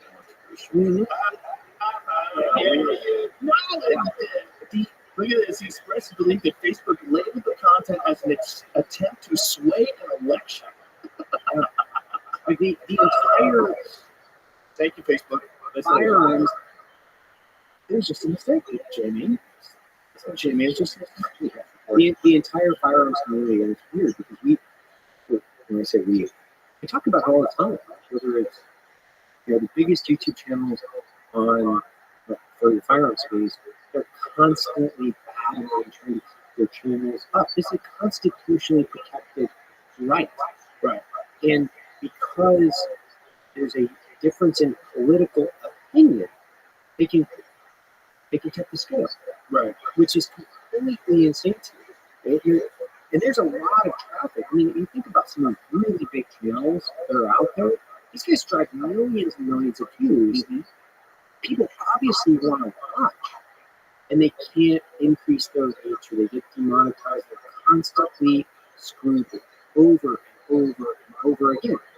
And that's the way that I think a lot of us have felt. We've been living under the thought of our social media oligarchs that are deciding whether or not our information is agreeable to their political opinion. Did I tell you the time that I was having a conversation with a Facebook YouTube executive, and my wife had to have my really spirits? Seriously? Here's why. Okay, so I'm with a friend, and my friend was an executive at Google, a very nice person, great, no problems with them. We're all having a good time. We're sitting down drinking and talking, and I get a couple of them. And this lady who's a big wig at YouTube sits down across from me, and we start talking. And I said, when you come, so we get into this conversation. It's a very friendly conversation. Nothing really problematic. I don't think she even knows who I am. And this is a long time ago. So this is like 2015, 14. So my podcast is not that big. It's not that big at all. Let's go. I can tell you exactly what it was. When did Sam Harris and Douglas Murray have a conversation? When did the Strange Death of Europe come out? Tell me about that. That's Douglas Murray's amazing book that has been proved now to be absolutely accurate. His assessment of what was going to happen to Europe with Muslim integration. Because essentially, the guy nailed it. And him and Sam Harris. Okay, so you have two public intellectuals who are having a conversation about cultures and about what is it about these Islamic cultures and their desire to impose Sharia law, like at least in certain areas. So they're having this conversation, and it gets labeled as it gets flagged off this guy's account. So I find out about this video because this guy has an account. And I don't know where he posted it, maybe Twitter. But he said, I got flagged on YouTube for having this in my playlist as something that I watch, like not even something he posts on his channel. So I asked the lady, I said, why would someone get flagged for a conversation? She said, it was hate speech. Just like that. It was hate speech. I go, do you remember the conversation? Because I watched the conversation. I don't think it was hate speech at all. It was definitely hate speech. Like, but it's between two public it's just now, like, it's two public intellectuals having a conversation about a real thing that's happening in the world, and there's no hate speech in that. There's no slurs.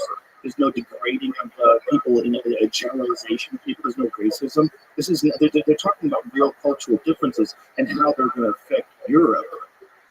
And this fucking lady it's hate speech. The arrogance, but the way she said it, she was a big executive. And I was like, oh boy, I was just boiling. I was boiling. Thank God my wife grabbed my leg. She fucking she grabbed the shit out of my leg because I was ready to go. Because the lady was going to engage me, and I was like, oh, okay, this is a podcast. No, you're fucked. You're fucked. You're fucked. You're just lucky there's no cameras here. What you're saying is absolutely crazy. Like, who are you to make that distinction? And do you have any idea how that affects us culturally?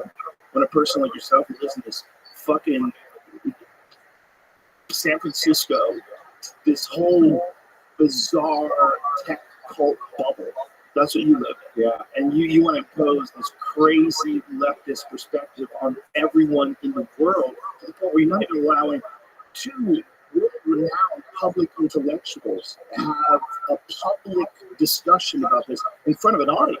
Dude, I would deal with that all the time where people, I would talk about the Middle East. I spent most of my adult life in the Middle East. I was in Iraq, I was in Jerusalem, I was all around the Middle East and everything. And I would just say, I just don't agree with the way that Saudi Arabia runs, right? I don't agree with the monarchy. I don't agree with Islamic Sharia law. I don't agree with, you're a fucking racist. And you're like, what? No, man. I just don't think that it's the best way to go about it, right? Like, it's a different way to live. It's like, no, I'm not a racist. I've lived there. I've been there. I've spent a ton of time there. I think this is better. And these are the reasons why. And people didn't want to have a conversation about how you're racist. But this is what's crazy. You have to be able to have those conversations, even if that person's wrong. Like, if someone wants to get on YouTube and tell the world why Sharia law is better, I think they should be able to do that. I'd let them do it and let someone counter it and let them have debates. And Sam Harris has had a bunch of debates like that. Mm-hmm. You can watch them online. They're amazing. Let people figure out who they agree with. And if you just shut down discourse and say that it's hate speech, and you're defining hate speech as no slurs, there's no, like, we gotta kill all these people, there's none of that. There's no hate in this conversation. You're saying hate speech is disagreeing with a narrative that all leftists must ascribe to, regardless of any objective assessment of the facts. And just sitting down and looking at it and go, I don't think I agree with this aspect of it. Like, I think that, like, telling women they have to wear a hijab or that's you're not giving them a choice. You're not giving someone choice. It's just fundamentally bad for the race, for humans. It's oppression. Anything outside of the meritocracy in the context of being able to evolve a conversation based on the best idea ways. And when you're chopping out 50% of your population and saying they're be suburban and where they belong is just essentially for the privileges. Yeah. This is the problem that I have with this. Yeah. Anytime that I've had this conversation around the Middle East, where these are the things I don't like about it. Like, I mean, there's lots of different things. It could be the Arab men will typically wear this very long, open bottom garb, right? It's typically referred to as a man dress. It's stupid. Like, I've had to wear it, and I enjoy underwear. Did you wear underwear? Sometimes, yeah. I wore it at the job. Like, you're talking about, I had like a tiny little like fed machine gun that I have to wear because I'm a small guy. I'm 160 pounds, and so I would often be the woman because I could be the fucking. I got a feminine frame. I've got birthing tips, of course, but I can get a little saw, which is a spot automatic weapon, like belt-fed machine gun, a couple frags, and you've got your job, and I can sit in the back seat.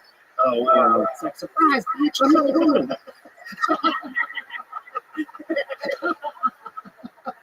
Picturing you in your job and a belt-fed machine gun on your dress is fucking hilarious.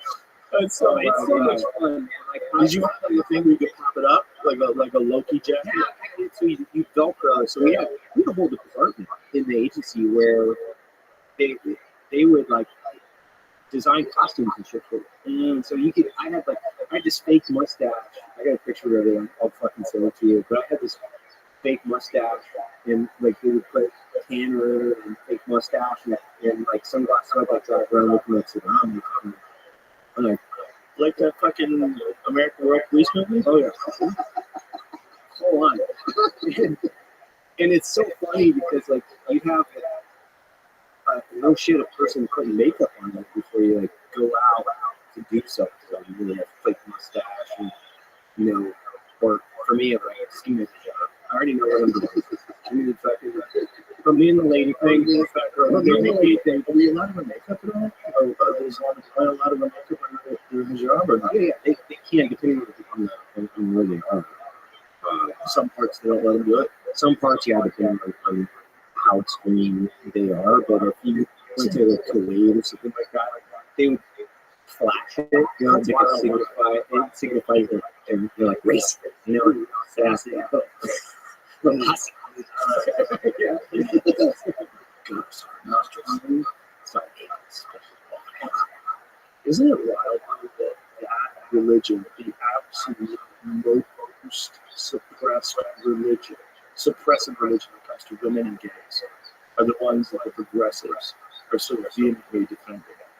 Like, that's the one they defend over all religions. You can be, it's like a leftist will accuse you readily and quickly of being Islamophobic. It's a great thing where you shut you down. It's a great majority. But no one ever accuses you of being anti-Christian. No, it never comes up. No one, there's not even a word, right? You can have Islamophobic. Is there a Christianophobic? I've never heard of it. What is a word, like a disparaging word for someone who is prejudiced against Christians? Does it exist? I don't know. I mean, it probably doesn't exist. Yeah, you know, it's like a racist term for white people, like cracker. It doesn't work. Caucasian, cis male. I don't even know what that means. Christianophobia. See, that's I've never heard anyone say that. That's too much garbage.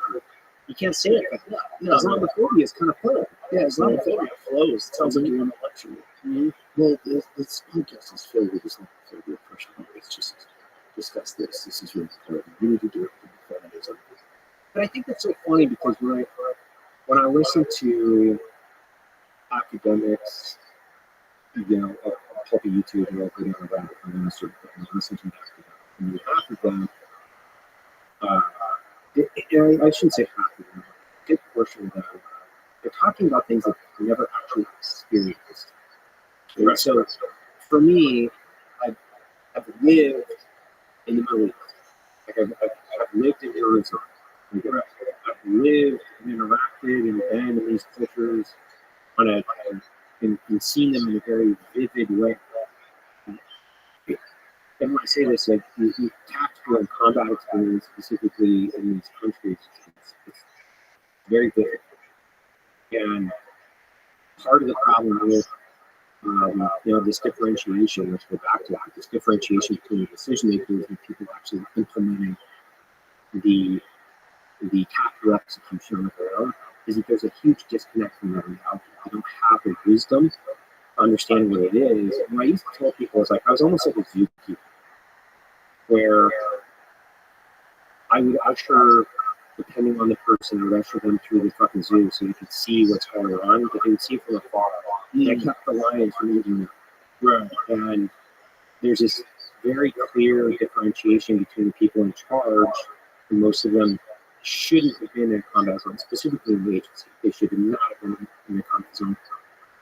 And when you unpack the agency and you look at, you have paramilitary guys, and they're more than qualified to be there.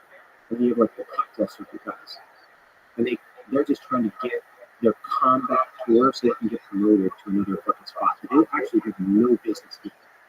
Meaning, they need guys like me to keep them alive. So they're just like getting in days for how they're doing. There's a very famous, or infamous case officer from the coast back in the day, and I was in Guerrero. Not the coast, but Kabul at the time. And she was being groomed to be the assistant director. There's a great book on it called Double Agent that I was in the ground when it happened. And she had this asset that she was trying to get in, which is an agency asset that she was trying to get into a base of coast. Once again, this person has no, they should not be here. They should be in Germany going to a cocktail party, like pretending like they're really cool because they have high intellect, but they have no context to going down to the basis of reality. And these are like rules of the jungle. Like this power is the only language they speak. You can't intellect your way out of this thing, because a fucking bullet is a bullet, a bat is a bat. Like it will win over your articulation every time. If you want to win a debate and you just put an axe handle through somebody's fucking head, that's how you win, right? It doesn't matter. Like it doesn't matter. So like they bring in this asset. She's like, oh, this asset is the guy. He's going to give us the coordinates to Bin Laden. We've been working with him for a time. He's an amazing guy. It's his birthday. He wants us to bring him a cake. So she bypasses all the security systems, bringing in a guy from Pakistan. So she gets him because he's like, I don't want to go through any security. I'm your trusted guy. I don't want to go through first. I don't want to go through any security. So she tells security, stand down. She doesn't tell anybody about it. She brings this guy in through the gate, like blows him through. Now the security guys, mind you, are like, what the fuck did you just go running down to the situation to try to get ahead of him? He steps out and he looks like the Michelin Tiger Man with the fucking claps off. And 3 of my friends were killed in that suicide bomb. She was killed ultimately. But that's a perfect example. I mean, there's like multiple different examples. There's a different cadence, mindset, and capability associated with what I would say is the paramilitary guys versus case officers. So just totally different things. And they try to intermingle because of capabilities and more importantly promotions. They try to get people like promoted, which is another reason why some significant things have to change over there. And they Just send people to you just to, you're supposed to protect these people. Yeah. So they could be collection officers on the ground. I mean, like, time after time, example after example. I had this guy in this town called Rothschild, I'm in the North Carolina. And right before we go there, so as a reminder of Iraq, I had a spy that we were working with, and they're called case officers. And we go out to pick her up from the airfield, and we're like bringing her to where she needs to go. And we pick her up, and she gets in the car behind. She gets in the car behind me, and she takes out her pistol. She points it, and I'm in the passenger seat. She's right behind me. She takes out her car. She puts a magazine in it, wraps the slide right behind my head, like directly into the back of my head. Oh, and I turn around, and I'll tell you exactly what I said. I'm like, what the fuck are you doing? So I turn around, I'm like, do that thing. Like, and I called her some like very rude things, right? So I'm like, what the fuck are you doing? Don't take your pistol out. I go, both of us are dead. Then think about it. Like, I'm going to keep this thing. I just don't have it anymore. As I give her back, I actually give her back her empty pistol. Like this. Both of us are dead. Feel free. Like, take one of our guns, take one of our guns, shit, because I'm dead. But I get back in, and the chief of base at the time it's fucking stuff. And he like calls me and he's like, hey man, what'd you have? Fight an exchange with somebody. You know, we don't really appreciate this, and you might have to send you home. I was like, did she tell you what she did? He was like, no, I just thought she grabbed me in the car. We were like, you know, you fucking dumb, whatever. Didn't give me your gun. Like, no, she whacked her slot into the back of my head. He's like, oh God, get out of here. I'll talk to her. It's like, oh, get out of here. I'll talk to her. Like, she forgets, but it's like, Do they have to show competency and weapons use? yeah, but it's Did they go through the same sort of program? everybody thinks there's like this Jason Bourne type person, you know, like spies. It's like, it's just not fun. Any soft guy, any soft guy is so much more proficient firearms. I taught a selection vetting course for former soft guys try to come into the agency. I taught it for a couple years. I was one of the main architects behind the selection criteria. And we would have to go out and train spies. And I would shoot their qualification course with my left hand, like on 2 hours of sleep, still have a fucking It's just so like ridiculously ingrained. Yeah, and that's not their job, right? They're collection people, and I'm defending them to a certain degree because they're very high IQ, their selection criteria in their courses. There's nothing there. No, they don't belong in those places. Like when you go into when you go into a combat zone, and when it's a very complex, because there's different areas in combat zones, and some of them are more dangerous than others. You can't have some of those people. It's too dangerous. You've got to have collection people on the military side that can handle themselves on that. And you can't have like your regular humdrum spy. This isn't Jason Bourne. They're not competent. More importantly, it's not their thing. It's the thing of proficient artisans in combat collection in the art form. And that is a very subset niche profession of guys that are extremely competent and very dangerous. Why do we want to believe in Jason Bourne? I think it's Love that. they love it. They love that narrative. Some super spy, .07 dude that can fuck everybody up. It's fun, right? Yeah. Oh, we noticed you're a really good boxer in your local gym. You went to Yale. We're gonna recruit you. Like a fucking. That's just stupid. He's a judo champion. Yeah, he's a judo champion. It always starts the same way. Oh man, we noticed you're hitting the bags. Yeah, Right? We have a science major. Yeah, he's the guy with the glasses, hat on, watching you run around the track. I think we found our man. If they only knew the bureaucratic steps that it took to like get into it, but it's just like so much paperwork and interviews, and it's just like who is this guy? Who is this guy? Well, what's wild to me is the spies that infiltrate terrorist organizations. Like there's people that are in the IDF that have infiltrated Hamas. They live with them. They're in there. Isn't that crazy? And you imagine that life is nuts. Worried you're going to be found out, and these guys Hamas knowing that a certain percentage of these people have to be Israelis. Well, that is so crazy that they do that. When you have those guys, and we need those guys. Like, I'm not. Oh yeah, Like, we need those guys. must be so upset. The non-official coverage are not. Yeah. That's that. And there's so much respect. Well, you were explaining that one. It's professor. Yeah. Well, yeah.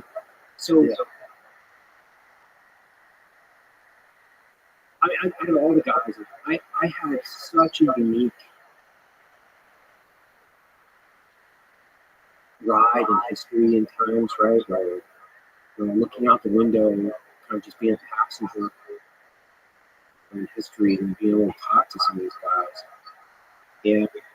And I would sit down and I would always find this older guy that's in we have like dining halls, we just guys are in separate dining halls and bars and shit like that. And I sat down with a guy one day and this is like, hey man, what's your story, And he was telling me he's an anthropology professor at the University of Rothschild. And he was finishing his PhD, and he was crossing the Mackenzie River in Canada, and he did it in era-appropriate clothing and a canoe and the whole fucking thing. Right? It's completely insane. It's like so insane. And I was like, "Oh, how'd you get in?" And that's so he's making his way across. He gets to a cabin. He's starving. He's gonna die. He's explaining this to me. He's like, "I'm going to die. I break into this trapper cabin. I find a bunch of old canned food. I gorge myself, and now I have this screaming chest, and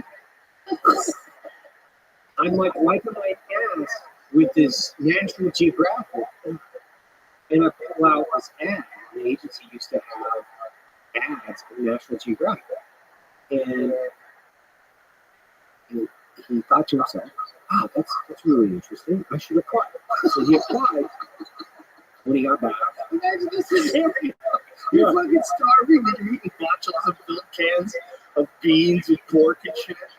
Wiping your ass for the National Geographic student athletes. It's a fucking scene in the movie. It's insane. That's a scene in the movie. so Right? he goes back to the University of Washington, becomes a professor. The agency, he goes through the entire process. The agency recruits him. He goes through training, but still he has to keep his double life.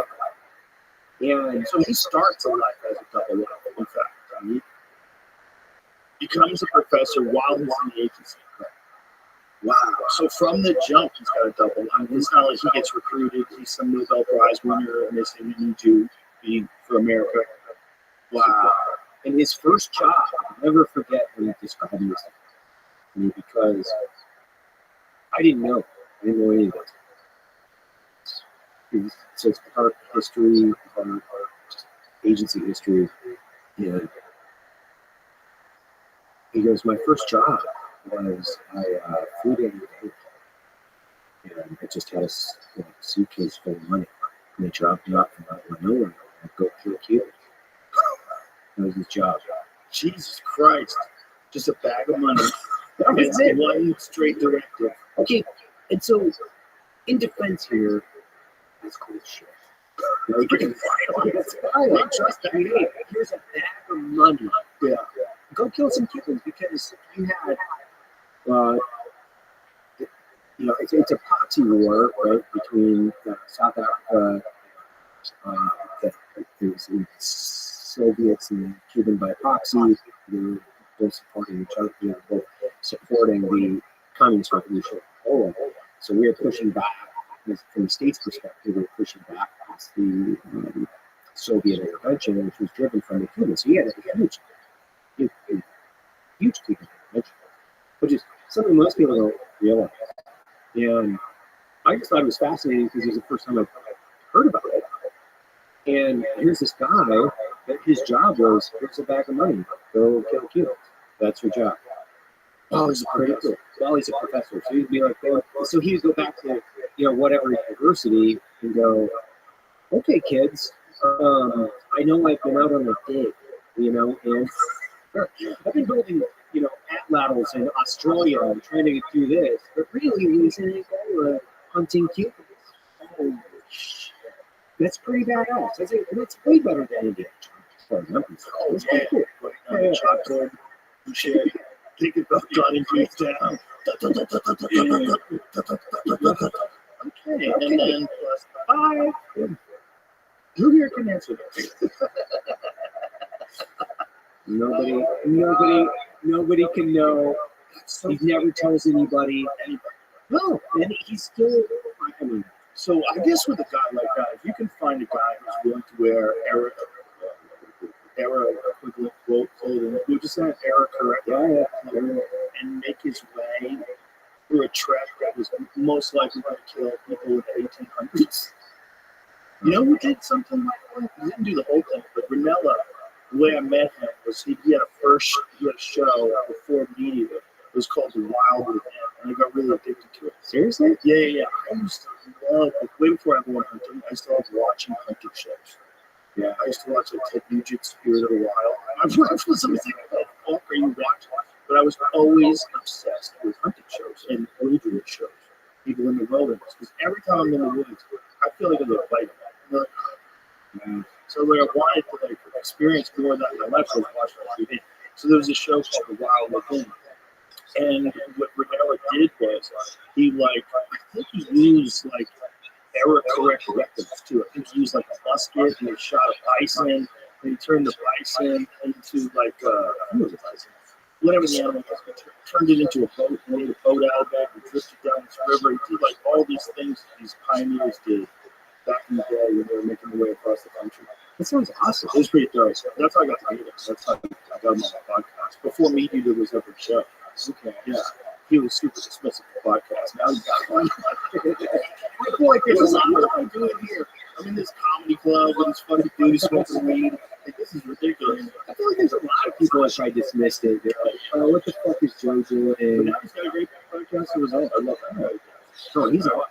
he's such a smart dude. He knows so many things. He's a fascinating guy to talk to because he's like super well read. And he can talk to you about all kinds of shit that you would not expect from a guy who's a professional hunter. No. He talks like a PhD. It's very, but also like a hunter. Very unusual dude. And like one of the very best guys to explain hunting. Like I saw a debate that he had. It was like I think it was a book that he had released, and he was doing one of those talks that they do at bookstores. And one guy was a vegan. And the guy in the audience was vegan, and the guy got upset with him. And the vanilla handled it so perfectly. It's just the way he communicated with the guy and explaining his perspective, and the other different perspective, and blah, blah, blah, conversation with you. Didn't do it anymore. Bullshit technique. It's like, yeah, you pussy, bro, we throw it out. But Renella's like that. The perfect answer to people that objectively look at it and do me. Like, I am hiring a supermarket business. Like, why am I upset at this man who not only hunts his meat, but cooks it and writes cookbooks and cooks it on television? And, like, this is the same thing. What are we doing? This is so stupid. You know? And then you get people that really believe that you shouldn't eat anything but plants. And my problem is I think plants are smart. I think they just move real slow. I think they have a way of interacting that is noticeable and measurable. I think there's probably a consciousness. I think life eats life, and I think that's the only way to survive. I think that's just the way it goes. It's just the way it goes. And you can choose to just eat plants, but I don't think you're going to do as healthy. I think it's too hard. I think people can kind of survive on vegan diets, and do well on vegan diets. There's athletes who are vegan diets. I don't think they get peak performance of the ride. I think that's all part of consuming nutrient-dense meats and fish and eggs. Those are the people that, when you look at athletes, the predominant, the best athletes in every sport are all consuming protein. They're all consuming animal protein. There's so few that are vegans that hit the elite status and maintain it. A lot of them get injured when they switch to vegan too. There's just so much in there. Collagen and B12 and fucking, there's so many different aspects, different amino acids. You can have this ethical thing in your head, and I get that ethical. Like, I don't want to see things suffer. I think plants suffer, you just don't feel it, right? I really do. I think there's a communication with them that's probably similar, but different to the way we feel about animals, we feel about other animals. I think it's just a part of this whole process. I mean, they've shown that you can take the recordings of beetles eating leaves and play recordings of beetles eating leaves near a tree, and the tree will experience stress to the point where it changes the profile, the flavor profile of the leaves. It releases chemicals, these phytochemicals into the leaves. It makes it disgusting for the bugs. And they do it with giraffes. Like when giraffes eat, I think it's acacia trees. When giraffes eat acacia trees, the trees downwind all become disgusting to the point where the giraffes will starve because they won't eat it.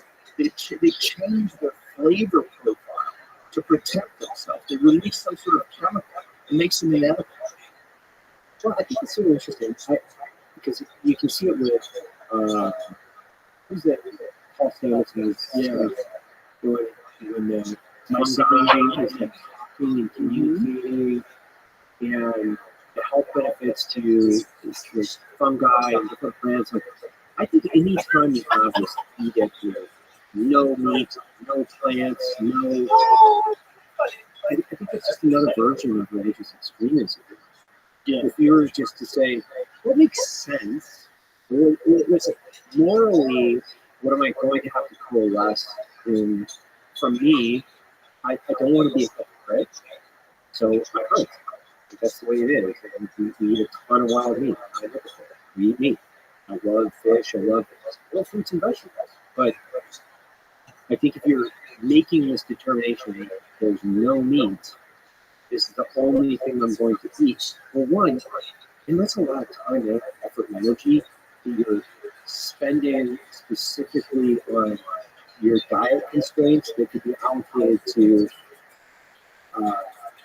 being a better dad. Or maybe you can do all those things too. So, I think their philosophical point is a good one. I think their ethics, the morals, their perspective is that I want to live a life with the least suffering possible. I think that's noble. I really do. I think the problem is life is life. And I think that's the real problem. And I think the problem is if you're buying just vegetables in the store, boy, you need to take a good look at monocrop agriculture because it's fucking bananas. Yeah.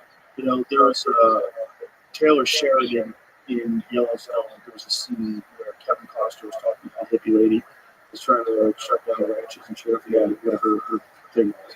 But he was explaining how if you're on a vegan diet, you want to kill the most things, become a vegan. Because you don't understand, like, if one life is one life, okay? If the life of a gopher and the life of an elk are the same thing, then why wouldn't they be, right? You have no idea how many things can fucking die to make monocrop agriculture. It's a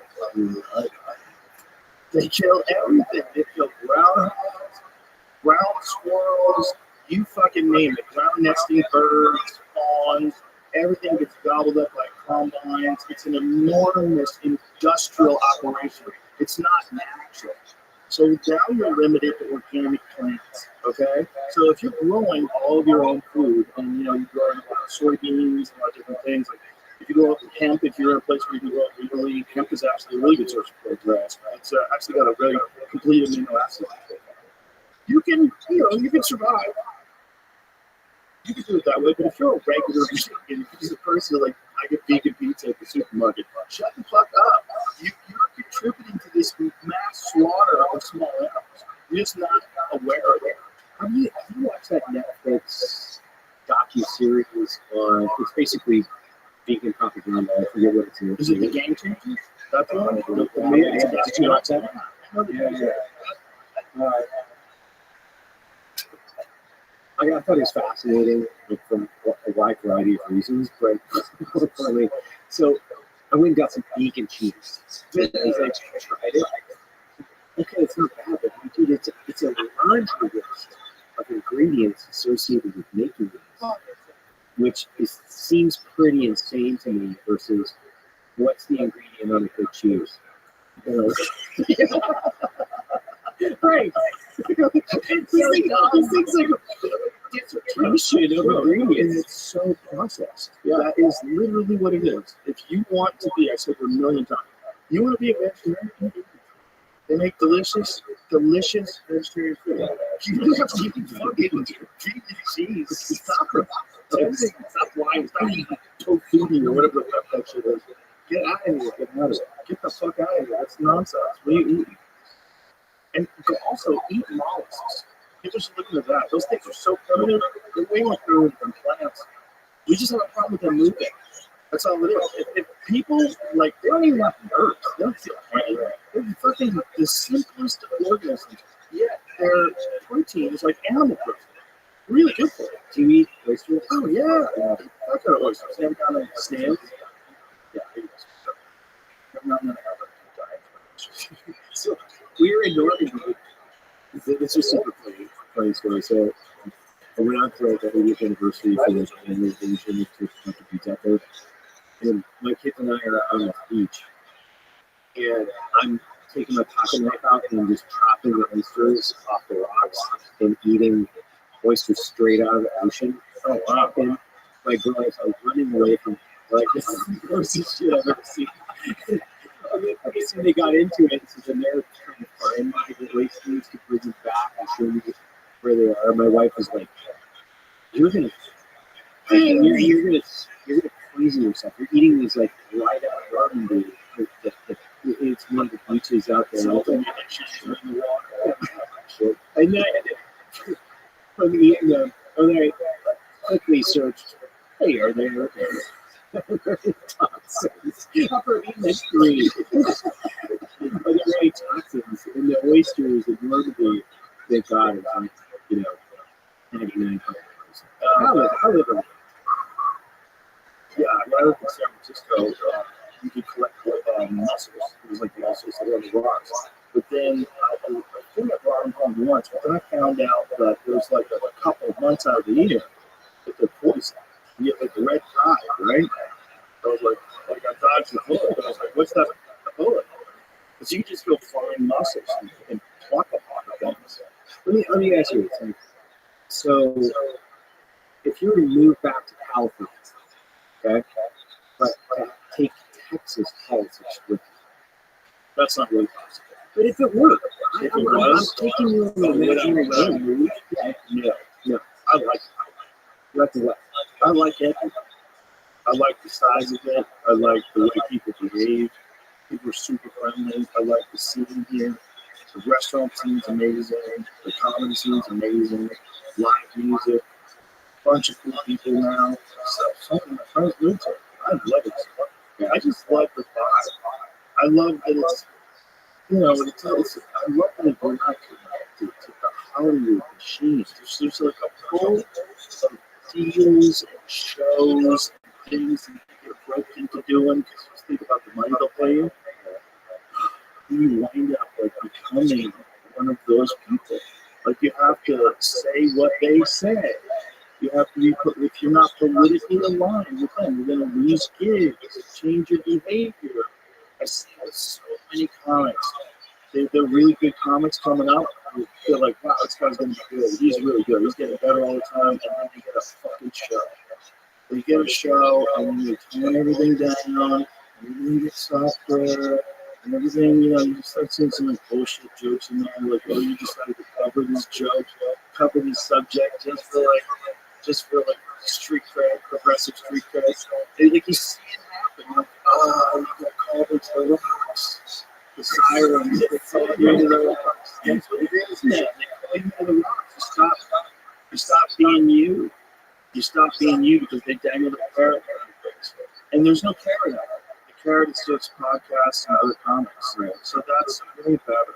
There's no control. There's no manipulation. There's no someone's dangling this over you. You have to agree with what I agree with. No one cares at all about any of that stuff. It's freedom. And we were talking about the today. Oh, we did it. No, that's weird. Or whatever, right? But it's fine. In the context of, I think just being conservative, because I don't necessarily say it.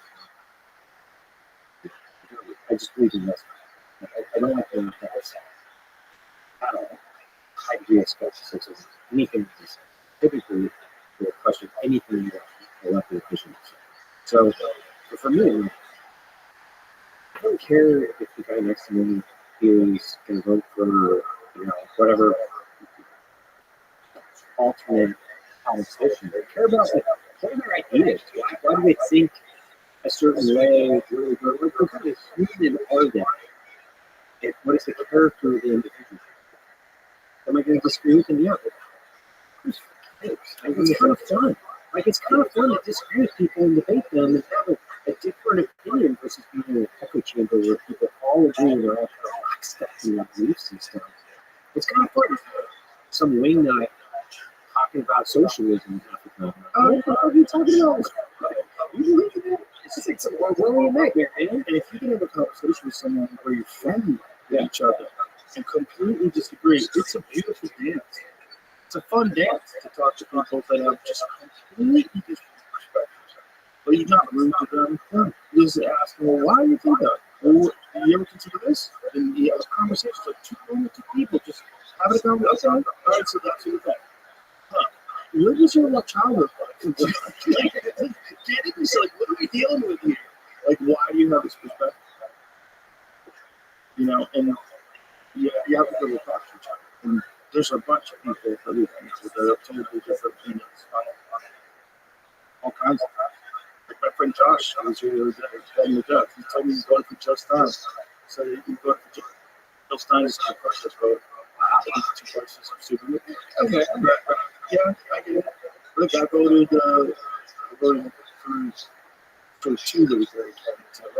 So I voted for Gary Johnson and Joe Murder. Why? Because this whole thing's gross. But that's like California. I knew it was going to be blue anyway. California's really blue. So it was a legitimate protest. So I guess he's in Florida. That's a legitimate protest vote. It's gonna go red anyway, whether you like it or not. You got right. Yeah, I feel like it goes red. When they saw Miami go red, they were like, oh boy. Yeah, oh boy. One of the things that they were saying, like the whole, like what goes red and what goes, like if you look at the country, like California is way more red now than it's ever been. Oh my God, I didn't know that. Yeah, it's a big difference. If you look at there's a map of California, how it voted from 2020 to 2024, it's a giant swing. It's like it's the red flag. See this language? Very interesting. And that's not because people are racist. That's because the left is going fucking cuckoo. You guys are going crazy, and you're authoritarians. You want everybody to behave and believe and think and talk the way you do, or else. I've always looked at the difference. Holy shit, dude. That is wild. Yeah, it's most of California by landmass. By far. Yeah. It's probably 70% by landmass. What is that blue up there on the east side? Like, what is that? Is that like That's part of the roots, huh? Where are you?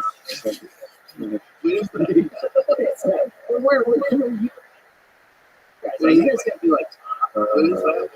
like it's gotta be like trucking. You gotta shut up that water. Oh, you fuckers. Oh, you have to get a safe just the image. See, I've thought about this because I always tell people California is my favorite place. Yeah. In the nation. It's your best. Yeah, but that's it. So what's the one in the upper? Well, it's not the one that's blue. Yeah, I guarantee that's blue. They want to keep everything nice and quiet with their shut the fuck up. Everybody shut the fuck up. Hey man, we don't want these guys to like criminalize weed. Where's Humboldt, Jimmy? Where's Humboldt up there? That's where they roll the best weed. That's where they have the cartel up there too. The cartel grows weed in California. Yeah. That's what I wanted to ask you is about the cartel. Do you think that they're really gonna? It was Humboldt. Oh shit! Okay, there you go. You're right. Yeah, they were all real time. There's a dude named John Morris who's running a podcast. He wrote a book called Hidden Wars. And he was a game boy. So he just thinking he go around checking fishing licenses and shit like that. And then one day they find a creek that's been diverted. So they have to follow the people. Thought maybe a farmer would like dammed the creek somewhere and done something to get water illegally. He goes up there and he finds these PVC pipes and he reads this giant grow out. And it's all cartel guys. And so this guy's job changes from being a game boy into a fishing fucking tactical unit. They had attack dogs. They had fucking shootouts with the cartel in the woods over weed. Because here's what happened. California made weed legal in the state, but made growing it a misdemeanor if you grow it illegally. Okay. So if you are a person who's doing it legally, you can grow it, you can sell it if you have a license. You can open up a shop, you can sell it, you tax the shit out of it, it's great for everybody. But the problem is you made growing it illegally a misdemeanor. So then the cartel just starts growing it everywhere in the national forests because even if the guys get arrested, nothing happens. It's a misdemeanor. So it's not. So they use these crazy toxic poison, pesticides, all this shit that's totally illegal to use on regular crops in America. And 90% of the illegal weed that's being bought around the country is coming from them. Holy shit, and they're doing it all in national forest. They're doing most of it in California. Dude, they find these girls. My friend found one. You know him. Cody. Oh, yeah. He found a fucking grow out on Tahone Ranch. Really? Yes. Oh, my God, that's right. Yeah. Yes, he found a cartel grow out on Tahone Ranch where they had this guy carried in pipes on his shoulder, deep into the woods, diverted a stream, and then there was this whole field of weed that these guys had planted out there. They were camping out there. They had little religious symbols and shit like that by their bed to protect them, like the Virgin Mary and shit. What do you think? I've heard this. This is what I want to talk about. Against the cartel. It's like, what do you think about releasing 1660 to forcing the cartels? What do you think that looks like? Well, I think you've solved one problem. Okay. You solved the problem. You no longer have distribution, but you still have a demand. You still have a demand. Yeah. The real problem is there's always going to be a demand. The real problem, and I don't think there's anything wrong with that idea, by the way. Okay. Yeah. But the problem with that idea is you're always going to have a demand. And if you're going to have a demand, someone's going to fulfill that demand. And who the fuck is that one? How are they going to get Coke? You're not going to just not have Coke. So here's the question. By having prohibition of alcohol in the United States, it's widely agreed that led to the rise of mafia. Right. Bootleggers, mafia, criminal organizations that were organized crime that went on to do a bunch of other horrible things inside our country, and they were built up with money because alcohol was illegal. The moment alcohol stopped being illegal, you still have these people with all this money fucked up. Now they're organized gangsters. Now, okay, alcohol is legal now, so they're just going to sell it legally. Right. And they have billions and millions of dollars from all that. You're already done with the cartel. You got to do something. You got to do something. And you probably also should legalize drugs. I don't think you should take drugs. I think coke is probably terrible for almost everybody. I think meth is probably terrible. Do people still do cocaine? I don't know. So, really? It's really famous to do it. There's no Chinese investment in illegal American weed. Of course. When they do check out this number of 2,000, up to 800 farms to ODS, Oklahoma narcotics has shut down in the last 2 years, 75%. Oh my God, Chinese are growing weed here. They're growing weed here. Oh my God. I was thinking about this from the thought exercise, where I'm like, because I know these movies. I'm intimately familiar with them. If we declare war on the cartel, these dudes are not going to understand what the fuck is going on. No, like, of course they are going to be, because you'll stop at distribution.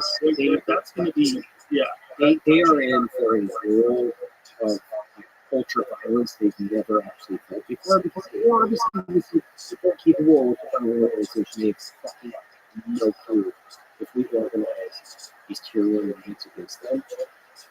This is going to be what I would be doing if I was down there. Look, I know those shoeboxes and the fucking, my lawyers that I'm going to have to collect up. I'd be getting ready to retire right now. Because if Delta Force is hunting me, bro, I would be so terrified. Is that a real thing that they proposed doing? Yes, that is a real thing proposed. I'm positive that JD or it's a thing with the new guy from ICE, like they're going to mobilize tier 1 units against the cartel. The only thing I thought was like, retire. If you guys got some money, man, I would like put that away. Like maybe move Jamaica or go somewhere. Buy a restaurant. Like try to do it. Because, dude, if those guys are hunting you, by the way, you're done. You're fucking done. And it's a weird thing that's going on. So strange. Because it's so close to us and it's so ultra violent and dangerous. So it's just completely shaped the way the entire economy of the country works. They have so much power and control. And it's a criminal organization that is entirely at least funded by us, by our desire. Trump declares war on cartels. President-elect said notorious crime syndicates and drug kingpins will never sleep soundly again once he launches his plans to tackle the issue. I thought about this for a long time. If they turn loose Delta Force and SEAL Team 6 on cartels and pedophiles, we could just kind of like erase the problem in about 2 years. To be gone. He wants to send troops to Mexico. So they make appropriate use of special forces, cyber warfare, and other overt and covert actions to inflict maximum damage on cartel leadership, infrastructure, and operations. Oh, Jesus. Boy, it's going to get wild. It's going to get wild. It is going to get wild. Very interesting. But the thing is, like, people, inaction is action as well when it comes to this. Like, you're going to continue to prop them up. They're going to get more and more power, more and more money. And we got to figure out why everybody wants Coke. What the fuck is it? You think it's Coke? I think that's the big one. I'm pretty sure it's the big one. I'm sure a lot of it is pills. They have fake pills. Like they sell like street pills, street, different like anti-anxiety medications, Molly. There's a lot of stuff they sell that's also laced up with fentanyl, which is responsible for, who knows how many tens of thousands. It's like 200,000 people is what they're saying. It's Something responsible. crazy high, crazy high. It's insane. It's a horrific thing. And it's gotten to the point where people are scared to try any kind of drugs. They're thinking fentanyl. But they've got fentanyl in weed. You know what? Yes. They found fentanyl laced weed. Yeah. People are dumb as shit, man. You don't think they'll try putting fentanyl in weed? People are dumb as shit. They'll try all kinds of things. People are retarded. They don't think people that have mixed MAO inhibitors and mushrooms and acid all together. Like, what are you doing? Are you trying to go to space? Like, what are you doing? Jesus Christ, you're just experimenting with Who's an MAO? What did you say? an MAO inhibitor, monoamine oxidase inhibitor. It's the ingredient in ayahuasca that makes DMT orally active. So monoamine oxidase breaks down DMT in the gut. That's why when you eat like if you eat a salad, that's why you trip balls. Okay. Because otherwise, like most plants, some crazy number of plants have DMT in it. So, like, how many plants have DMT? I think it's like 1,000 or something nutty like that. When you think about the legalization of psilocybin, Yeah. so Texas, and this is what I know about Texas because we're leading, I think, a lot of research, specifically when you look at that. Apparently, the former governor Rick Scott is really into it. Rick Perry, So Perry, because of his relationship with Marcus, Luttrell, and some of the other guys in the community, he has been leading the charge.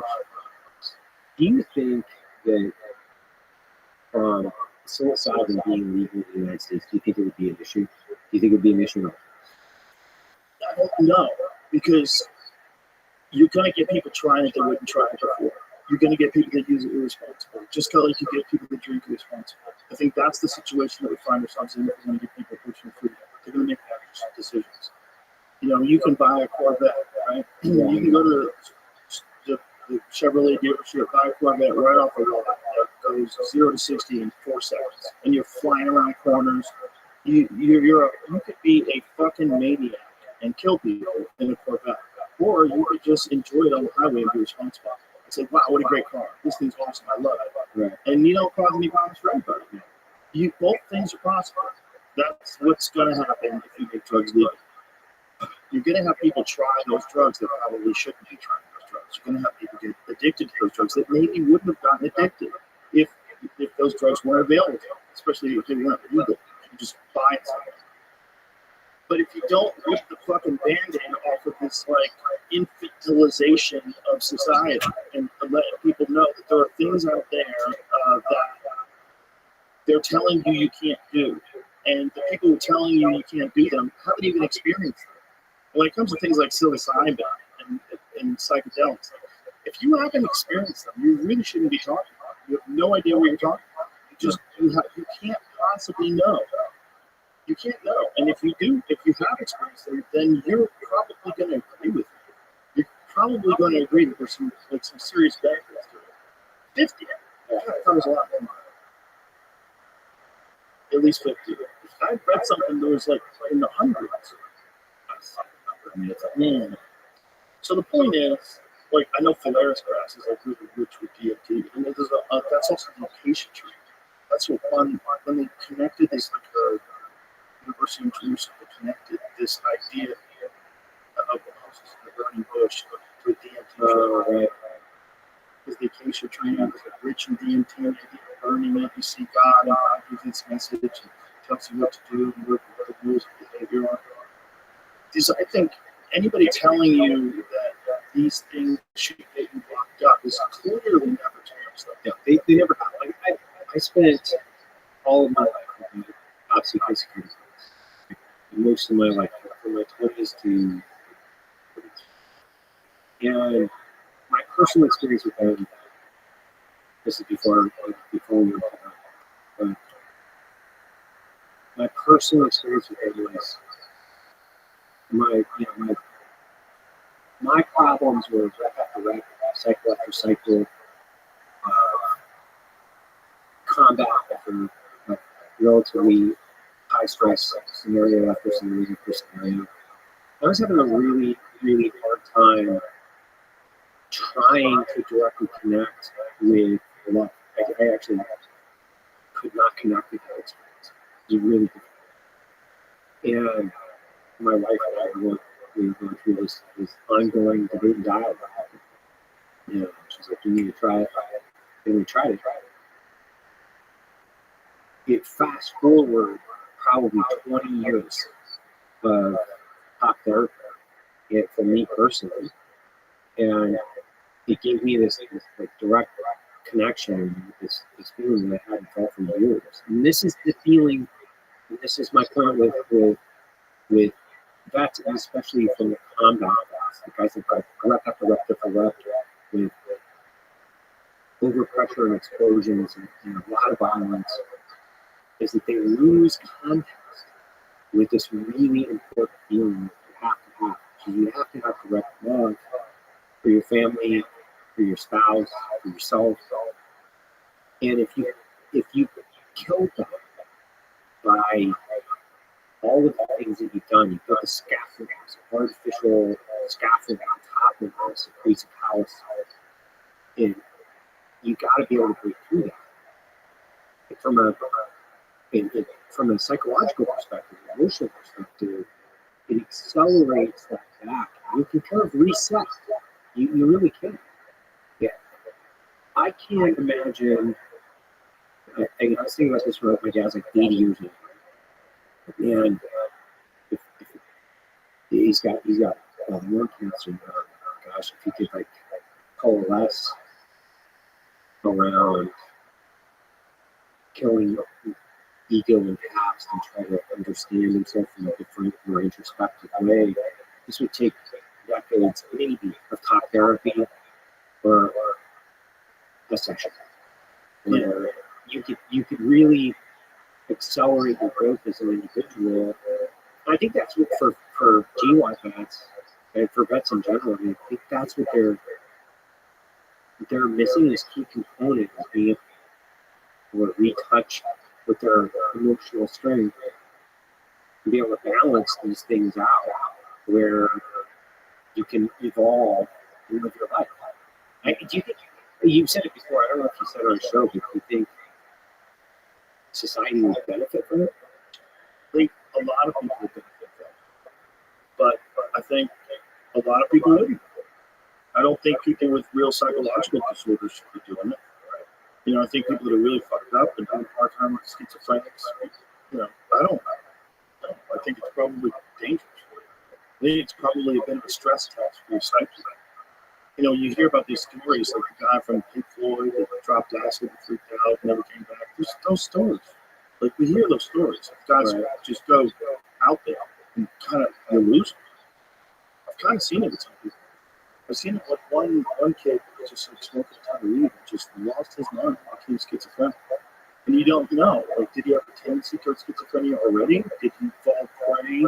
Was it just his unique biochemistry with how he interacted with weed? Was it just inveterate? He was every day smoking weed constantly. What is it? What caused him to crack? You know, I don't know. But I don't have that problem. And I think it's very beneficial. And I don't like when people tell me that because someone has a problem with something that I shouldn't do it.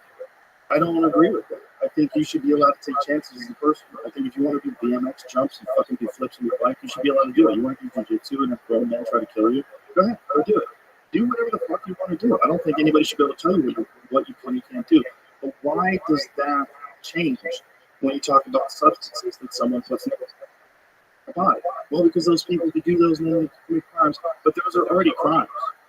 Like, you already go to jail for those crimes. It's like, if you do something violent because you're on a drug, you're going to jail because you did something violent. If there's a crime, you committed that crime, you go to jail. So we already have laws to fix, that address all the problems. You're assuming that more problems would occur. We don't know that. We don't know that. We don't know that more people won't chill the fuck out and won't have a dramatic decrease in violence across the country. Imagine that. Imagine you have a few people that lose their fucking mind, but you have a dramatic increase in consciousness through the entire country, where people develop like a mushroom culture. People start like microdosing all the time, and people get way more comfortable with talking to each other, way more creative, way more like community oriented and love oriented. That's not a bad thing. That's a real possibility with something that exists right now. There's a happy pill. It's out there, and it's illegal, and it's God made it. God made it, and it's probably the source of most religious experiences. It's probably some sort of a connection to a lot of those religious experiences, and that was probably some sort of a psychedelic adventure. And who's to say that that's not even how you talk to God in the first place? We don't know because it's been held back from us. It's been kept from us like we're a bunch of babies. It's something that human beings have used for thousands and thousands of years. The Greeks used psychedelics to start democracy. And yet here we are, the greatest democracy the world's ever known, in 2024, with full access to the internet, all the data that's available, all the anecdotal stories, and we'll be locked in a fucking cage. That's nuts. That's really crazy. It doesn't make no sense. I've tried to look at it from all different ways. I do agree with you when people say if you make cocaine legal, people are going to die. Unfortunately, I agree with you. But if you don't make cocaine legal, people are also going to die. I don't know which one is more. And I don't know if it was just real cocaine versus cocaine mixed with a bunch of other harder shit. If like the real cocaine wouldn't kill as many people. I don't know how many people are dying just of cocaine and how many people are dying of fentanyl-laced cocaine. I bet it's way more fentanyl-laced cocaine. So if you have just pure cocaine and the same amount of users, you're going to get way less deaths. So that's a net positive. Then you take taxes from that sale of that legal cocaine and you use it to sell in rehabilitation centers where you give them money. Give people the ability to break addictions. It's possible. People do it. They go to Mexico, take opioids. People do it all the time. My friend is good at it. That's how he got into it. He started his own club because he went down there because he had a pill problem. You get an injury, you're doing jiu-jitsu, you're always fucking hurt. Right. These guys get a disc problem, their arms all fucked up. You take a little pill, you feel better. But then you need 3 pills. Then you need 4. Now you're fucked. And now there's nothing to help you other than ivory. And that's illegal. So you make that legal too. So with those two together, who knows? You might have way less deaths. And then you would have taxes that you could take from that stuff and use for all sorts of things. It would be horrible for taxes from cocaine sales to fix the schools. But what if that's what did it? Right? What if that's what did it? And what if the exact same amount of people buying cocaine are still buying cocaine? What if that is the fix? And what if responsible use of drugs, all kinds of drugs? Sure, don't try to follow you cooked up. Don't take heroin and fly your plane. No. Responsible use, just like responsible use of alcohol. Why is that so crazy for us? Why is that so alien? Because we've been turned into babies. We've been turned into babies where you're allowed to take pharmaceutical drugs that make you high as fuck. Whether it's high as fuck on Adderall or high as fuck on opiate, that's fine. But you can't go out and get yourself some mushrooms. That's just crazy. And for these people that are the ones in charge of making all the money from the organizations to keep up with this insanity in the internet in 2024, or this tide of change, I feel the same way about them as you feel about those poor cartel members. Like, you probably should be doing something else. What is this? And what weed and fentanyl? Short answer is they're false. There's no solid evidence that marijuana is being laced with fentanyl. Here's some of the reasons why. Didn't someone get caught with it though? At the bottom it says that there's been a few other stated like media stories that have said that's what the case was. I think we were talking about when they said there was weed that was laced with fentanyl. It's on the arrested. So lab test claims that they were errors, and then the corrections don't make that. How do you get an error? How much fentanyl is out there with an error? Oh, which is contamination. I guess in the weed that is fentanyl. Fentanyl's all over the place. In field test, they could just been like, does this have fentanyl on it? They run the weed, and the weed comes back like, yeah, someone touched fentanyl, I touched the weed, and now you've got fentanyl-laced weed. That could be that. That actually does make sense, right? Because if you think it's some cracked out dude, yeah. That's what we're going to be doing. Yeah, he's going to be doing fentanyl. He's going to be all on everything basically. It's not positive on everything. That guy's in a tent. He's on a tent in the fucking woods with a little Virgin Mary statue. For real. I know. He's getting candles, bro. Having shootouts with the fucking cops. It's so crazy that's going on. And that there's hundreds of them. And then the Chinese are running them. Like, this is the most insane part, where it's like everybody knows what's going on. It's like all these chemicals are coming from China. They're being offloaded in Mexico, South America. They're being produced and then they're pushed across the border. Everybody knows. Did you talk to Mike Baker about any of this stuff? I've never actually talked to Mike Baker. Do you know him? I never met him. I never met him. I got to bring you two guys together. I love that dude. But one of the things he was telling me was about the Chinese cell phone towers, like cheaper. Right. They're like, you just buy ours. You're not going to listen to me. They put them all around military bases. We promise we're not going to listen to you. Hey guys, the Chinese say they're not going to listen to us. I mean, that's good enough for me. They're behind this nuclear weapons facility. Of course. They're all over the place. And then they buy land, like Dr. Phelps highlighted that. And they buy land right next to military bases. It's like, how fucking silly are we?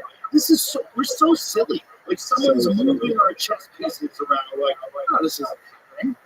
This isn't even happening. Think like, there's no way they'd be buying up all the weed. There's no way they'd be buying up all the farmland right next to the military. There's no way they would be exporting chemicals so they could manufacture fentanyl that come in and there's no way eviscerate 200,000 fucking people. There's no way. There's no way. That's crazy to even think. Meanwhile, the only way to get those chemicals from China. The only way to get them from China. They send them to Mexico. They cook it up. They send their own way. Ooh, but no, there's no way the Chinese are thinking that maliciously. There's no way. There's no way. Well, aren't they still mad at us for like the opium wars? I think the Chinese are not necessarily mad at us. They're just thinking about themselves from a hunter vision, and they're saying, okay, where and how do we ascend to being able to take America's place as the international superpower? Right. So I don't know if they necessarily have an opinion-based axe to grind. It's more about how do we put the pieces together to take the full position away from the I'm sure that's the primary goal. But I do remember reading something where they were talking about British. There were some people that introduced opium to the Chinese, like on purpose. It was like a campaign, first opium war, 1800s. Okay. Britain, the war was triggered by China's efforts to enforce its ban on opium. The British responded by sending a naval expedition to force China to pay reparations and allow the opium trade. Yeah. So the British wanted to keep that fucking dope flowing. Isn't that wild? They went to war to keep the dope flowing. This is what people have to recognize about Afghanistan too. Yeah. This is something that it sounds so conspiracy theory that no one even wants to touch it. But the troops have to guard the poppy fields. In Afghanistan, heroin went way up when we went in there. Went way, way up. Their production went way up. They were supplying at one point in time. What was the number? Jamie? What 70%. percentage? Was that 70% of the world's heroin was coming out of a place that we occupied? Well, and the other issue is that the Taliban was using opium is essentially to fund their growth in their militia.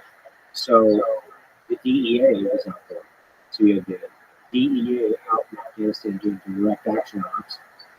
And you had soft eyes that were going out, walking through poppy fields, marijuana fields, and all these other things. Then you pass it off to the DEA.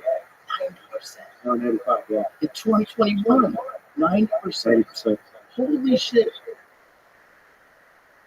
You destabilize the entire country. You deter everyone from actually focusing on the opium. You focus on terrorism, the Taliban, and then you allow it to flourish. And the dirty secret nobody wants to talk about from that perspective is that we as a country have dealt with a lot of shady opium dealers, like drug lords that were essentially exporting opium. And if they weren't part of the Taliban, or if they were anti-Taliban, you do business with them. It's the same story. Yeah. It's what's your triage priorities? So, how, hey, we need to get, we need to fund our army in South America. So, hey, how do we do that? Let's import some coca. Let's invent a market because we got to get, we got to push back against the commie in Nicaragua. It's the same. It's a deter. Oh, seriously? I had him on recently. Yeah. And he was the guy. He was the guy who's making millions. Millions and millions of dollars. He couldn't believe it. He was making millions of dollars selling coke to the fucking government. Myanmar overtakes Afghanistan, the world's top opium producer. Violent political turmoil in Myanmar in years since 2021 coup has contributed to production increase. Wow, so they took over. That quick. What's that? Check this out. Method's cheaper than beer. Wow. It's a lot of kids going. Wow. 25 cents each. That's all. Imagine for a quarter, you could do math. The golden triangle. Like, Imagine doing math. Imagine doing that quarter math. Look how you pop that 25 cent. Fucking chug it down. Otherwise, what are you doing, man? What kind of life are you living? let's say it took 10 pills the first time. Oh, 10 boy. pills? How did it work out? I took 10 pills for a while. My family. Whoa. Son. Couldn't sleep at all. I didn't drink. I didn't eat. I felt powerful. The last one's so perfect. I felt powerful. Yeah, look, I don't think that should be legal, but, well, here. I don't think you should do it, but I think it should be legal. I think if it's not legal, the cartel's not legal. You just have to figure out what to do with the money they're going to make from it, because that's devil money. Like, you're selling meth money. Like, that's devil money. You're ruining people's lives. So there's going to be a bunch of, like, slippery people that are kind of hanging on, like, doing their best, and you're going to meth them down the road to oblivion. That's true. That's true. That's true. But that's not going to happen to me. I'm not going to get methed out. I'm not going to try it. I'm not even going to try it. I'm scared of it. So some people are going to figure it out, just like most things in life. Just like drinking, just like driving, just like doing jiu-jitsu, just like riding a BMX bike. Some people are going to get hurt. So we have to decide what's more valuable to you, nerfing the whole fucking world, or people figuring out what's best for everybody. And the only way to do that is to give people freedom. That's it. It's the only way that works. If we figure out what works, what doesn't work, by successes and failures, and we'll adjust along the way. You got to give people freedom. Freedom and information. Those are two very important things. When you're suppressing either one of them, you can't be the good guy. You're not the good guy. You're not the good guy. Freedom has to be sacred. Yeah. Across the board. Which freedom comes with accountability, which means responsibility. And that's the problem. Is that when freedom, I think when you can distill it down and you can create control, then you can create profit. Yeah. So power, control, profit, those things like that. They directly have this confluence where people in power obviously manipulate and don't restrict our freedom. Yes, especially if they can make more money. 100%. Have more control, have more power. And if COVID taught us anything, it taught us that we can't forfeit freedom to low IQ, power-hungry bureaucrats that want to affect our life because they're stupid. So why would we ever give away our freedom to a bunch of stupid bureaucrats? So that to me is the fundamental difference between the entire election process. It's like, how do I maintain or increase my individual accountability, which comes with freedom? And how, if we want to capitulate, that's the other side. I think that's a referendum on freedom. Yes. I don't want to oversimplify. That's kind of where I think it's where it is. You're not oversimplifying. If you don't have that, you don't have any of these things. No. You don't have any proof. You don't. You're going to have people that are in power that stifle discourse. You're going to stifle debate. They're going to stifle it because they only want their side to be heard. It's that lady at the table telling me that Sam Harrison Douglas Murray was hate speech. It's those people. You have those people dictating what you can and can't talk about based on their own laws. and you don't even know how they think about things. You don't even know them. They don't do podcasts. They're not hanging out with you at the bar. You're not going to dinner with them. You don't fucking know them. So you don't know if they're making judgment calls. You don't know if their assessment of something you agree with, or if it's even rational. You don't know. These weird stripes you get on your account. You get like this little fear-based letter that comes to you. If you do this again, you're fucked. Like, oh no. Now what do I do? I better self-censor and go along with the machine and stop misgendering people and stop doing this and stop doing that and stop saying this. And then you're fucked. And then you might as well be living in any other country that's controlled by a dictator. It's just a dictator by a different name. That's all it is. It's fascism, but it's not right-wing fascism. It's left-wing fascism. It's adherence to the state. They want you to go along with the mandate. The way they talk about things, the way you have to talk about things. And I think, if anything, this election was a giant fuck you to all that. Where everyone was like, fuck, you guys are fucking crazy. We see where this is going. You're going right off a cliff, and you're on it. And if anything, that should tell you about that, the Harris budget just spent $1 billion, 580 million of it or something like that was for staff. Yeah. 580 million. And it's all this money that went to all these outreach groups and all these different and celebrities and what the fuck is this? And then they're $20 million in debt at the end of it, and you want to manage the economy? This sounds crazy. This is what did you do? Like, what happened here? Who went crazy? Jack Clark. Yeah. Who went crazy? Who went? Oh, Nobody in the administration is ever going to do this, right? I mean, nobody. Find out what the numbers were to staff, because I want to be accurate about that. But I think it was 580 million. And I was watching this on Fox News, and they never allow. Then they had a giant lawsuit, right? With Dominion. All right, let's take a look. Yeah, they said it on Fox News, James. So it has to be true. It has to be. Oh, no, better than Fox News. Patrick Bet-David. I'm telling you, I see the tweets that say that. The Fox News website says the campaign spent $56 million on payroll and payroll. So what's that other money? But wasn't there all the money that they had spent on activism? Yes. Didn't they count that in staff? No, I don't know. It's all comes from Twitter. I don't know where. Well, if it comes from Twitter, Andy, it's real. Stop being a fucking party pooper. If you scroll up and let me see what this says. It says. But no, I'm sorry. I just want to see what it says. So it says Kamala raised 1.003 billion. She spent 1.37 billion. She spent 582.53 million on staff. That doesn't add up.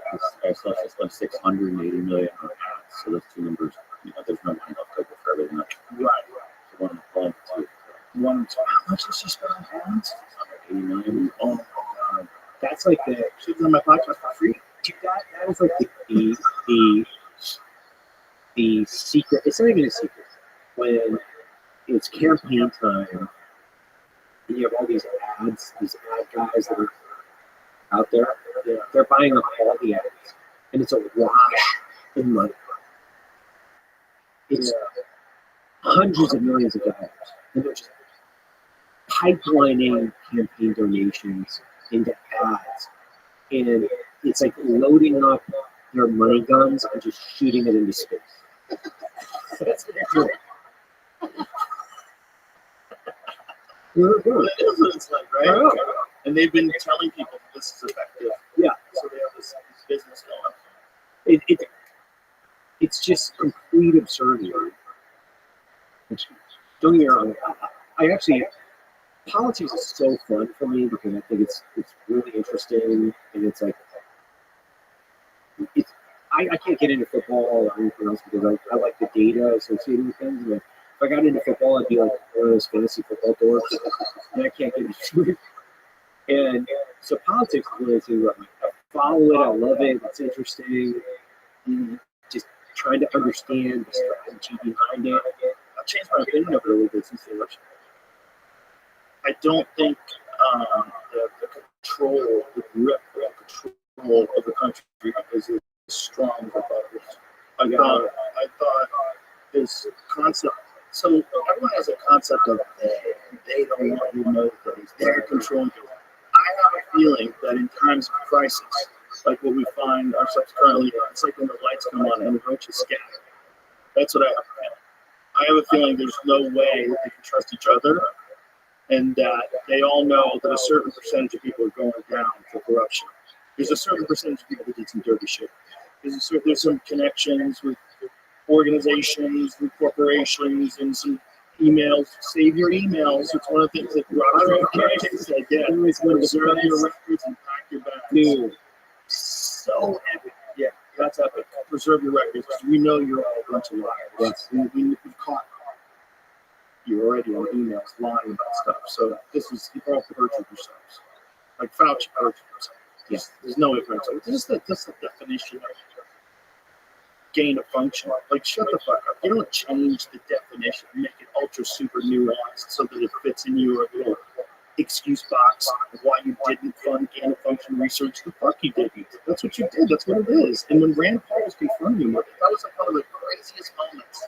You said, do not know what you are talking about. He's like an evil villain. Yeah.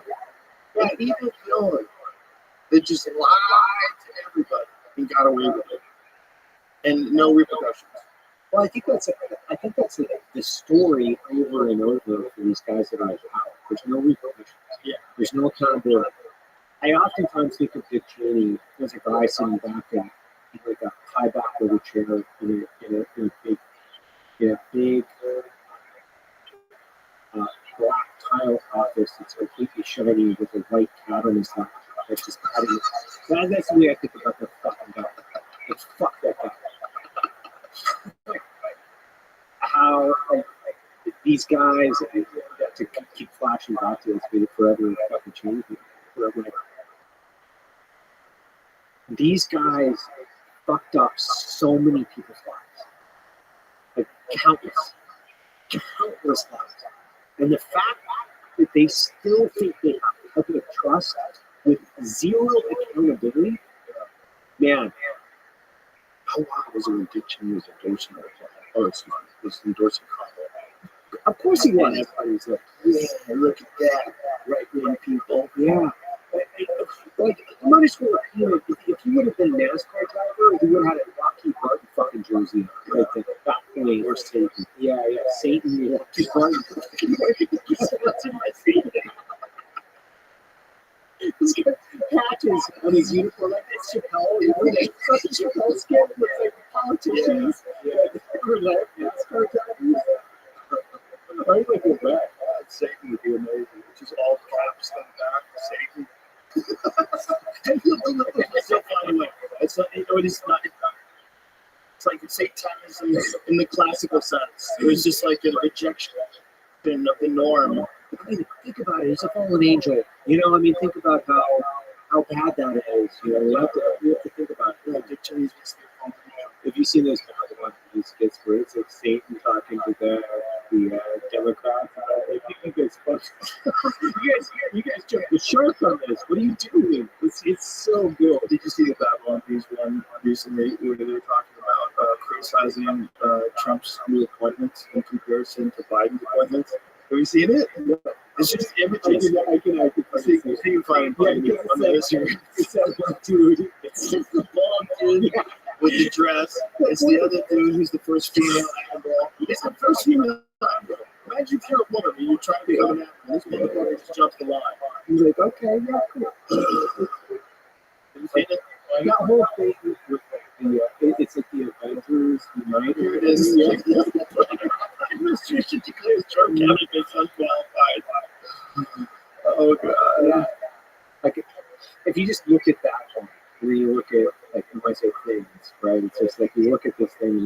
direct comparison. Like, okay, you know, who scares the fuck out of me for the thin border wall? Oh, dude, he's a bad motherfucker. He's scared. He's scared. I imagine myself in a backpack sneaking across the Rio Grande. No. Yeah. Like, what did he say? He was like, About families? Is there any way to not separate families? Yeah. They deport them together. you know what it reminded me of? You remember that? It's just like, I say, I was like, really? It's getting dark. Yeah. See, I'm like a bleeding heart. Like, I want people from another country that are poor to make their way here and make a better life. I just want to be scared. I don't know what the fuck is going on, but I want to make sure they're not cartel members. I want to make sure they're not terrorists. But I'm all for people that want a better life, because I would do it. I'd be a complete total hypocrite for saying I lived in Guatemala in some village and there's no power. And I found out I could walk to America. And if I did it, it would take 3 days. And I could get a job in the fields. And I'm like, way more money. I could send money home. And everybody could have a clean walk. I'd fucking do it. You would do it. We'd all do it. So I get we'd all do it. That's a part of me is like, man, I don't want something like that. But the other part of me was like, what about terrorists? What about checking for cartel members? What about the fentanyl that's coming through? Like, you can't have an open border. I believe in a meritocracy. It's like, the best idea for oil and first is for oil. The problem is when we export all of our manufacturing to China, when we like South America, we have a border crisis. Yeah, obviously I'm a coffee guy, so I think about coffee all the time, and I think about Nicaragua, Salvador, like all of the constituent countries are coffee. And I talk to farmers, and all we have to pay them is 5 or 10 cents more a pound, depending on the coffee. And most of the time, when I'm talking about coffee, I'm talking about 10 cents more, I guess. What that allows them to do is build schools, pay the living wage, all the things that they need to do to be successful in Guatemala, Nicaragua, wherever they're going, or wherever we're talking about. So I think about this like, okay, so we're exporting these manufacturing jobs to China. And if we're just concentrating on economic policies in this country, where from a national security perspective, if we're exporting jobs to South America, we're creating economic opportunity in the community in South America and Central America. We're creating jobs, economic stability, generational wealth, and we're also solving one of the issues we have, which is the border crisis. It just doesn't seem to make a lot of sense to me to say, hey, we want to export, and I know this started with the Nixon administration, and you have essentially slave labor, which I'm 110% against, which I don't think in any way, shape, or form we should support economically. So if we export and look at this from a manufacturing industry perspective from this hemisphere, how do we align ourselves around strategic stability? How do we protect against our border crisis? How do we still import? Because I know Americans love their cheap goods, like they love their shit, you know what I mean? They still want to have this decreased labor cost. But I think investing in South and Central America is just not a bad thing. If we're not going to invest in America because of cost, then we have to invest in this country. Well, it makes sense that if you want to make the world a better place, and you want less people trying to sneak into our country, one of the best ways is to make their country better. But we got to do it. The crazy thing, and this is repeating this horse 1,000 times, is that everybody is open and everybody's farm is made by slaves. Right. If it's not made by slaves, the cobalt that's in it, there's a real high chance that it came from someone with a fucking stick, poke it into the ground and digging it out for it. Right. And that's everything. We haven't taken a hard look at all this stuff. We should be making our bones in America. We should be making our bones in America with American minerals, where there's stores for people to get paid a fair labor wage, to get health benefits. There's OSHA, people check on things, make sure the regulations are in place, make sure that people get, make sure that they're making enough money to make a living, like living wage. That you have to do that if you want to do it legally. The only reason to do it somewhere else is so that you can do something legal because it's legal there. But it's not legal where you live. It shouldn't be legal to to have people working in another country for you for fucking 15 cents an hour. It's too crazy. It's too crazy. They just cross this dirt path, and now you're allowed to be a piece of shit. Like, it seems crazy. But if you're doing it the right way, and you're paying people well, and you're allowing people to like thrive in a place where there was nothing before, yeah, you can give people a pathway to do a lot of different things. Economic success opens up a lot of fucking doors, especially with education, especially with safety, with schools, with better communities. People have money. There's not so much tension. Yeah, it's good. It's good to have a thriving industry. It's good to have a thriving economy. It's good for everybody. It's just not good for everybody. There's always going to be people that suffer in every kind of economy, in every kind of situation in the world. There's going to be people that suffer. And like we were talking about on the way here, it's just luck. There's a lot of luck, you know. Luck's a real thing, you know, good and bad. And that's one of the most important things about having some success in this life. Is having the humility to understand you just get lucky as fuck. You're lucky as fuck if you're alive, especially you, right? You're lucky as fuck if you're alive. You know how lucky I am is like 10 feet. I have all my fingers and toes. It's Right, so so incredible. I think A good friend of mine. man, like it's so incredible when you think about the birthplace lottery of hitting the jackpot. And holy shit, I think in won. this time, Yeah. I think we're so lucky in this time. I think I'm particularly lucky because I grew up before the internet was at all. Like, how old are you? 47. So I'm 10 years older than you. So when I was like, I think I was 27 when the internet became like a normal thing that happened in the house. We had a dial-up. You turn on America Got Mail, or you got mail. Yeah, you've got mail. So from that point on, the fucking world changed so wildly and so quickly that we weren't even really noticing it changing. And now here we are. Here we are in 2024, where it seems like the most chaos, the most. Trump just won again. Somehow or another, I helped him. Like, it's fucking crazy. Like, this is the wildest timeline ever. This is the most we're talking about. This is the most optimistic I've been in our country. Yeah. This is the most optimistic I've been in my life. Yeah, the moment that you won like that, you don't have such a grasp. And maybe this will open up the door to making things more rational and balanced, and you can stop a lot of this awful corruption. It's just intertwined, like the mycelium that's under the soil.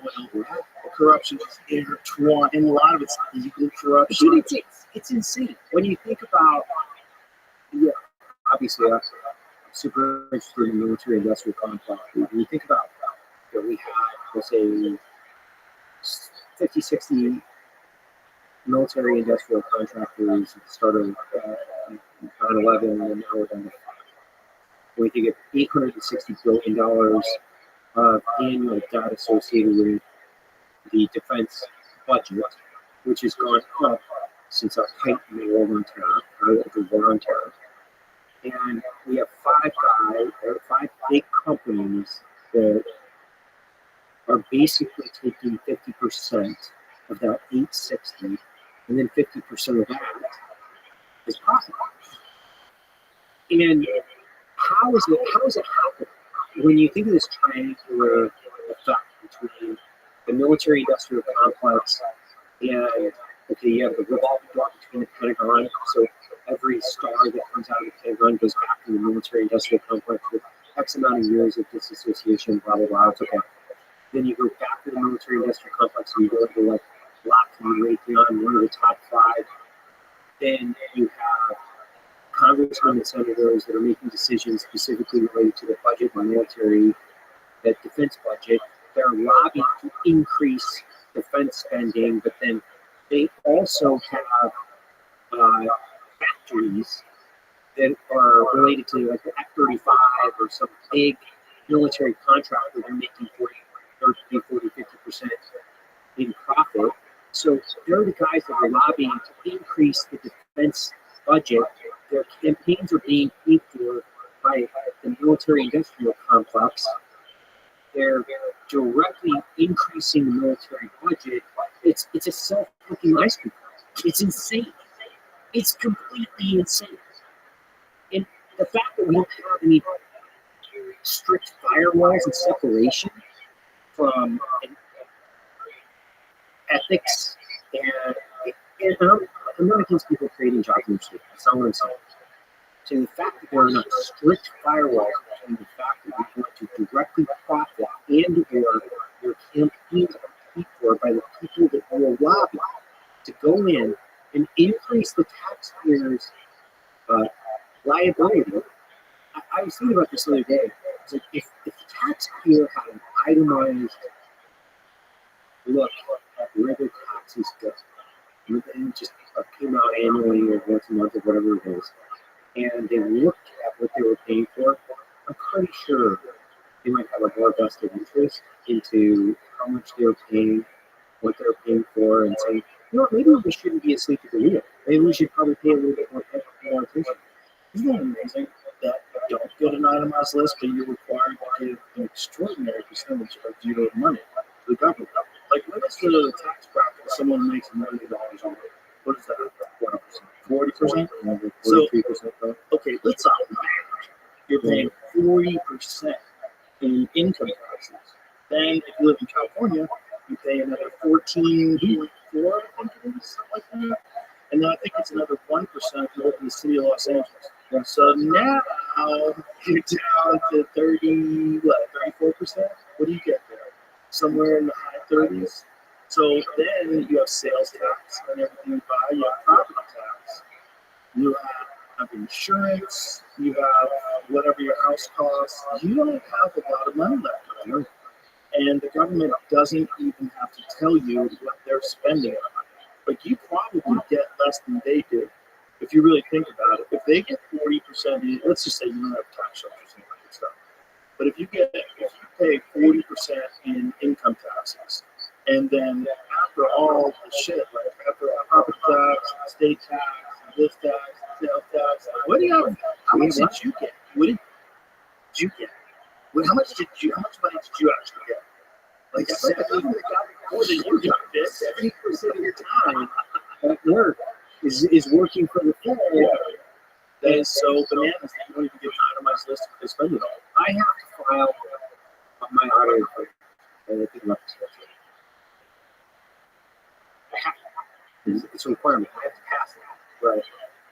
The Pentagon hasn't passed an audit in decades. They never 60%. We'll just say 50% of the Pentagon's expenses.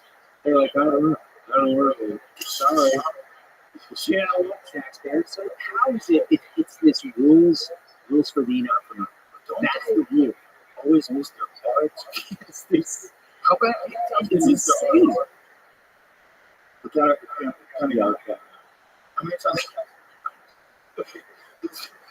I think it's crazy numbers too. Like whoopsies. Oops. I just forgot about that $300 billion. Yeah, there we go. So it's rules for thee, not for me. It never passed an audit. Yeah. Come on, never. The Pentagon's accounting records are so convoluted that billions of dollars cannot be accounted for. Charges of new government report. Oh my God. That is so crazy. Never. Yeah. And you go to jail if you don't pay these. You'll go to jail if you don't have to. It's funny. It's so funny. Despite having trillions of dollars in assets and receiving hundreds of billions of federal dollars annually, the department has never detailed its assets and liabilities in a given year.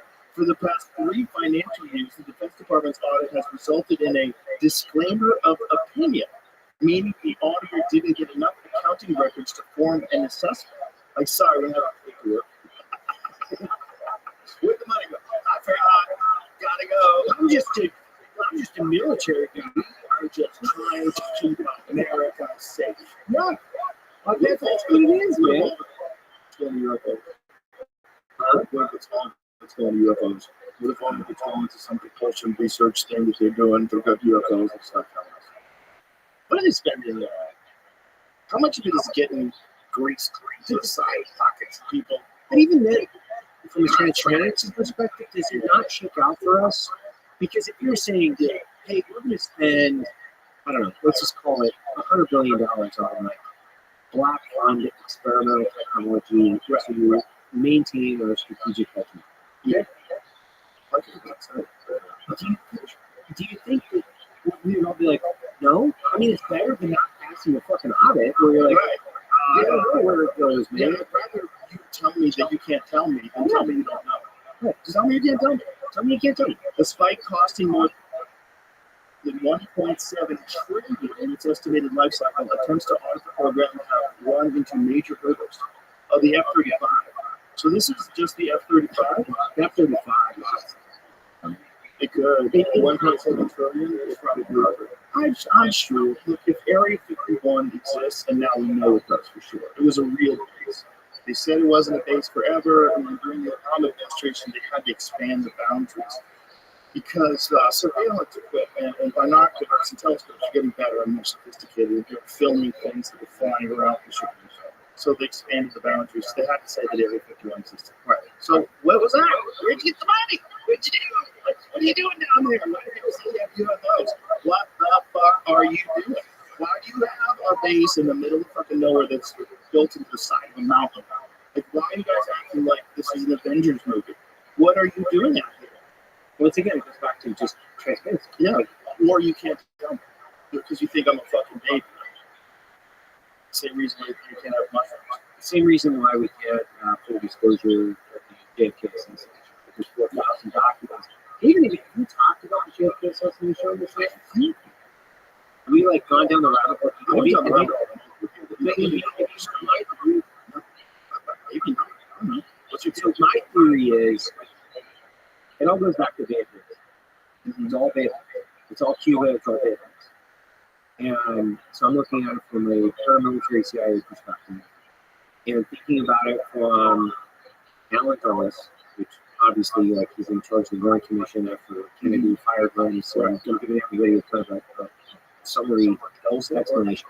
Yeah, Dulles Airport, which is the Dulles brothers, is one of the most two powerful fucking people in Washington, even in the administration. But either way, so what happened, I think, was so Operation Zapata, which is also George H.W. Bush's first oil company that he supposedly left fucking Connecticut and went out after his Yale tenure after World War II. Was like, I'm going to be an oil guy and start fucking Zapata Oil. Yeah, of course, right? Even though his dad's best friend was Alan Dulles, for sure. Anyway, so Operation Zapata, which it turns into Fayetteville, and Kennedy gets read in on this. He says, yes, let's go. And then when it comes down to the debt, like, I mean, you built 1,400, say, 12, 1,300 man force. It's a CIA, former Cuban exile, or you've built it, and Alan Dulles has been the main architectural thing. He's been the main architect behind this. You've got all these guys. So let's even go back. These are all OSS World War II guys. That let's create a clear delineation between what they're doing and what they think the president is doing. The president's like, yeah, he's elected. Fuck that guy. You're the agency. Like, that's the way Alan Dulles actually ran things. He wouldn't, half the time, he wouldn't even brief the president on what he was doing. So he puts together this thing, throws it through Eisenhower. Eisenhower says, yes, let's go take this fucking, Cuban commies out. They put together a 1,100 man force. They've been training on this. They've got secret bases in Guatemala. They've got all these paramilitary CIA guys. They're ready to take the beach. They're expecting air support because without air support, that changes the entire tactical approach. Like, if you don't have air support, there's a lot of things you just don't fucking do. Period.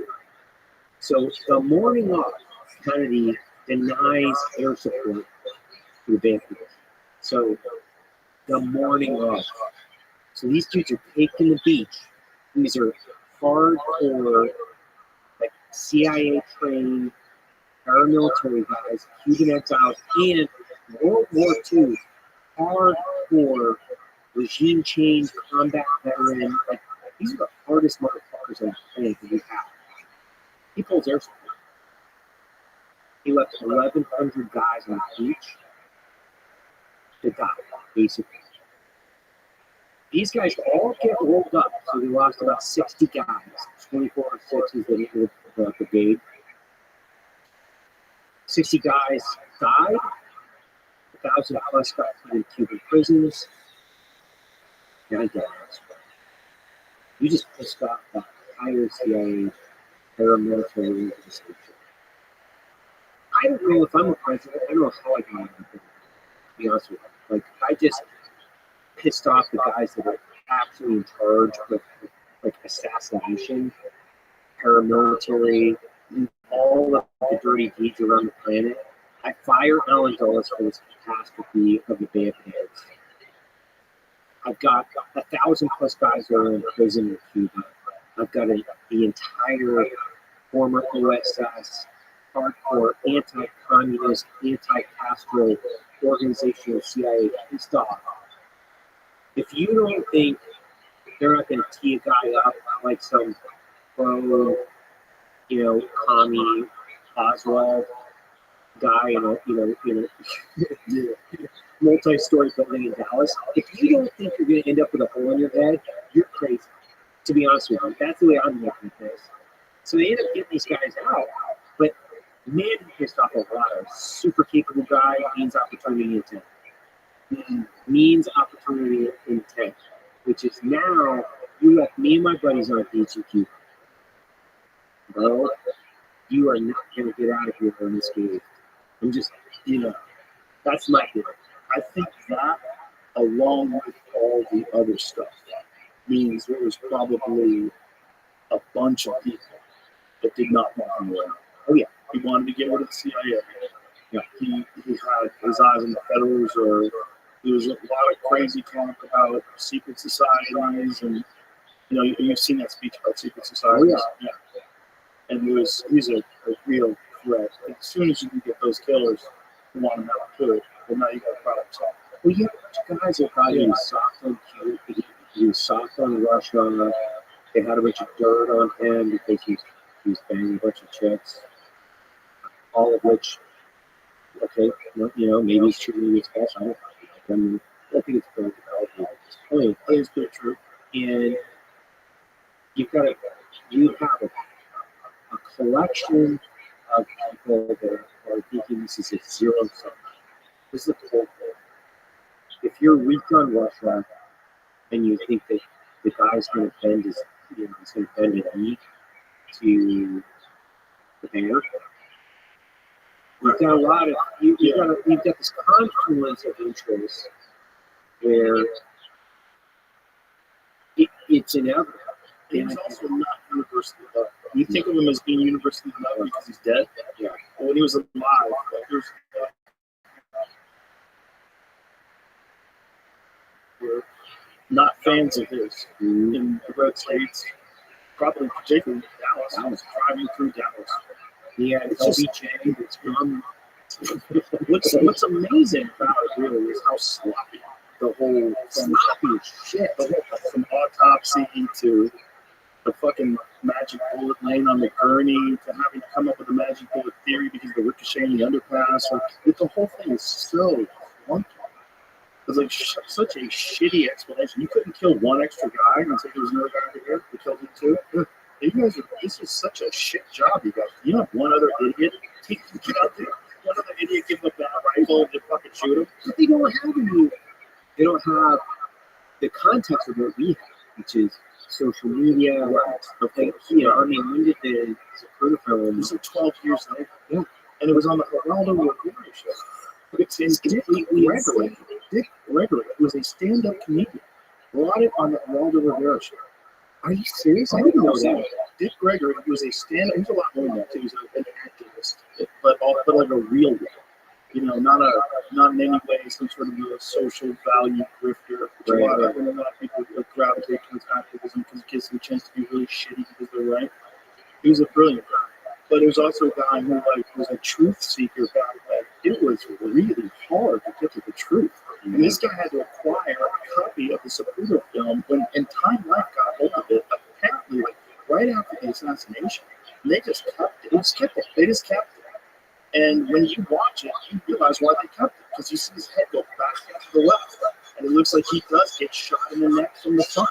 He holds his fucking neck like this. He doesn't hold back. Oh, no. He holds his neck like this. Like, that's the impact. That's where it hit him. And then his fucking head goes back to the left. And we're supposed to think that this fucking guy did all this from the school depository. Maybe he did take a shot or two from the school depository. I don't think he was innocent. I'm not of the camp like it's a binary thing. Like it's either Lee Harvey Oswald was a patsy, and the CIA killed him, or Lee Harvey Oswald acted alone. That's a stupid way to think. I think for sure they used him. They probably gave him a rifle. He might have been in that window. It might have just been in the building. He might have been in the area. Who knows? I think he probably didn't shoot that cop. Like when they were chasing after him, it seemed like he did kill that cop. I think he was an asset. But I also think there was a bunch of people shooting at the president. And if you look at that area, you can know that. It's a weird shape. It's right? Weird. Yeah, shit. It's a lot smaller than I thought it was. It's tiny. It's really little. Yeah. Like when people say he couldn't have made those shots, like shut the fuck up. He's right there. He's right there. Like literally, you look up in the building. And he had scope. At least he had scope. That's what's crazy about the kid that tried to kill the president. Tried to kill Trump. He didn't even kill him 10 times. That's easy. But it's not if you're just going to send an ass. But this dude's doing for a headshot, 140 yards, and his brother never shot him. He's a 20-year-old kid that they just somehow or another Operation MK Ultra mind fucked him into shooting at, or he's on some crazy medication, or trying to, or who knows? Who knows? The chip in his head. Who knows the fuck out of it? But yeah, some mobster, some like happenstance mobster still passionate about Kennedy. He's like, I'm gonna kill him. I'm gonna shoot him. People are letting him in with the pistol. It's so good. Dude, it's then you know what happens, right? Yeah, you guys, the kids are like far before that. No, look, Jolly West goes to jail, and he goes crazy. Jolly West was the head of MK Ultra. Oh yeah, Jolly West was the guy who got Charles Manson the acid allegedly from the book Chaos. He goes into it. Jolly West went to visit Lee Harvey Oswald, Jack Ruby, and Jack Ruby's on the ground underneath his bunk, crying in the fetal position that they're murdering the Jews with fire, and he's tripping balls. This guy dosed him up with acid, blew his fucking brains out, and then they probably injected him with cancer. 100%. See you later, fuckface. I think we have this outside. So, if you want to go all the way back, and you want to just go away, like, yeah, you said something. Okay, so Dulles, you know, is eventually the president is going to, they're going to stuff him out. Dulles decides that he's going to have this whole sucker CIA. It's CIA guys, but they're all really very trusted in internal external guys. And I think those guys are essentially his guys. And they get hung out to dry in the Bay of Pigs. They're not attributed to the CIA other than use affiliated documents. And I think Dulles gets fired, and they're like, okay, let's go. Like, Alan Dulles didn't want to be answering to the president because he didn't answer to him. He was answering to a bigger cause. He's answering to, this is an imminent threat. The big communist bear is going to come and eat our village. So he's answering to the greater good, which is a reason for, like, the backdrop in the Cold War is a reason for a lot of this nefarious activity. Like Angleton, like all these directors, everybody looks at these guys as like really nefarious characters, but you have to paint everything in the backdrop of the Cold War. Like, we're doing all this stuff to save America, right? And I'm not validating them. I'm just going to. We have to understand that perspective. Yes, that was a big thing even when I was in high school. This is the Cold War. They're going to fucking kill us. They're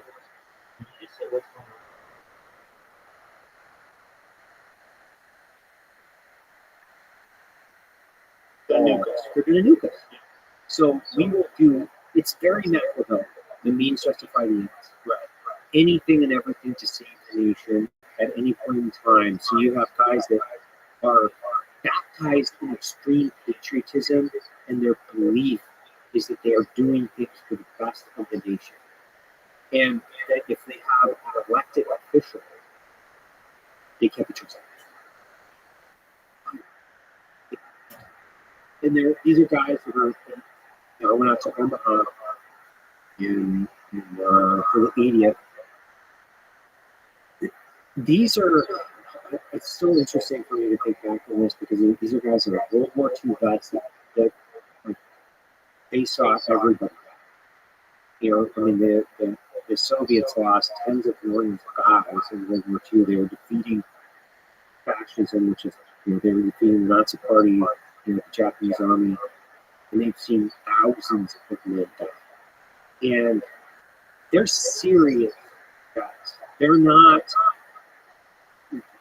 lighthearted. They're not full of love. Like, these are guys that are baptized in ultra violence to the point of which this is a zero-sum game, and we have everything to lose and nothing to gain by violence. And nobody will get in our way to maintain the sovereignty of the nation. Once again, I'm not justifying it. I'm just getting into the mind of them, because if I'm jumping into Nazi-occupied France in 1940X, because a lot of the OSS teams went in there, and I'm watching my friends get fucking mowed down by Nazi machine guns, and I'm killing Nazis, and I'm moving my way to overthrow Hitler, and now I feel like Stalin is the next thing that I have to defeat, but the American public just doesn't understand. I'm 1945, man. I have been quite literally baptized in blood, and I'm not going to let it happen. Now, you think about a high intellect, type A driven, ultra violent guy that may be semi-coherent based on their copious consumption of alcohol. Right? Yeah. Yeah. Okay, well, a lot of these programs start to make sense because these guys are like, they're fucking serious guys, and they think that we're going to die in a nuclear holocaust. Right. And everything, the means justifies it. It's a very Machiavellian. I don't necessarily, I'm not trying to say that like every evil deed is justified. I'm just saying, like, I've seen beaches in Normandy. I understand greater than a lot of people in combat and the direct psychological and emotional effects we don't do to people. And I can kind of see myself if I'm a 26-year-old guy that just really fought the Nazis, and I think that the big bad bear is coming after me. Right. You're a pretty serious character. That feeling of the big bad bear coming after us got lifted with the fall of the Berlin Wall, the fall of the Soviet Union, all that stuff went away. The fear. When I was a kid, that fear was everywhere. I've talked to so many people that are like my age or around my age that remember being a child and being worried about a war with nuclear bombs with Russia. It was constant. It was in the air. When Khrushchev banged his shoe on the table and said, "We will bury you," I watched that video on YouTube just like a month ago, and it's still scary. To fucking banging his shoe, and when he said, "We will bury you," was that a direct quote or was that propaganda? I mean, that one feels fishy. I bet that's one where it's like a little bit, but I think more slippery than "We will bury you," because you know what I mean. Like when you get into translations. That was a direct response to when we agreed, we had this mutual agreement between the Soviets, and Khrushchev wasn't actually a Stalin. He was making very big reforms in the Soviet Union, and so he felt betrayed by the U-2 spy missions that were taking place after they shot down the U-2 spy plane in Russia. And because we lied, he was like, bang, bang, bang. And I'm fairly certain that's what that whole thing was about, because I think Khrushchev was a man of honor, and these fucking guys were lying to me. And I mean, Stalin was a shitbag. Don't like, of course, but Khrushchev was like making significant reforms within the country. He was an he was broadly condemned by a lot of the old the Stalinists as leaders. I don't see Ben Shore in the video. Oh, he's banging his fist, yeah. I thought Ben Shore.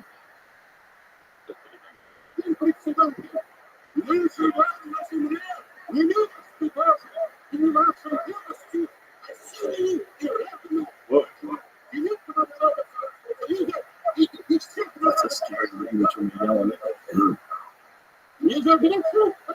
Put that into a couple pints of vodka. Someone was saying this, but it's so true. There's nothing scarier than Russian Muslims. Like the fighters. Yeah. The fighters, Russian Muslims are the fucking scariest fighting crew. I think there's like one group that I would categorize. What's the scariest? It might be Russian Muslims. Yeah, it's exciting.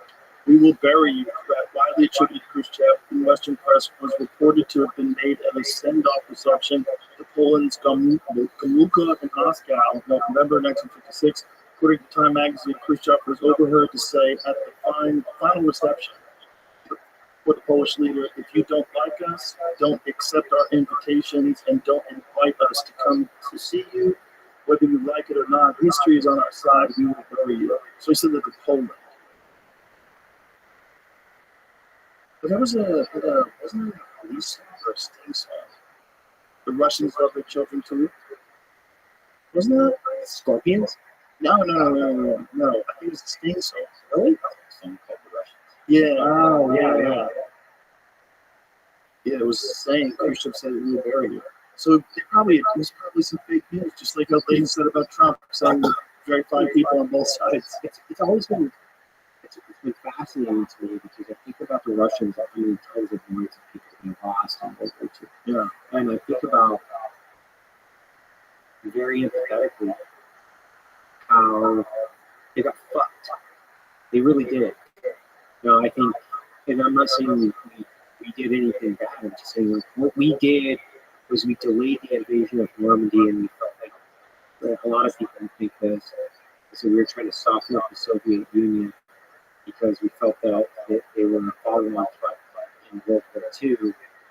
But we delayed the invasion intentionally, essentially, to let a lot of Russians, millions of Russians, essentially die in the Eastern Front.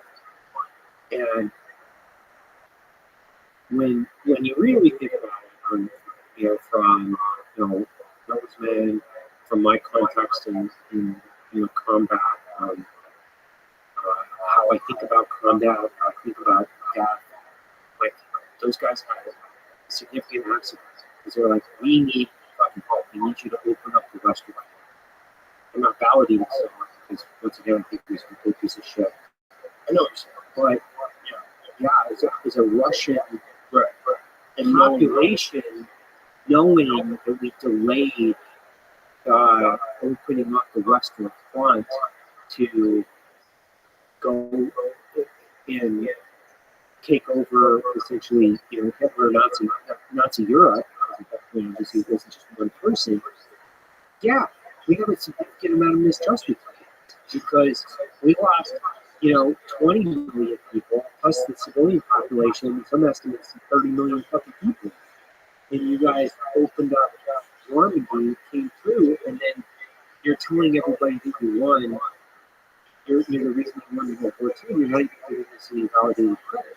They invaded Japan before we dropped the bomb, and the Japanese were just as terrified of the Russians as they were the Americans. However, I can see from the Russian perspective going, we sacrificed millions of people to defeat the Nazis, and you guys are basically giving us no credit. So I think back in 1945, where these guys were, because they're all about my same age, and combat with the same age. And there were a lot of people that were debating all of these issues. 1945, 1946, they were talking about, not only Stalin But Pat was talking about like, we need to just keep going. Right? Pat was talking about like, going, we need to keep going. We need to defeat Soviet Russia. And I was like, actually, no, you're crazy. Fuck, dude. I think that's what he said. You know, I think that's just like, hey, fuck, dude. Like, what are you talking about? That's crazy, man. When he addressed the nation. Right? God, that's right. So I keep thinking about myself in like these guys. I think about myself a lot of times too, where 20 plus years after the fact, like this is 1968. This is 1968, man, from our war. So from 1945 to 1968, give or take, you think about all these GWAT guys who are being appointed. It's kind of a cool revolution, but 68 was a very important year in American history. I think 24 was a really important year in American history. Yeah. 24 is good. One ring right now is big. I think when people look back at history, these great moments of change, when you think about how, people look back at the Reagan administration, Reagan, if you look back at those days, they look back at like these historical moments.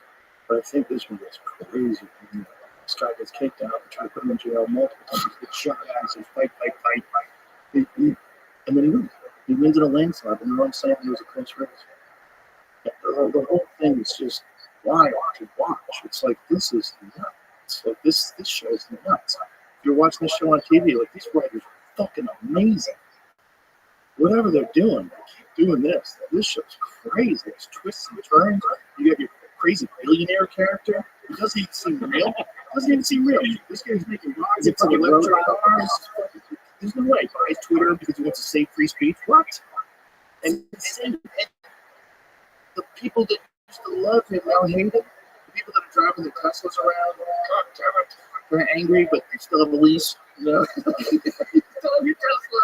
You hate Elon, you hate X. And Don Lemon said, I'm leaving X. So there's no good discussions to be had here. Yeah, it's fucking good, dude. You don't like criticism. If you want to get into this game, right, you want to get into the online game, the online game is different. In an online game, you get judged by who you fucking actually are, dude. It's not about your producers and your teleprompter and shut up. You're on your own. If people think you're stupid, you're going to hear it. And it might be because you're stupid. It might be.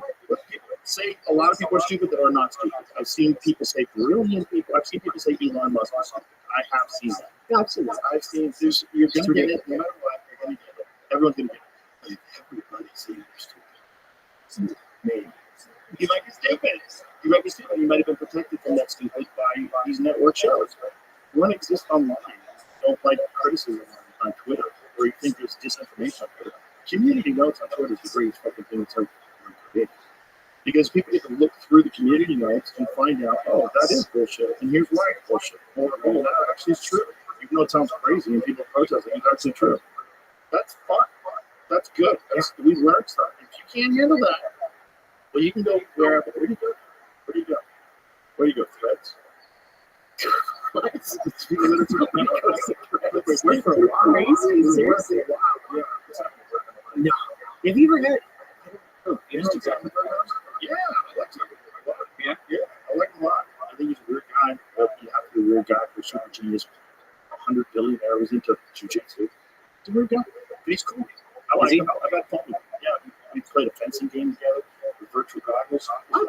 Yeah. We both put on heat fences. So you got to Got online when he was like in Hawaii or something. No, we did it the same way.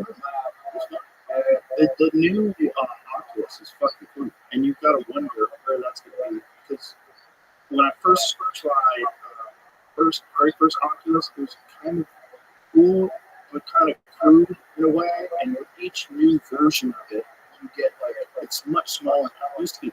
You had a cable, and it was attached to the ceiling on wires. You move back and forth. There's all these wires connected to you when you have the Oculus, so you had to be plugged into the computer actually. But now you're not. Now it's just on your head. And now it's fucking resolution's pretty goddamn good. It's weird. Like you do things like you go to a comedy club, you sit in the audience, and there's all these other people in there. There's a comedian on stage. It's fucking strange. There's all these little online games you can play with other people, 3D shooters and shit. You get goggles on, you feel like you're in the game. It's real weird. And most people are kind of freaked out by it. So I don't think it's like they went with that whole meta thing. They thought everybody was going to dive into the metaverse, but I think there's this uncanny valley between like you put the goggles on and you're in the world and you feel uneasy. Like, this is weird. This feels weird. VR feels strange. A lot of people makes it dizzy. You want to take it off. Yeah, my wife was like that. Yeah, mine is too. But I think they're going to get to a point where it's not going to feel weird. Like there's some commercial applications. Like there's a company called Sandbox, and they have this fucking amazing game called Deadwood Mansion. And Deadwood Mansion, you go into like this warehouse space. They have one in Austin. They have one in Woodland Hills. Where we used to go. It was right down the street from the studio. You put goggles on, and all of a sudden you're in a mansion. You got a shotgun, and zombies are running at you from everywhere. And you're blowing their head. Seriously? Oh, yeah. Okay, it's fucking amazing. Dude, no one wants to play it anymore. Why is it too? It's very impressive. They don't like it. I'm like, come on. Let's kill zombies. Like for Father's Day, I made them come kill zombies with me. I fucking love it. That was your Father's Day present? Yeah, kill zombies. Let's kill zombies with everybody. It's fun. You got a shotgun. And they're running at you. Blasting their heads off, and you get attacked from behind. It's fucking awesome. You have a haptic feedback vest. You see red when they're attacking you. You see black splatters of red in front of your face when they're attacking you. You shoot them. Everybody wants to do that, dude. Everybody wants to do that. If you're like, oh, where's the zombie apocalypse? How many of you do you know that? They're so slow. They're so slow. But these ones are pretty fast. The ones in this, some of them run. They run. Yeah. It's like, remember that movie 28 Days Later where the zombies were running? Yeah. That's the scary zombie. Yeah. Running zombies are that's the real zombie. The Walking Dead zombies, get the fuck out of my bitch. You ain't getting it. So disappointing. Like, when the first like 5 seasons were great. How are they not all dead? Like, how are not all the zombies dead? They just keep killing us. More and more zombies. I can't. It's so easy to kill them. I can't get enough zombies. Oh, I love it. I love the first apocalypse. Like Daryl using field chips. So stupid. That drives me crazy. That drives me crazy. And he's like pulling them out, loading them back off. I'm like, dude, come on, man. Like, You're angry. You don't lose any flexions. You don't get any pass-throughs. no pass-throughs. It's all just like sticking in their heads. Like, what the fuck are you talking about? This is the dumbest weapon ever. Yeah, arrow. The fucking field chips gotta go, son. You don't have any room. You gotta put like a solid like tri-blade or something. Yeah. Get a really Muzzy good. troll car. Yeah. That's what you want. Exactly. Yeah, like Montec. Those Montec carbon steels. So, What was that one? The high? yeah, the hide. Yeah, man. That did a lot of damage. I'm very impressed with that one. Is that one, I got the 125 grain one, which has the steel ferrule. And it's got a 2-inch cut with a mechanical blade and a 3/4 inch cut with the fixed. So it doesn't make a big hole opening.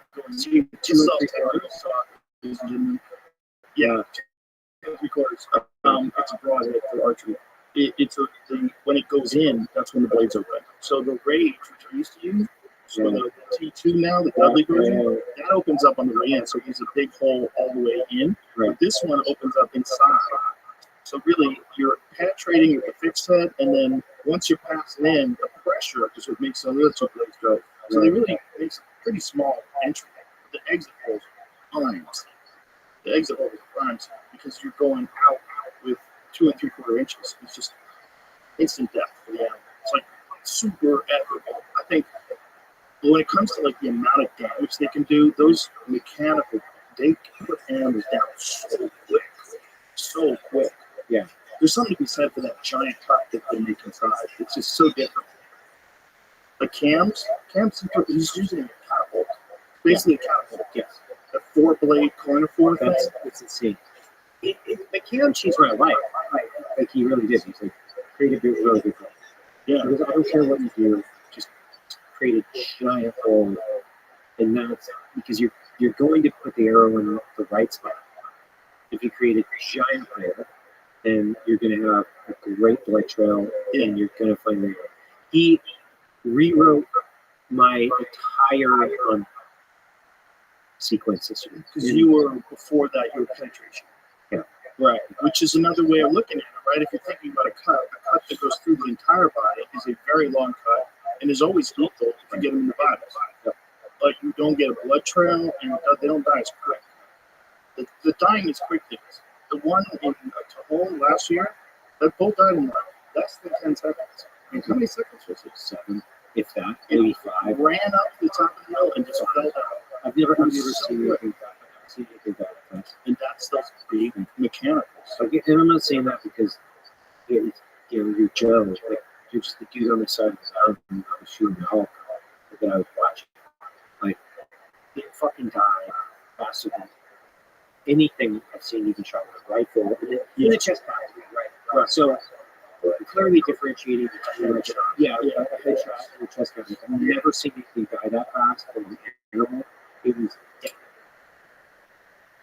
Yeah, I think Instantly. there's something with shotgun bullets because it's just, especially if you have a strong bow. So if you have a bow that has a lot of kinetic energy, a lot of speed, and you're shooting a heavy arrow and it's hitting that rib cage, like there's something for that big cut. It just stops it. Because are you at 80, 84? 80 or 84? Yeah. New bow's 84. New bow's smooth. Like that's it's so smooth. I got it. So they just came out yesterday. Yeah. I got to go. I created a fun one. I felt so special. I had one for a couple months and I had to blur it out. I felt like such a jerk. I was at potato, so I just got that big one. Well, I used to think that when I saw Cam shoot, I'm like, how can I be better? These are so good. How can I be better? And when you shoot the movie, you're like, God damn, it's better. It's super accurate. It's so dead in the hand. The way the shot works, just like they keep making it smoother draw cycle. It's faster. So you're doing 84. Yeah. What are you garming? What's your feet per second? Oh, it's 293 or 294. So you're shooting 475. 475. Yeah, I bumped it up because I went to those 125 grain guns. My bow went from 80 pounds to 84 to 1, and it kind of made a difference. So the 25 grains was basically the same kind of speed as with the last one, which I had 450 grain arrow.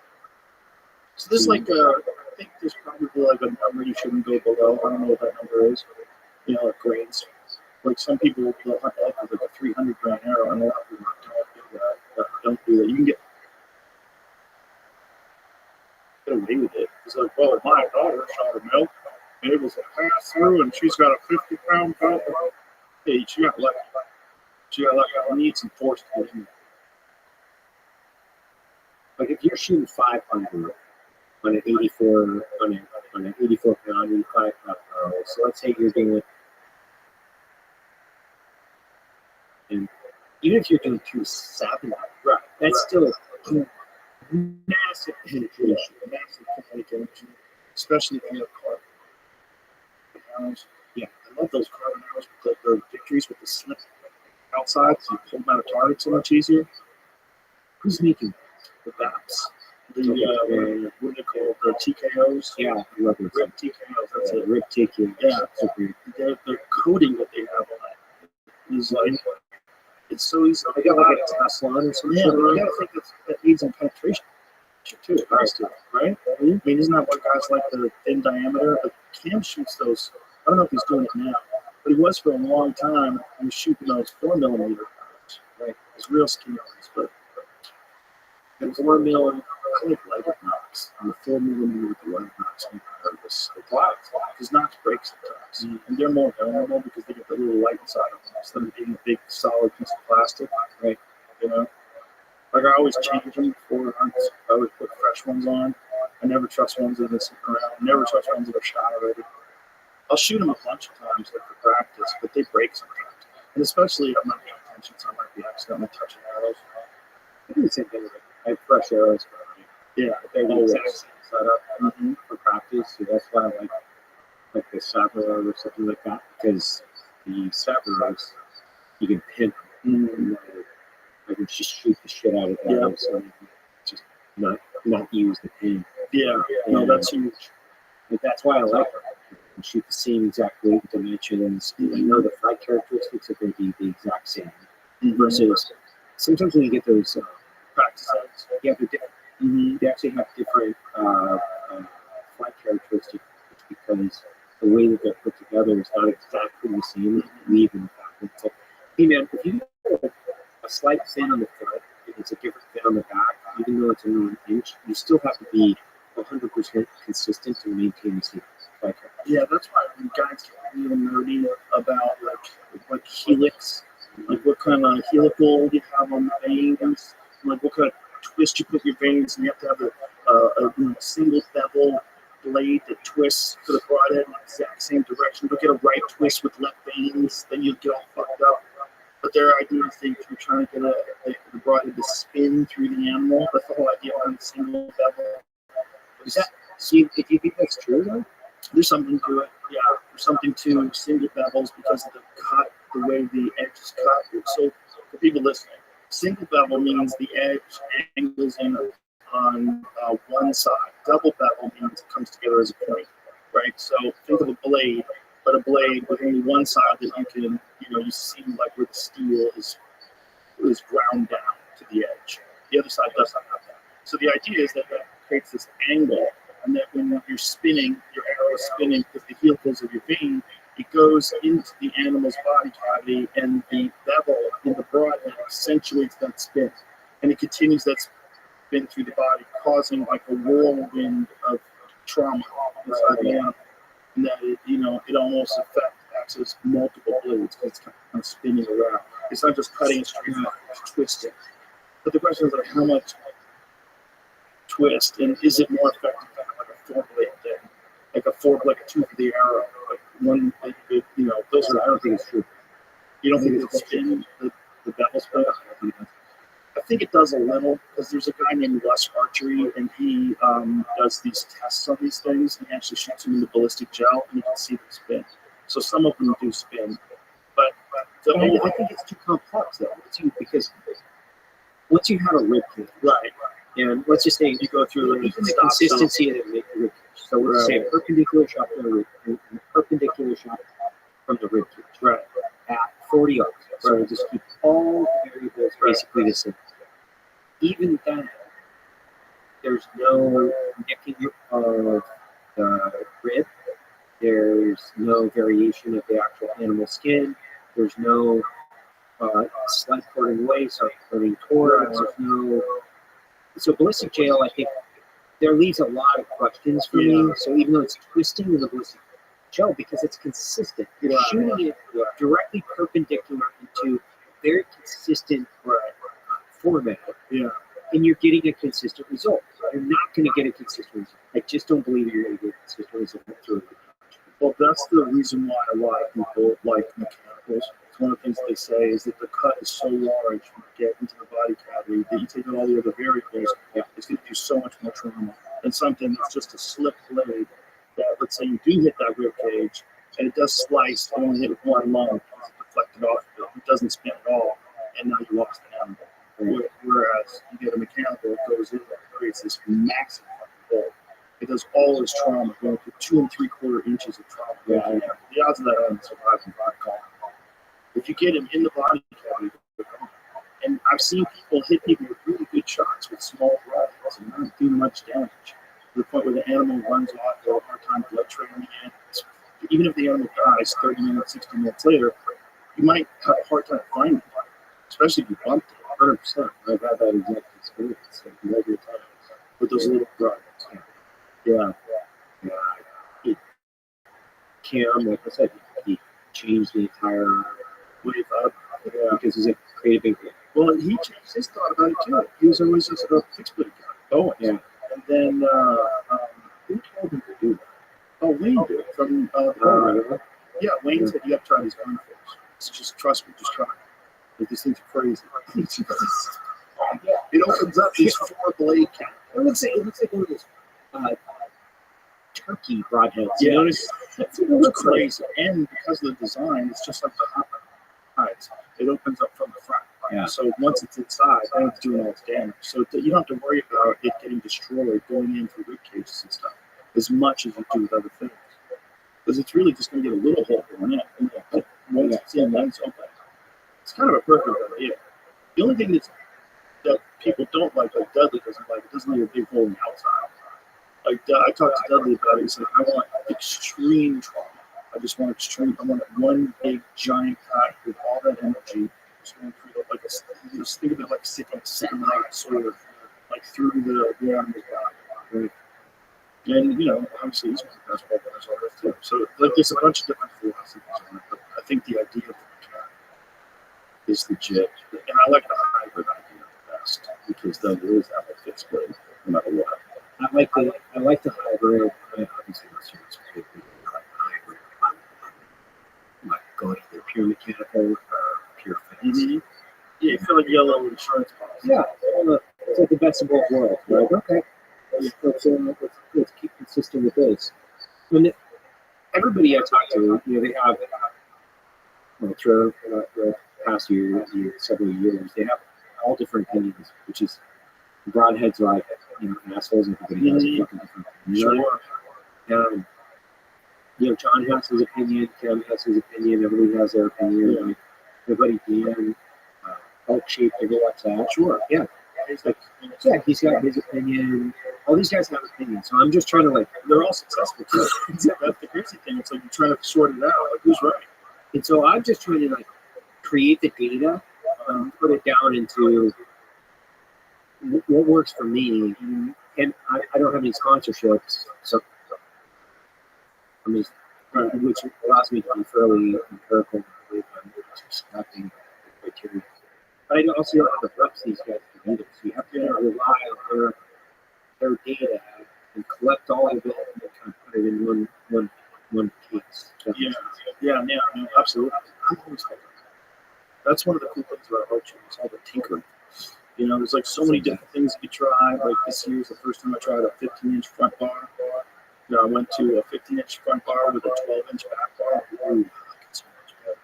Because I was using a equalizer. The problem is with wind, it's a sail. That sail just pushes your pin around too much. But I love that.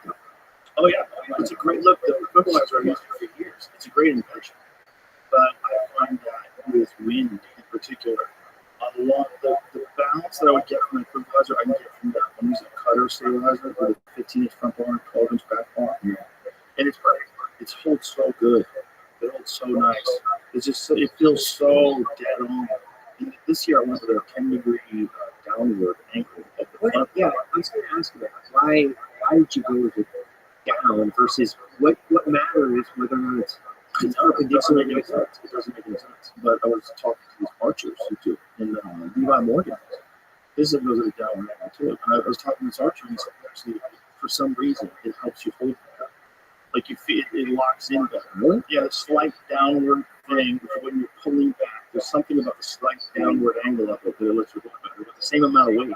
Right. Because it's going in a different direction and just straight forward. It doesn't totally make sense, but I really believe it. Like when I started doing it, I was like, ooh, there's a little different feel to this. I love that. I love the tinker. I love the tinker. That's so much fun. It's so much fun because it's like there's all these different ways to do it. There's all these different releases, all these different styles of releases. There's so many different things you could fuck with. You could just go down a rabbit hole after a rabbit hole. I know. That's what I did. You and I would say 90% of the text are releases. Yeah, like doing. And I think I got 20 releases this year. Over the course of 23, 24 after the hunting season. Mm-hmm. And it's fun. It's just pure fun. Because dude, I know I got it. It's like $250 or you buy a release, and I fuck with it for a couple of weeks. I get the pros and cons about it, and then I pass it over to the guy that runs the info shop on the Black Food, Isaac. I pass it off to him, like sell it on eBay. And I got a box of them. Yeah, I got a box of releases. I've tried everything from 4-finger releases to 2-finger releases. What I really like is that onyx flicker. It's this little clip in there. I really actually got these like 2-inch. So you get the best of both worlds. You get the ability to make it go off if you have to. You know, if there's some weird situation where, you know, there's, you know, like a literal a split second to make a very close shot, you can get away with it. Or you could shoot at a long distance target and feel just as comfortable as you do with a hinge. You know, because there's something about when that little click and that onyx clicker. Like once you feel that little click, you know it's about to go off and it's pull through it. It's so funny. I'm the exact opposite. I hate that fucking thing. Like when I'm on the click. Like I just want it to go off. I just want it to go off. It does fuck with you up. But one thing it does is it puts all your concentration in the shot process instead of like hammering the trigger. It's just like you hear like click, you're right there. I'm out. Yeah, and it's pull through it. And so it's such a delicate little click that once you get it in your head and you shoot with it a bunch of times, you're like, welcome. Click. So you're like looking forward to the clicks right there. It's like that one extra step that gives you this one extra little piece of concentration. Joel Turner talks about it in the shot out process, and he developed it. He developed it. It's that one, he developed it. oh shit, okay. So that one little thing, is what separates it from a regular trigger. And then you get all your thought process into the shot process. Just making sure you do a good shot. Huh. Yeah. Okay. All right, I've used it. It's a thing you gotta get used to like everybody else. But then you talk to Tom Hanks, he just fucking hammers that trigger right now. He shoots everything. So it's like some people can't do it that way. It's weird. Everybody's got a different way they like to do it. It pisses me off so bad because I see like so many buddies like you know who Chris Jensen is, the country music singer who like you know buddy he's hammers the trigger. It's the craziest thing you've ever seen in your life. This is like That's not how it can, does it? and I'm looking at it like, oh my god, man, how are you like hitting the target? It's like just center mass, just over and over again. I think it's a mind fuck that a lot of people put their head into, that you're going to get target man and that you can't control your emotions during the shot process to the point where you can command trigger. It doesn't make any sense. It doesn't make any sense from like, I can understand the psychological aspect of target man, but I have a feeling that it comes from two different things. It comes from buck fever, which is like you're freaking out, you never shot a buck this big before, oh my god, he's right there, and you're freaking out. That's one thing. But that's an experience thing, and you have to learn what that is, and if you do it a bunch of times, then you get to the point where like, oh, I know how to trust. I know what this is. And the more often you do it, like if you can go on a couple of pig hunts and then go on an elk hunt, you're way more in the groove. You're like right there. You know what to do. You know how to do it. And you could touch the trigger off 100%. Cam does it every goddamn time. I think it comes from the target archery. Because I think those guys are staring at these fucking little tiny exits for 20 yards, and they got to shoot 30 of them in a row. Right. And I think you get mind fucked. And that's why those guys have hinges, all these crazy 40-inch fucking stabilizers and V's that come out the back. And it's all about not moving, plop, plop. But that's not bow hunting. And we were talking about this, I think the difference between bow hunting and target archery is like the difference between doing free throws and playing basketball. Right.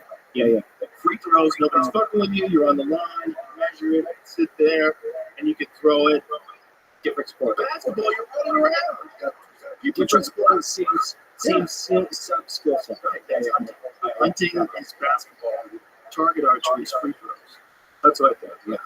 That's what I think. And I think you can't tell a guy like Cam Haynes doing it the wrong way. If the best guy does it that way, you have to go, okay, why do we think you can't do it that way? Well, it's psychological. It's all psychological. It's all panic. It's all not being able to control your nerves. If you can shoot perfectly that way at a target, you should be able to shoot perfectly at an animal. You should be able to. It's not, the animal isn't like some fucking invulnerable thing that like you have to do it a certain way or the frequency is not correct. No, it's an animal. It's like just a target. The Army marksmanship team is not because Right. Very different. Very good shooters. Army marksmanship team, probably extremely proficient shooters, maybe even better so than Delta. However, it's a different scenario-based activity, completely different. Yeah, just because you shoot accurate at a stationary target doesn't mean you understand how to. The freaking When you have a horse coming in with swords on its head, it's a different thing, man. It's screaming. It's like, I'm super horny. I'm gonna fuck you. I'm gonna kill you. I don't know. And you're like, could you imagine if you came from Europe and there's no elk over there and you were camping in the woods? You're one of those first guys, you stupid fucking burlap tent, and you hear. you're like, demons. This fucking, you don't know. Like, is this thing gonna, Right. is it gonna run me through? It Am I sounds gonna like it's die? 100% going to kill you. I would be more scared of that than that. Yeah. Because it's giant swords on its Well, if it runs straight at you and just impales you, I think one from that'd be much better than that. I feel like I'd grab it. if I hadn't seen any one of these before, and like something comes in and it's got giant pointy things on its head, and I'm like trying to be completely blank slate, and I've got this other fuzzy thing, but I can't really see its like claws and teeth. I'm like, God, I'm way more afraid of this thing. Swords on its head. That's what it sounds like there. Depends on what kind of bear. Yeah. Like if it's a little black,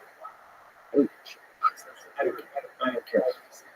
Like it's so like they're kind of So did you see that one that got shot in New Jersey? It's 880 pounds. Yeah, yeah. 7 pounds dressed. It's fucking crazy. In New Jersey. In New Jersey. in the East Coast. How is that possible? They have the most. They have the most black bears per capita in the whole country. We played 100 times the video of the bears wrestling in the middle of the neighborhood in Far Rockaway. Big fucking black bears. Just going to war in the middle of the street. I grew up in this whole like logging community out in the back. And there was this dude who used to keep we had highlights. I don't know. It's like so but it's awesome. And my grandfather had lived in all hardcore loggers. Like I'm not exaggerating, we had a guy just outside of town had a pet bear, a pet black bear. How old was it? I mean, it's a full-grown fucking black bear, dude. Oh my god. And he would just.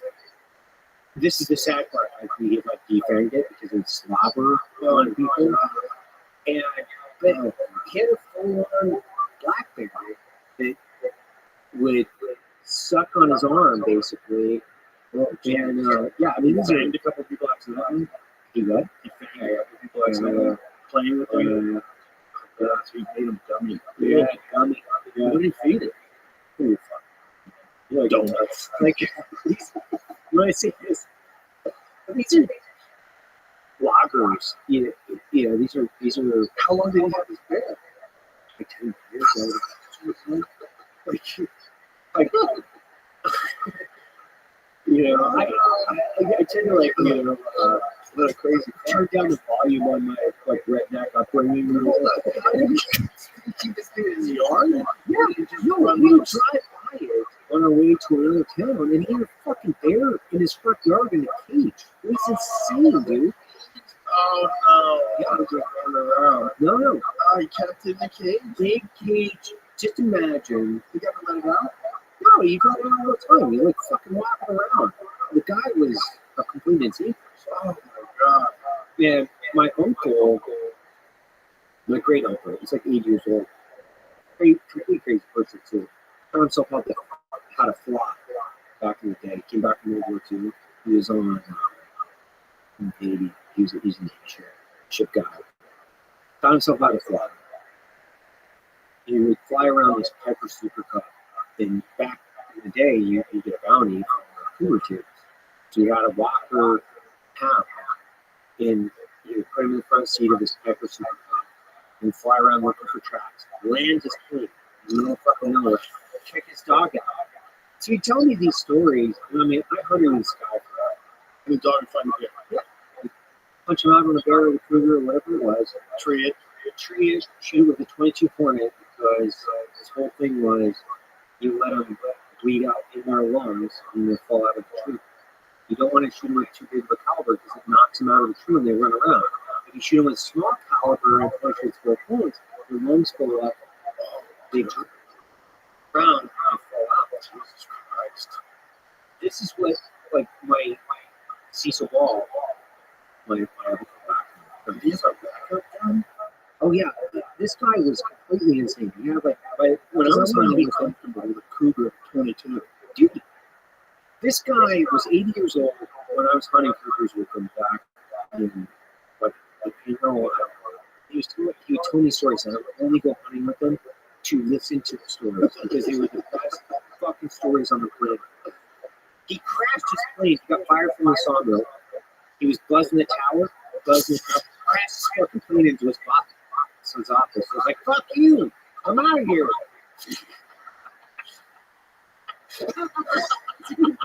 He was a complete insane person. And he told me this other story. These are like the summarized version, the clip notes of it. But dude, he would bay cougars in the middle of the mountains by himself. He'd fly his plane, land in the middle of the snow, find a spot for him, bay cougars. And he had this cougar up in this log jam above a creek. And he was telling me this cougar tucked himself underneath the logs above the creek. And there's snow on top of the logs with logs. And he was like crawling in underneath in the middle of the mountains with like a 357 snap. Yes, because he's like, this cougar was eating with the hearts, and he's like reaching around. My uncle, who had like 3 strokes by the time that I was talking to him, he's like, and he'd stutter a little bit.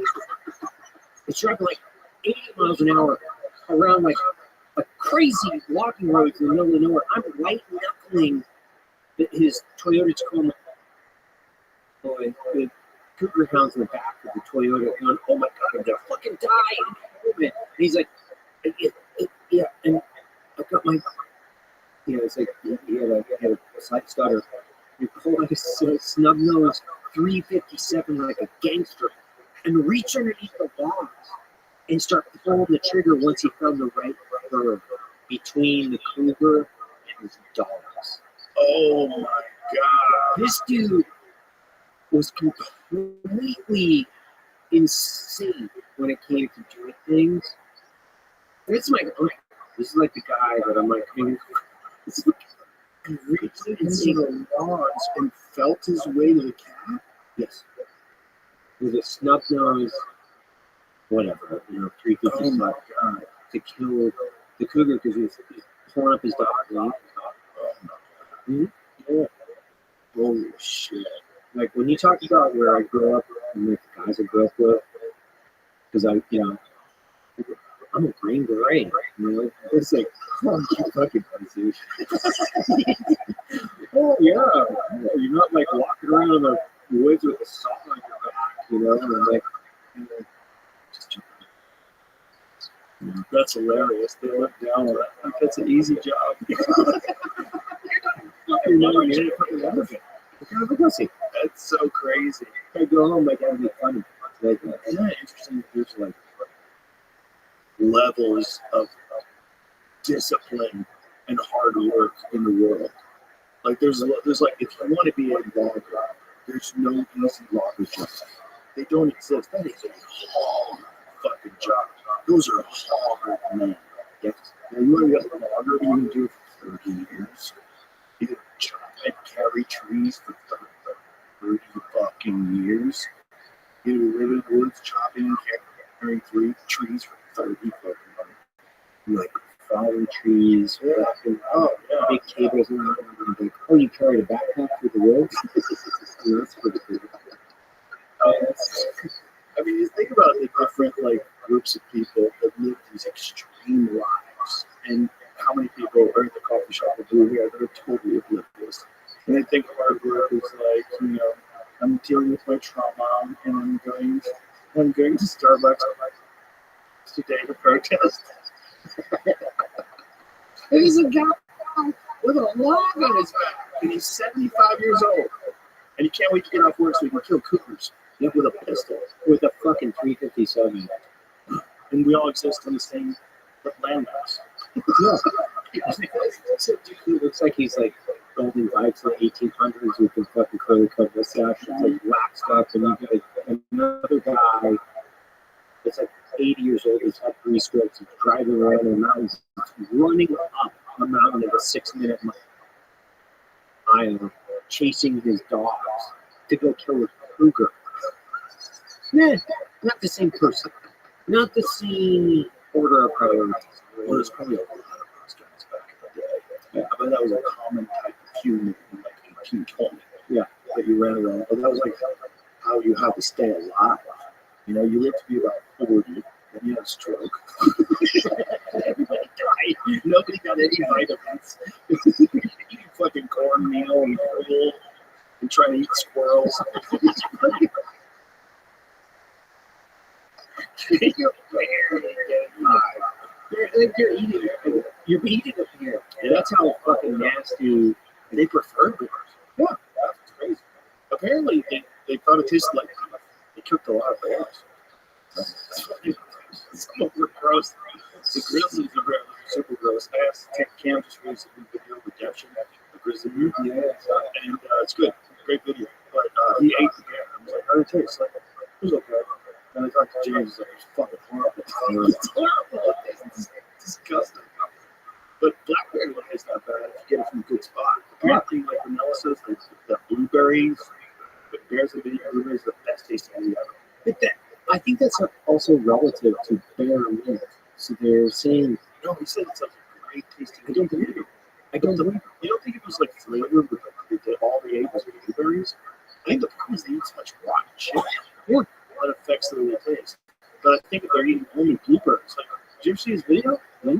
With the blueberry fat? Yeah. It's like purple fat. It's crazy. He said that's delicious. He said it's so delicious. I believe it. I love Steve. He's awesome. He's so much fun to run with, and he's so. But I just firmly disagree with him on Instagram. But what is the best tasting game animal for you? Moose. Moose. Really interesting. 100%. Like for me or for my kids, moose is the only game animal my kids are like, yeah, Really? yeah. They are 100% chips in. They look forward to it. Not only do they look forward to it, they're requested. It's the only game. That's interesting. That's very Welcome. interesting. I can eat all, but I'm not the only one who can eat it. Interesting. It's good, man.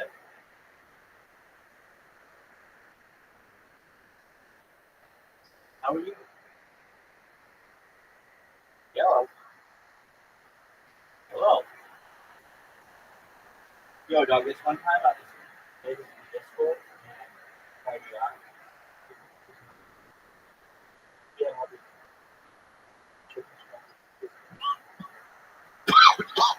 allergies. I don't know, it's my mesothelioma mixed with my emphysema.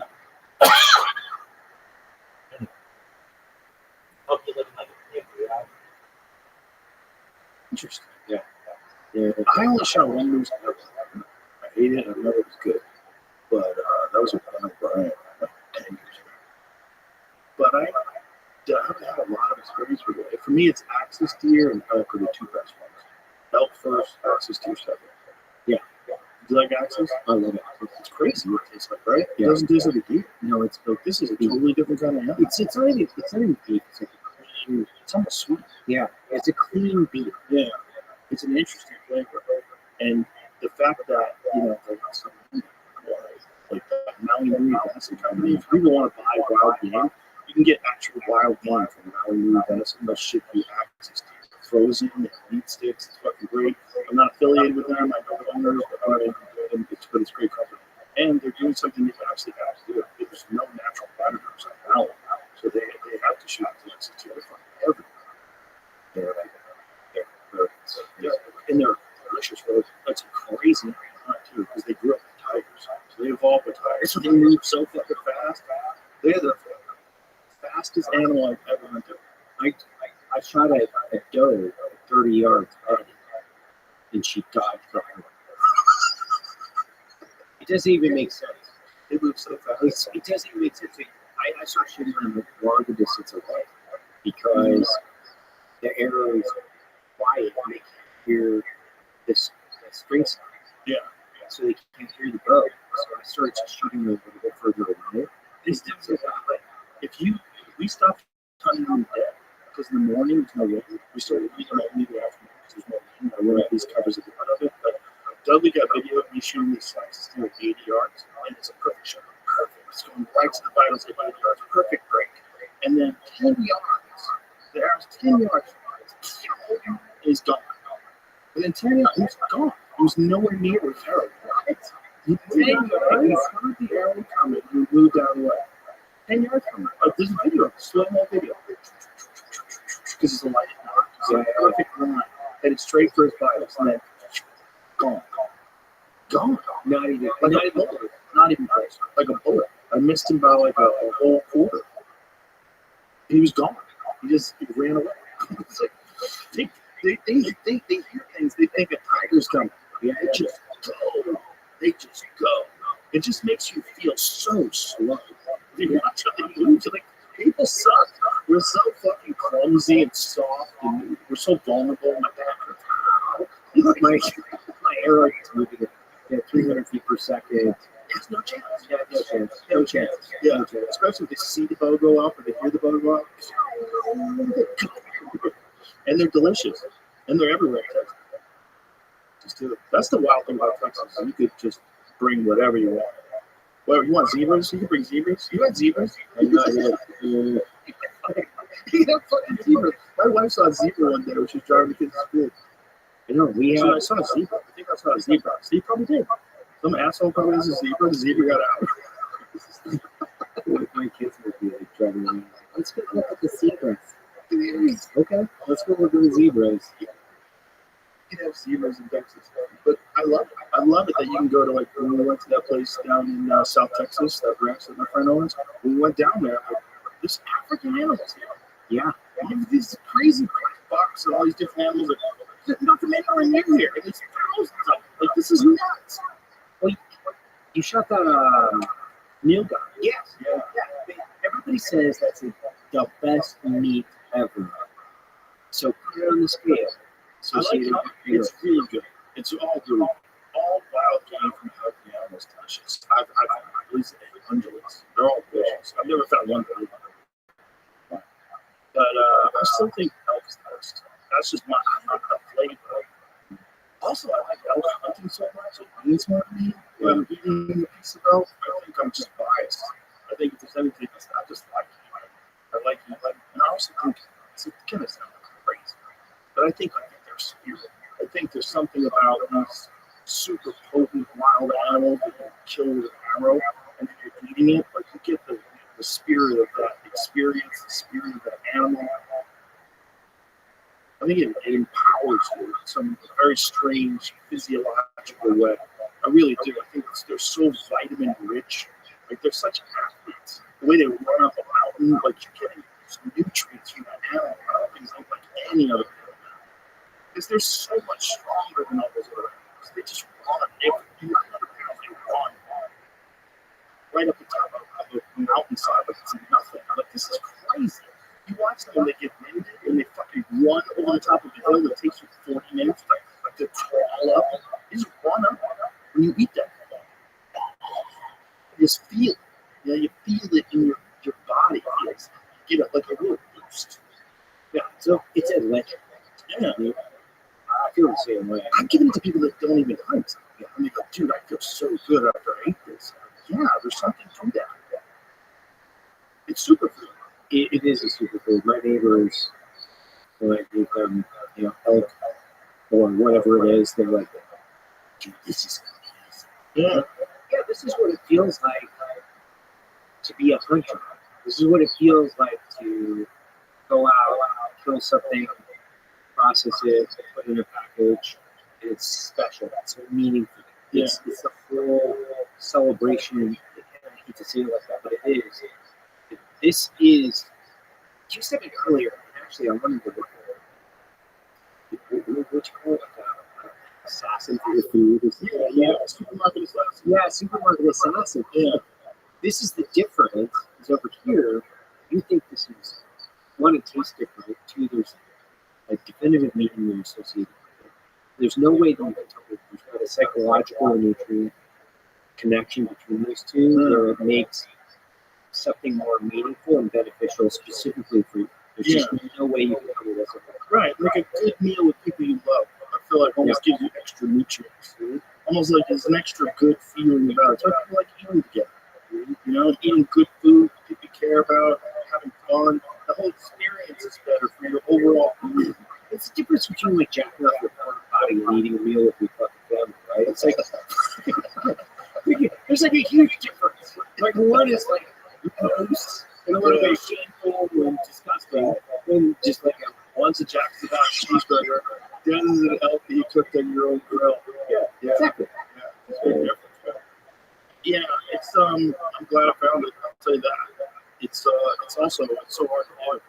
You know, we both had our trials and tribulations, and it's so difficult to do that the people that do it well, the people that are successful, you know how hard it is to do it. But God damn, pulled it off. Like that's a hunting elk with a bow is a real thing. Even in the places we go are better, they're more elk and stuff. It's always hard, folks. It's hard. The problem with the public hunting is the public. I have so many friends that have terrible stories about guys winging elk on purpose, blowing elk out. They're all competing against the same packs of elk or the same groups of hunters are competing against the same elk groups. It's like it's crazy. It's like these herds of animals are getting like winded on 2 and 3 sides because people are like moving in trying to get them. Right?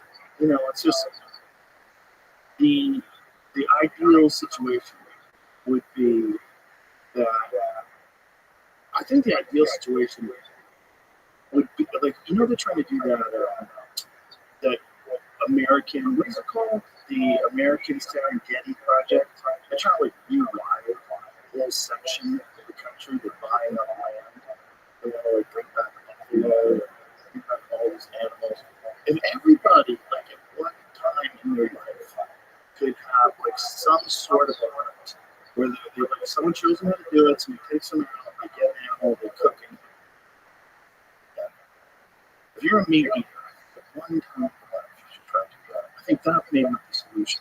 People understand what it's all about. Just one time in your life, or even dancing. One time, just know what that's like. It ignites a little part of your DNA that you didn't even know was in there. There's like a little part of us that for tens of thousands of years, the only way to surprise. Yeah, thousands and thousands and thousands of years just baked into our DNA. Comes words, and you got that rangefinder, and that elk is 52 yards away, and you see him walking through the bushes, and you got wind out, and it's a part of your DNA. This is lock in. It's like some crazy, like ancient primal code. And to I tell you, it's the same thing when you catch a fish. When you catch a fish, this excitement you catch a fish, that's built into your code because now you're gonna live. You're gonna live. You got food for your family. It's in your food reward system. And that's how we're supposed to get food. We're supposed to appreciate food. It's hard to get. That's what it's supposed to be. It's not supposed to be food. Supermarket, look at your ground beef. $5 a pound.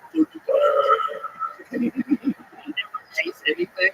You never go kill anything. You just sitting there eating a fucking bowl of pasta. It's so easy. It's so easy, right? It's just, it's not supposed to be that easy. It's not supposed to be easy. If it is, you're going to get anxiety. You're not designed for that. You're designed for like trauma and testing. You're designed for struggle. You're designed to overcome things. And if you're not ever overcoming anything, you're filled with anxiety. Like, I don't deserve it. Yeah. Like, how do I deserve this majestic fucking animal that just consumed? I don't know. I just pay for it, which is weird. I'm doing some weird job about getting it out there. Fucking cows. Supermarket. That's like the best.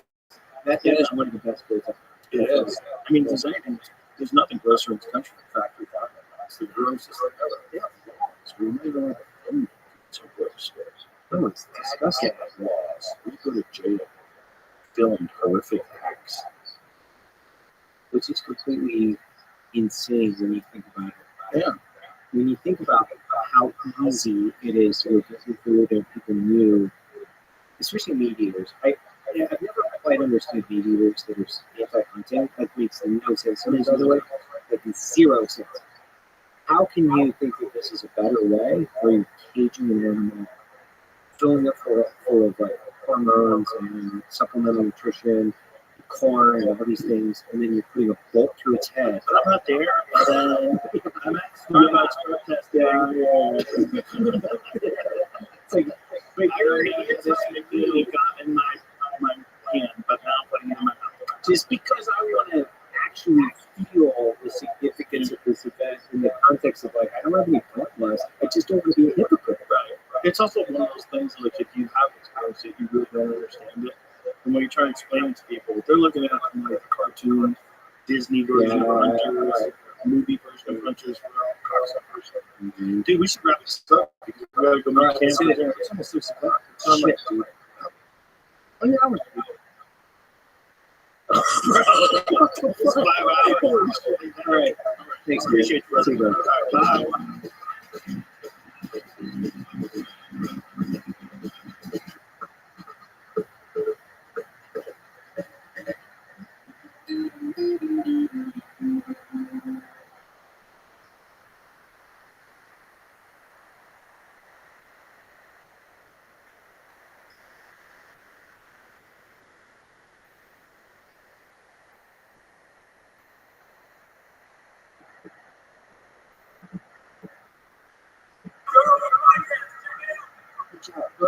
Experience.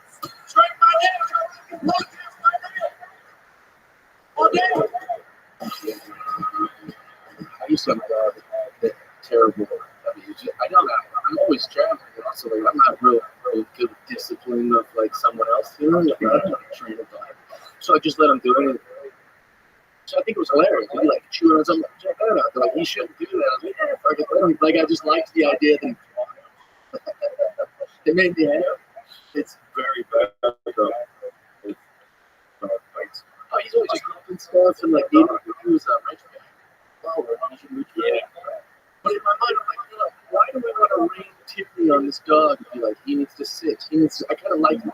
It's the fighter, the punches that that's But you gotta be able to control. no, I couldn't. How old were you back then? I was, I don't know, like 31 or something at the time. I was like young. It's not like young to me, dude. I didn't become an adult for a while. For like 6 months ago. About 4 years.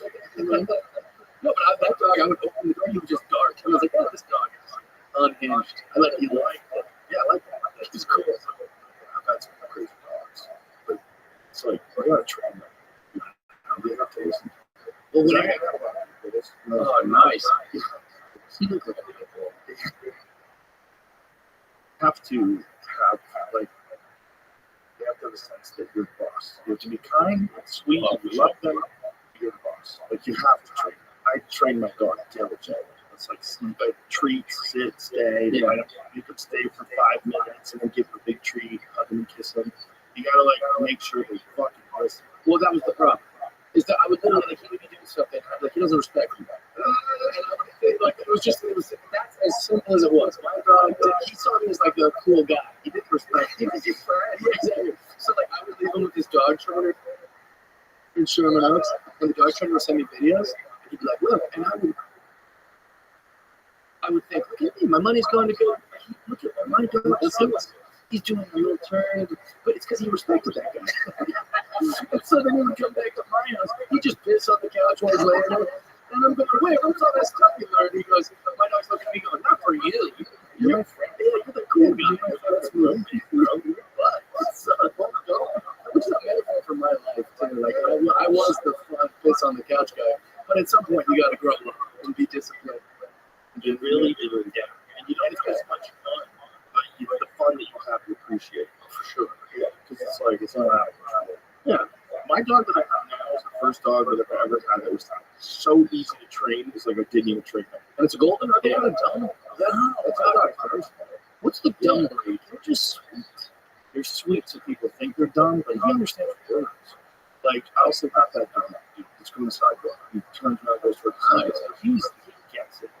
Like he's a fucking smart dog, but training is not really.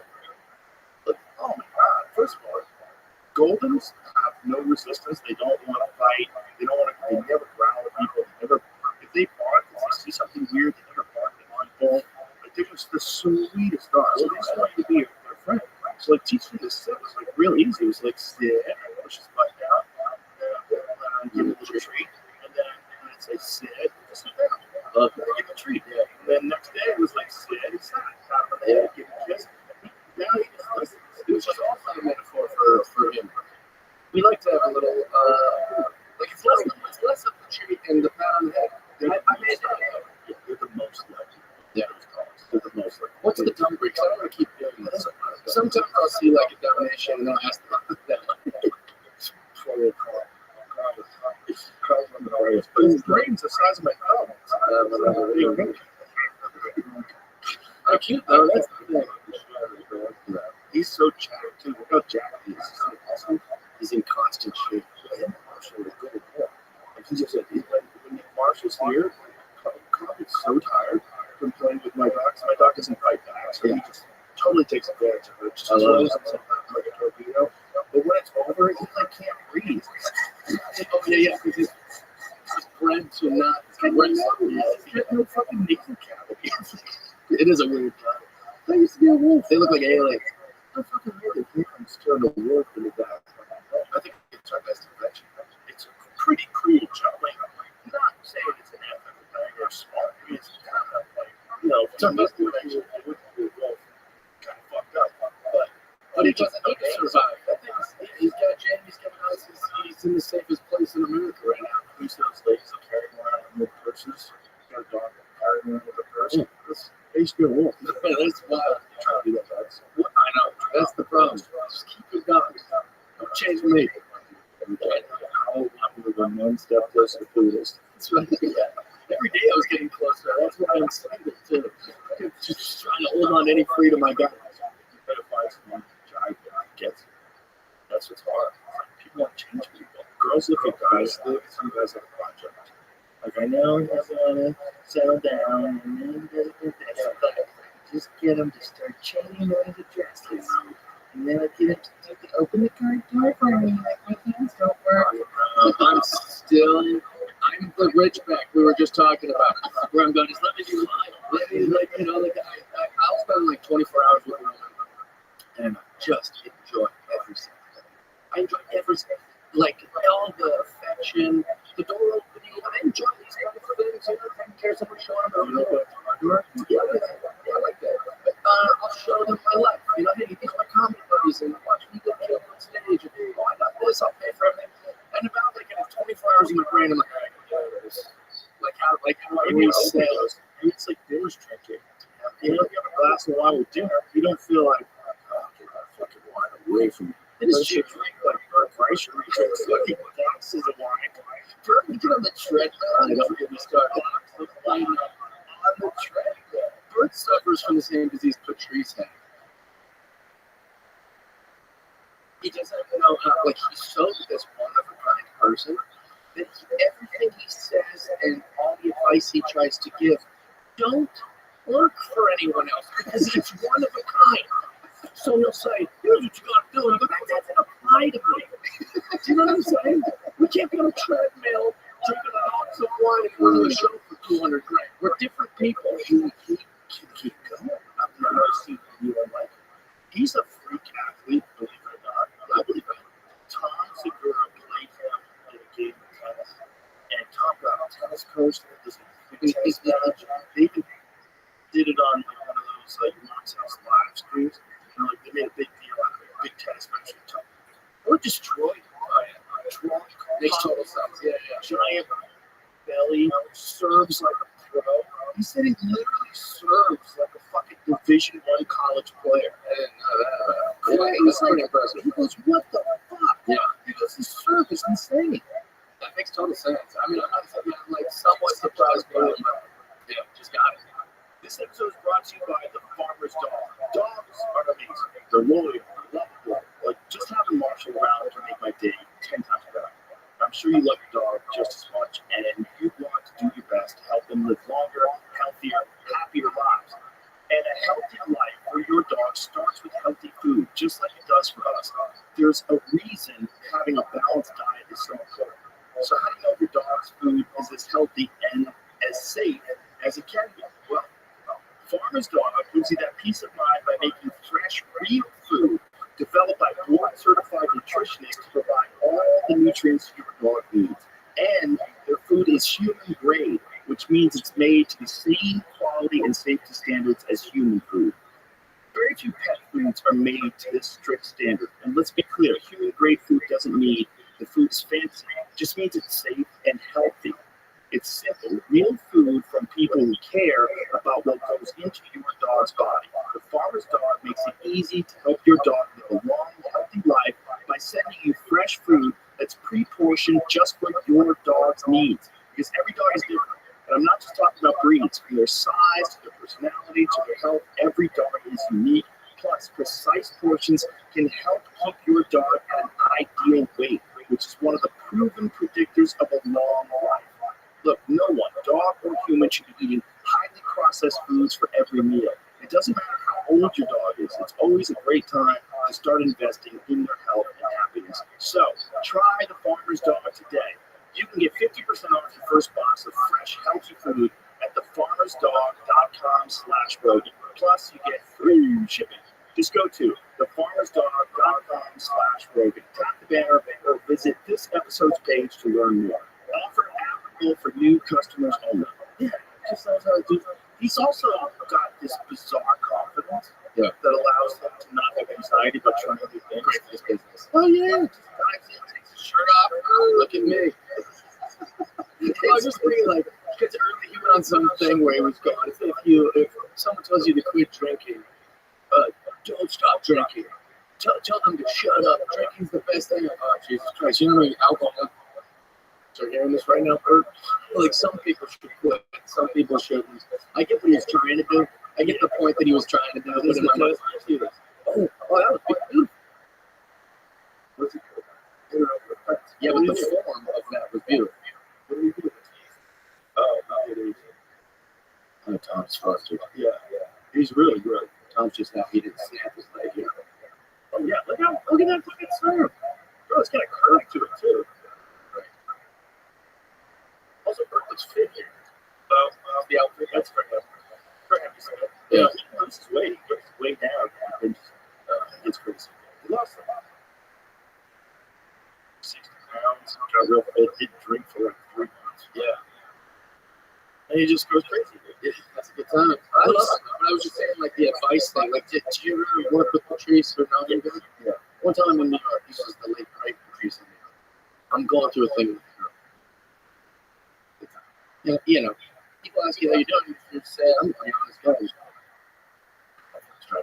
She's back in the apartment when I was in New York. It's just bad. It's just stressing me out. I need to get on stage at the time of some drinks. Like, just wait. He goes, here's what you do, man. You're a good looking guy. I was like, yeah. I don't think I'm going to get advice from my Chase. That's something gross. He goes, you're a good looking guy. Right. Is that what he said? He goes, I've seen the way these girls look at you around there. You find one of these bitches. You have a good time. Don't worry about what's back at the apartment. Then when the time comes, bring her back to your apartment and say, this is me. This is, you got to deal with this shit.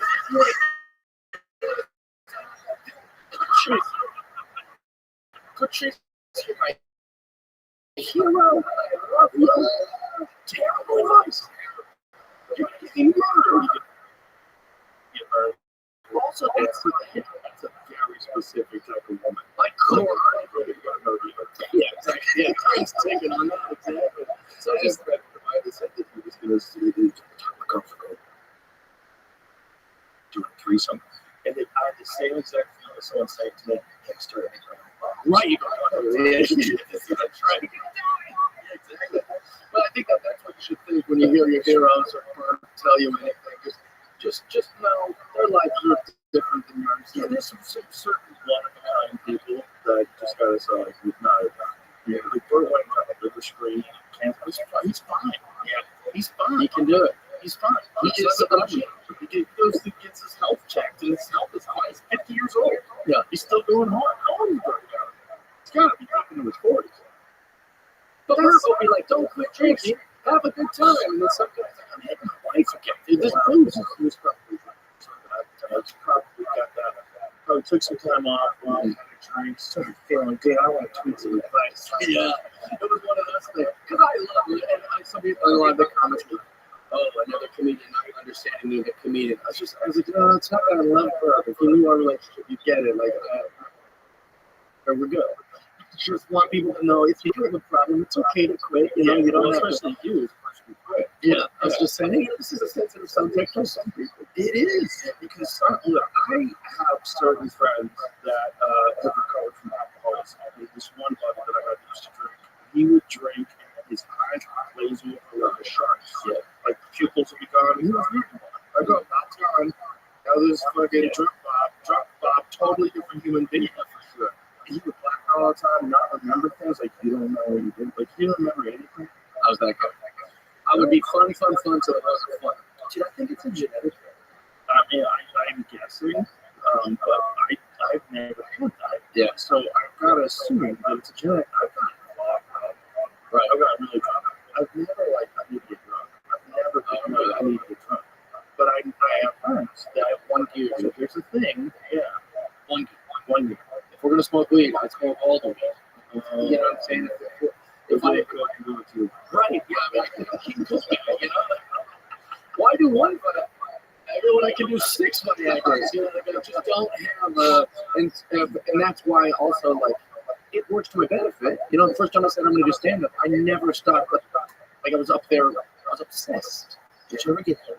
Yeah, I played a lot of sports growing up, so yeah, I've had 2 really serious concussions when I went to the hospital. You think that's it? yes. Oh, interesting. You got too big now. I lost I'm not a psychiatrist or psychiatrist, but I do know that is one of the side effects of brain injury is that you lose impulse control. Interesting. Yeah, but no governor. Which works good, you know. It works good for some things. Like you know, like I said, when I'm hanging with the girl, like I'm the best boyfriend ever. I'm king, you know. But and then it's got to be extreme. Only not.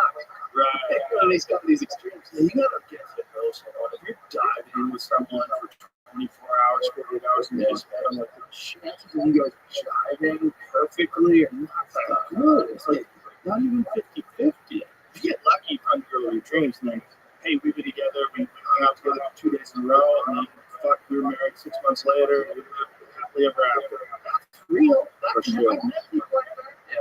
But generally, first of all, when you meet someone, you barely know them.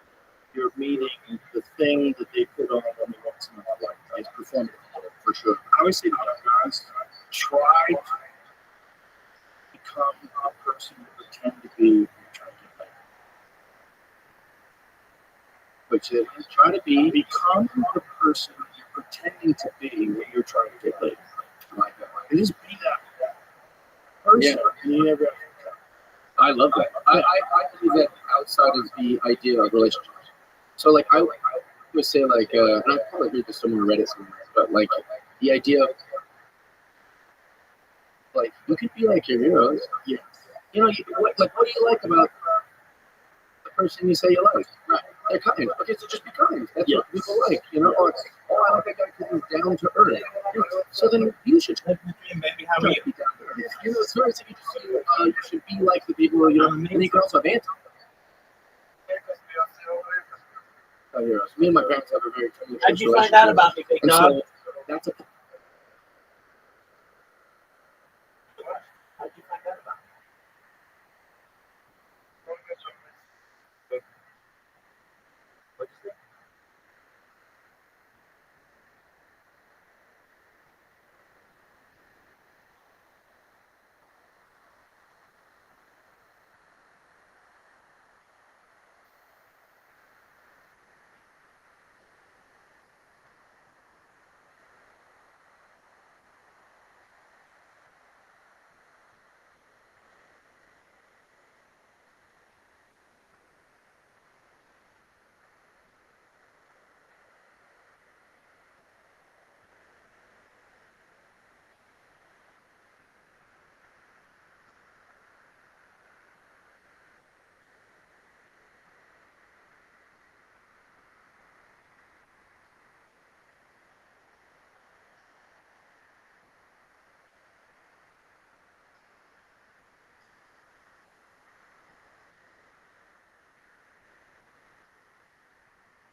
Positive for me. Because I'm going, I don't want to be like that. Yeah. Or that quality that I want to be like.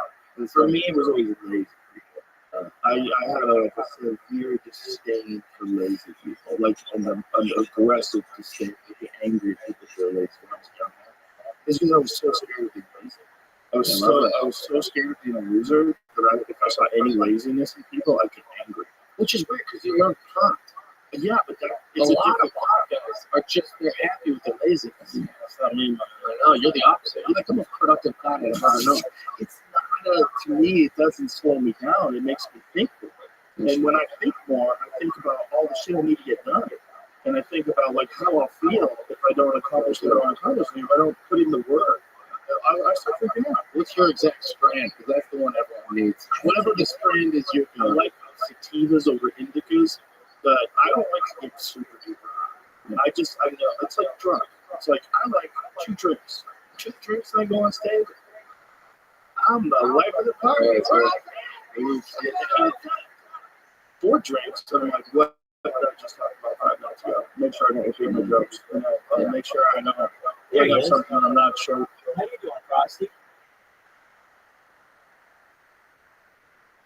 Hi, Frosty. Absolutely. You do. You might have to turn out testing season a little while.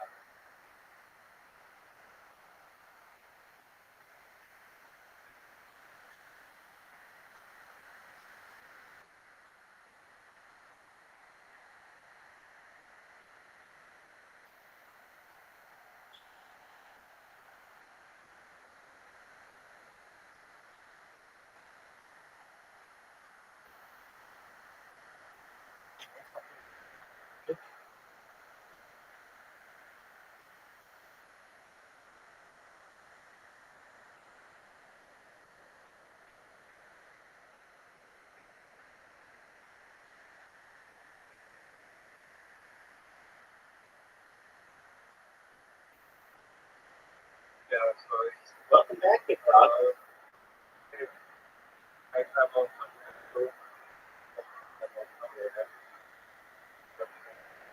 Oh, very cool. What'd you buy? Oh, good for you, man.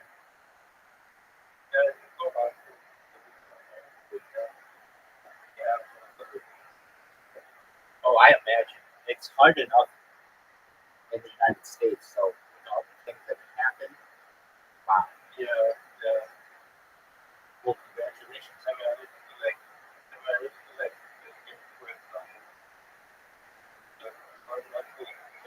It is never over. It's not even over.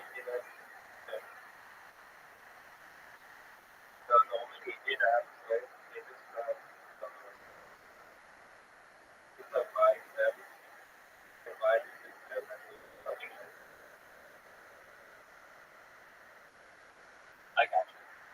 Well, I hope that you do well with the purchases. What kind of NFTs did you buy?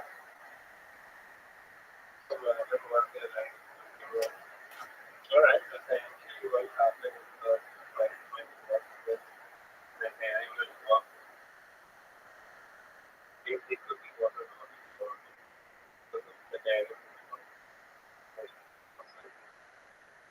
Yeah, that's you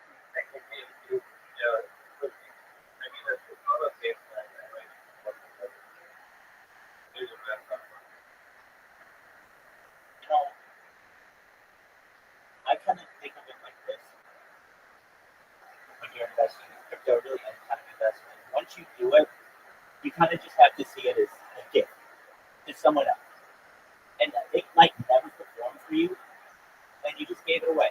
However, it does have the opportunity to be a gift back to people. But basically, like when you're doing it, you're giving away your money. Just have that kind of mentality, and then if you make anything on it, it's a beautiful thing.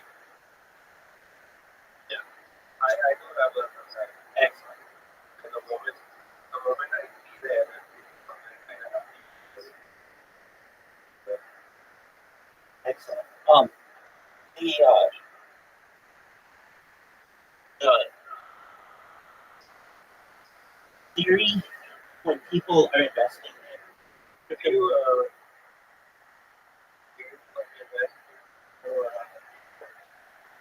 yeah. I believe it or not, I don't buy it.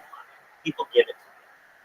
So, um, you know, people want to give me a theory, go for it. If you want to give me Bitcoin, thank you. But anybody, give me Bitcoin, that's fine. I personally didn't really want to get too involved in cryptocurrency, and I'm not sponsored by cryptocurrency. Um,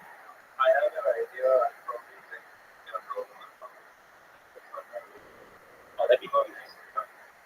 That'd be, oh yeah, I hope so. And I I think that if you go into really any kind of investing, you just realize like, hey, there's a chance I can lose all of this, then that's the way to go into it, as opposed to just thinking like, well, this thing tripled in the last 2 months, maybe it's going to do it again, and then you get your hopes up. So that's just not the way to necessarily.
Did you watch UFC last night?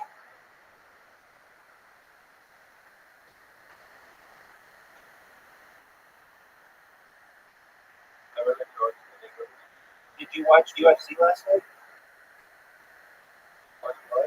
UFC? You did watch it? Oh, yeah. He dominated. Yeah, he dominated.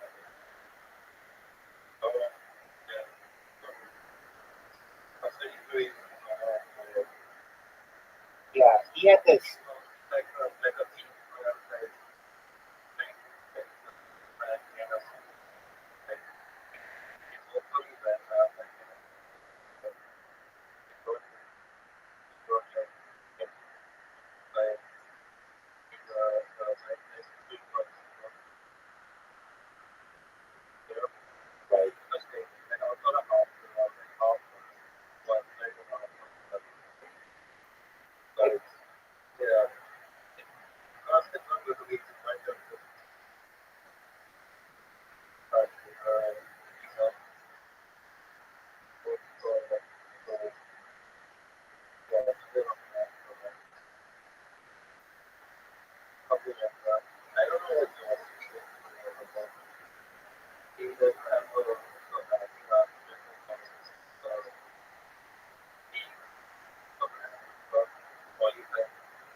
Right.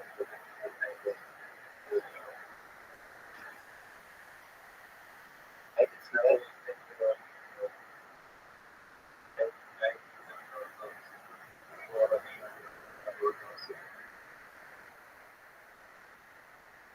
Right.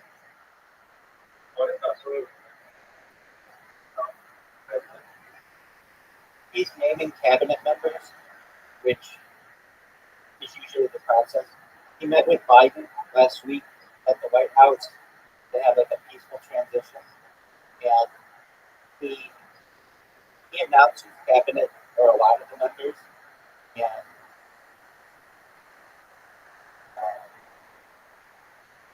I would say that everything's been pretty normal since the election.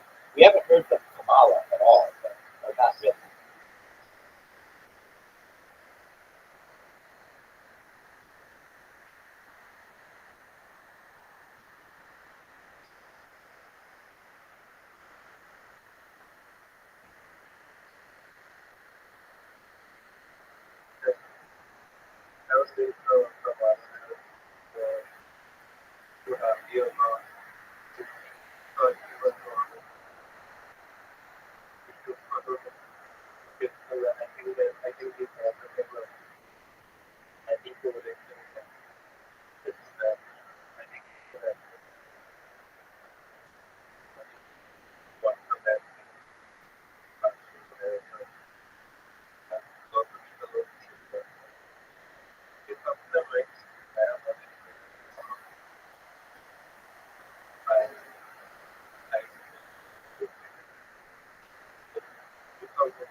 I think so.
really bad. It's different.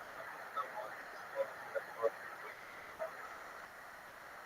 I mean, already.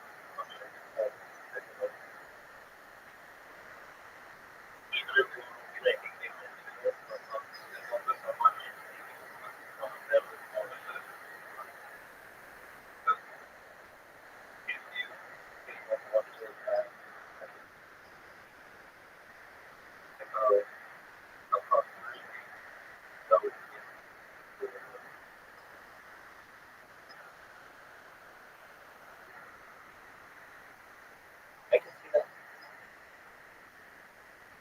What's on your agenda for today? It's everybody was probably reading. But I got you. some place that there, you can find it. Very cool. Well, um, you should know that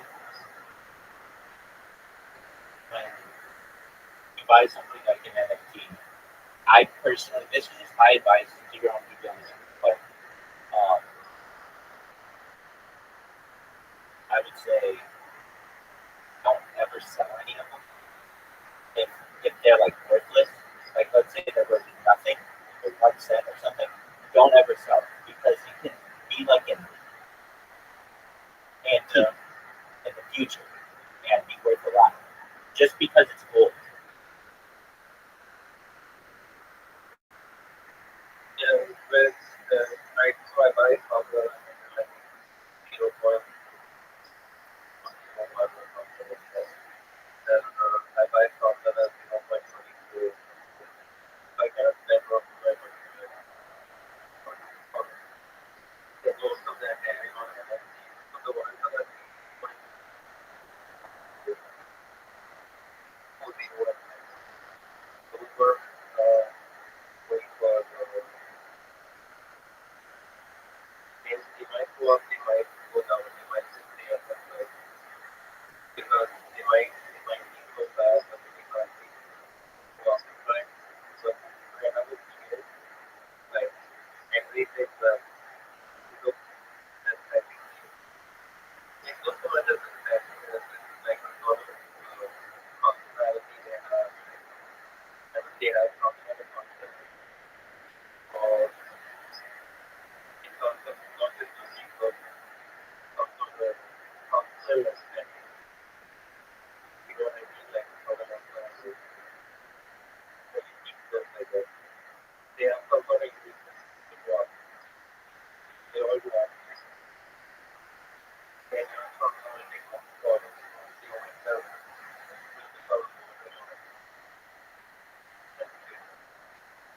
If they don't, I can always stand up and but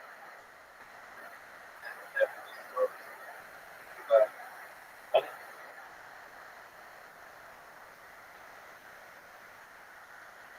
Or where it goes, yeah.